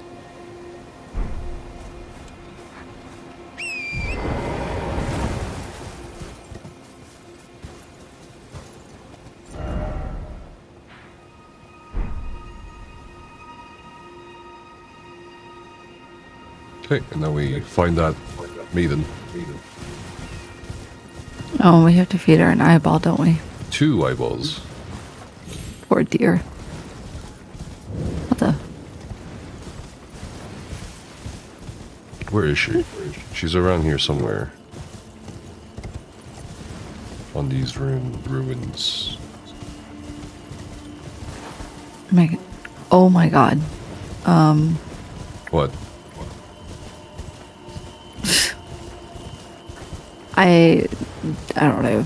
Everything is having a fit. All of a sudden, my controller turned off, and then I was turning back on, and my game closed or like tabbed out by itself. I don't know. I found her. Hello? Would you donate any? I'm on a pilgrim, and when I eat one of the... You're not like the others who give me grapes, are you? They rest their trembling hands upon me. Howling wordlessly, they gently stroke my eyes, their frail fingers, emaciated. Yet still, they give me the grapes. But you seem somehow firmer. You are most kind. May the blessing of the... Okay. Let me know when you're done. Okay. Okay. We port to the Gate Town Bridge directly north of us.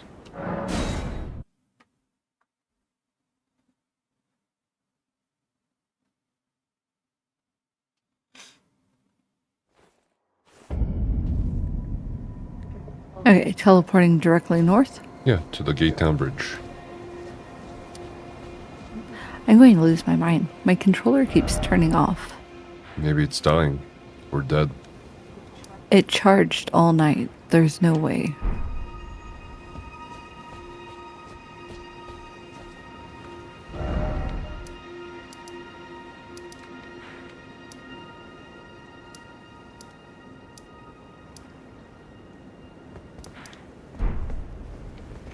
Okay. Oh my god, give me a second. All Hold right. on.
Okay.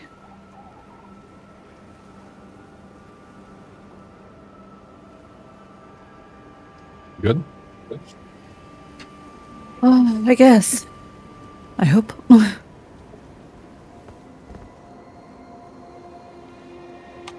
Okay, let's set the grease.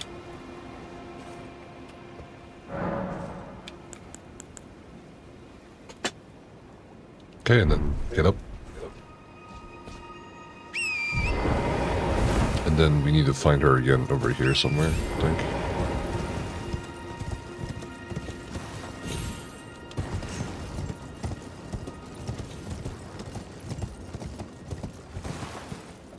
Let me look this up because I forget.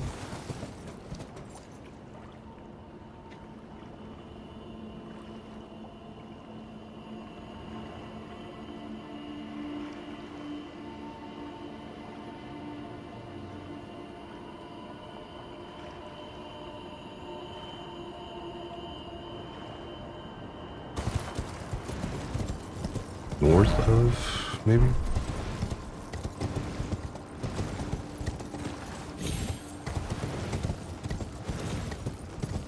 Oh, here she is. Oh, we ran right by Would her. you donate any sugar? I'm on a Ow. pilgrimage, and when I eat one... Oh, now I I can feel the distant let aside. I wonder what Shabriri grapes really are. Delectably tender and sweet, yet searing. What a sight they must be to behold. Tell her they're human eyes. Ooh. What happens if you tell her that? That's not possible. Not all of those people. Their own.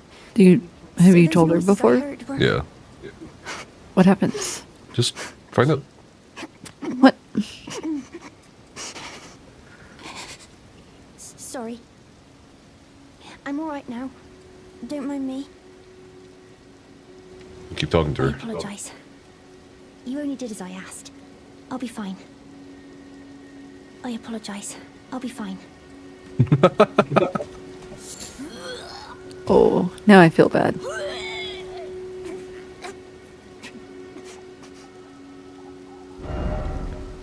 Let me know when you finish talking to her.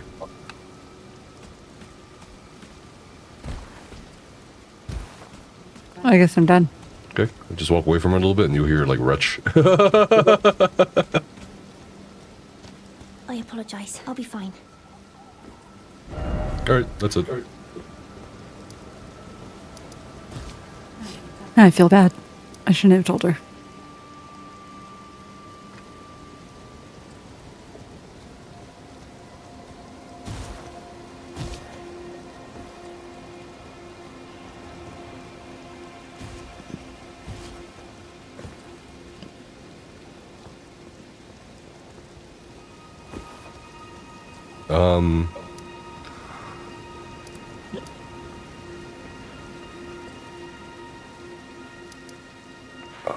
Where are you? Oh. Let's go to... let's separate and then go to the round table hold. So I'll separate us. Oh. So you can, Okay. like, talk to people there and progress some quest lines. And after that, we'll meet back up.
What is he holding?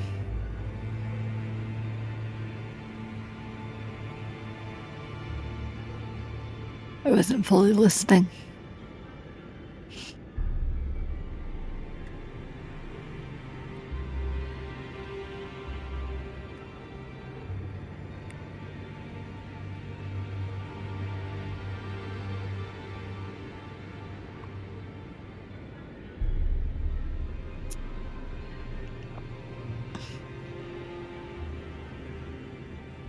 Aw.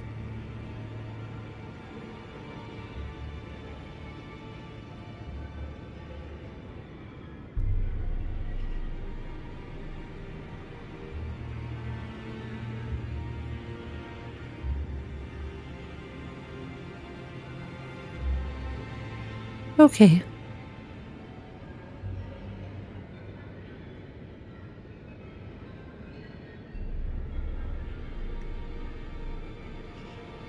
Maybe. Ah, well then.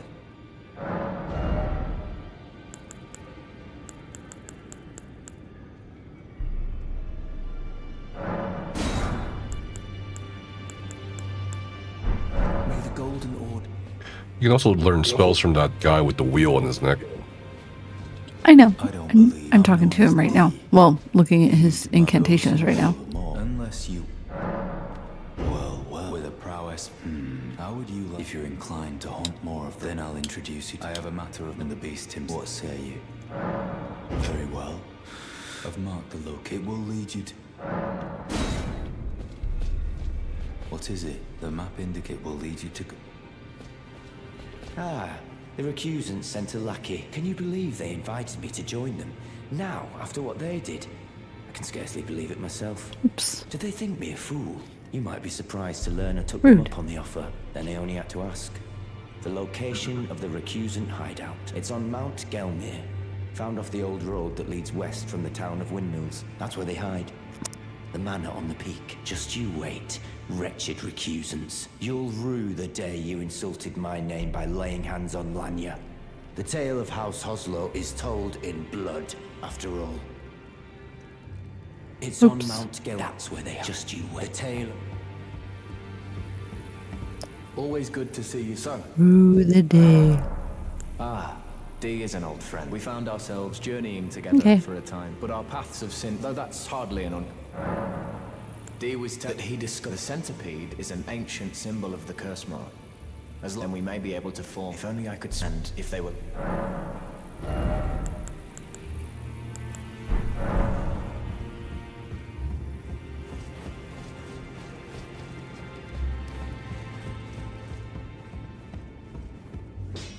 Greet, are you here for... Oh, had a change of... I understand. You're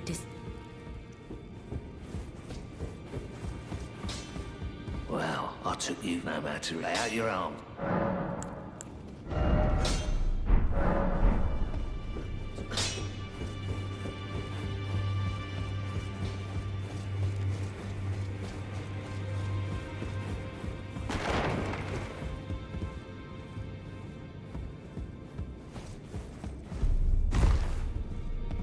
Wonderful. Make the journey to the capital. The two fingers. You may be for we.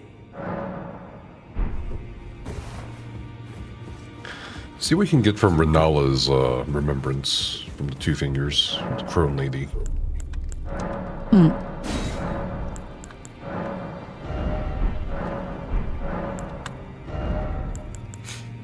You should also be able to buy a memory stone from those two crones in the side room for 3,000 Okay. runes. If you want another spell slot.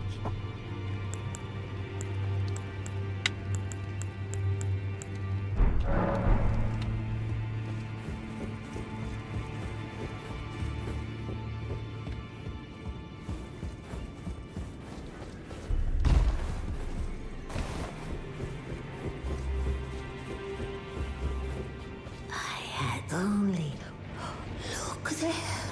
The fingers shuddered. fine work. You have earned now to become Elden Lord. The finger As much. now become. Oh, she'll give you a talisman pouch if you talk to her. Crone. Okay. That gives you another talisman slot. Mm-hmm.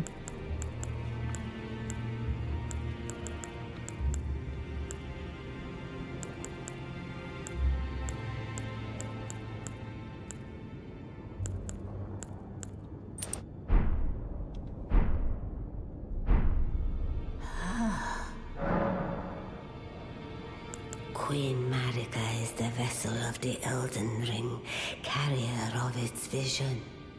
A god in truth. But after the Elden Ring's shattering, she was imprisoned in the Earth Tree, a grim punishment for shattering the Order, despite her godhood. The fingers speak. Marika's trespass demanded a heavy sentence. But even in shackles, she remains a god and the vision's vessel. confer great runes to become Elden Lord and join Queen Marika as her consort. The Fingers have willed it so. Now you may go.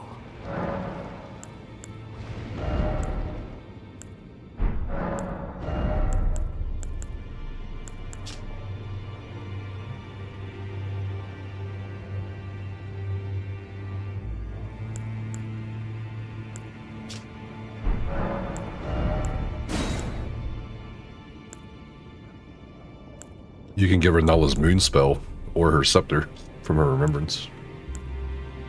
60 int and 70 int. Oh my god.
You gonna call it here? I'm working on talking to people, but I mean, we can. No, I just mean it's 6 p.m. Yeah. You still want to eat, right? Oh, well, I haven't eaten today, so ideally. Okay. But I mean, I guess if you want to keep playing, I don't have to eat. No, you should eat. Can wrap it up here. It's a good time to end it after you're doing all these quests. Talking to all these people. Getting talisman pouch. Then tomorrow we can tackle the rest of Lernia's lake. So much.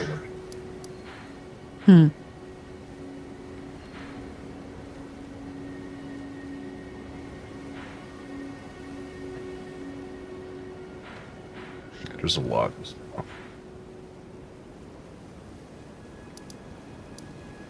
Yeah. We've done a lot, if you look at the map.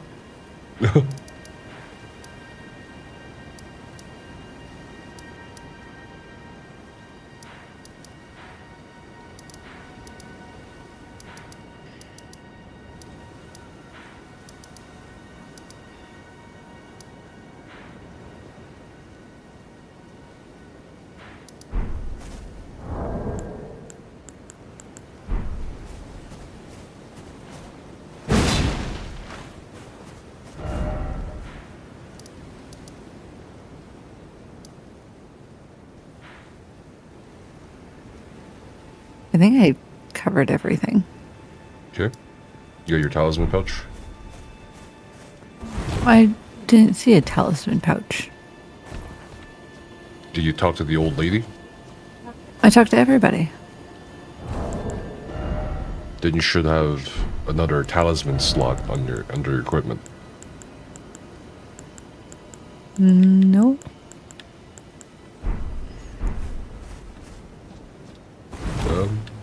You should. I don't.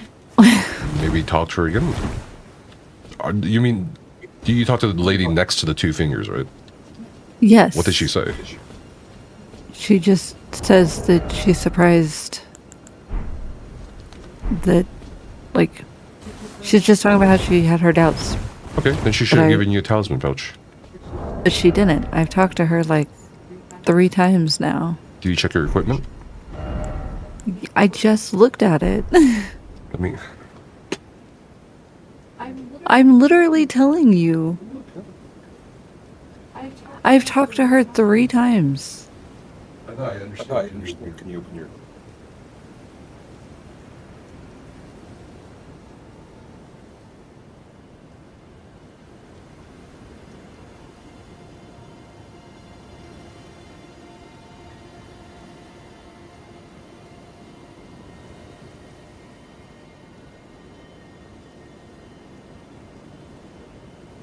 Good. Okay, but this was literally the 3rd time talking to her, so why didn't she do this the first 2 times? Oh my God. I did this 3 times. That doesn't make any sense. Okay. I don't even know what the point of these talismans are. Buffs. One talisman increases your health. One talisman increases how much you can carry, etc.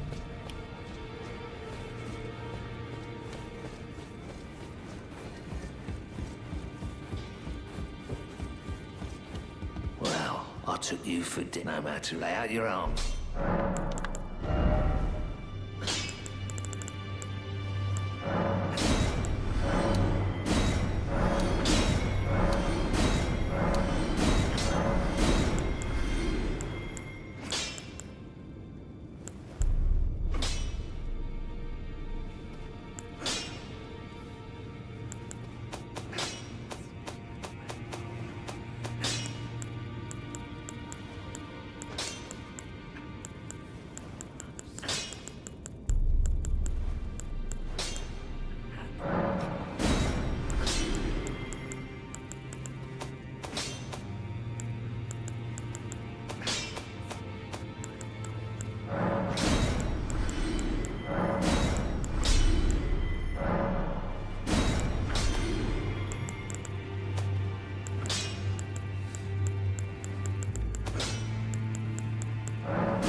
Okay. Well, I guess that's everything. Okay. Back or no matter.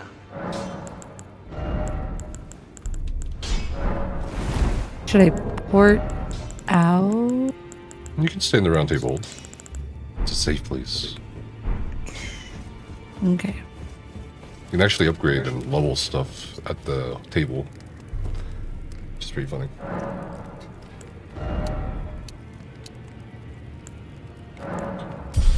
Oh, interesting. All that grace. What is the map in that will lead you to?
Always good to sow.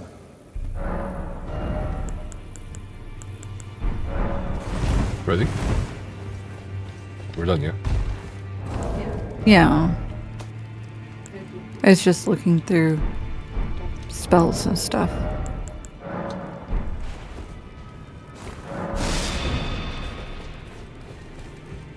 Alright, well. This was fun. Was it? Was it fun? Mm-hmm. Oh, I'll see you in a bit, guys. I don't know who's even streaming. See you tomorrow, huh?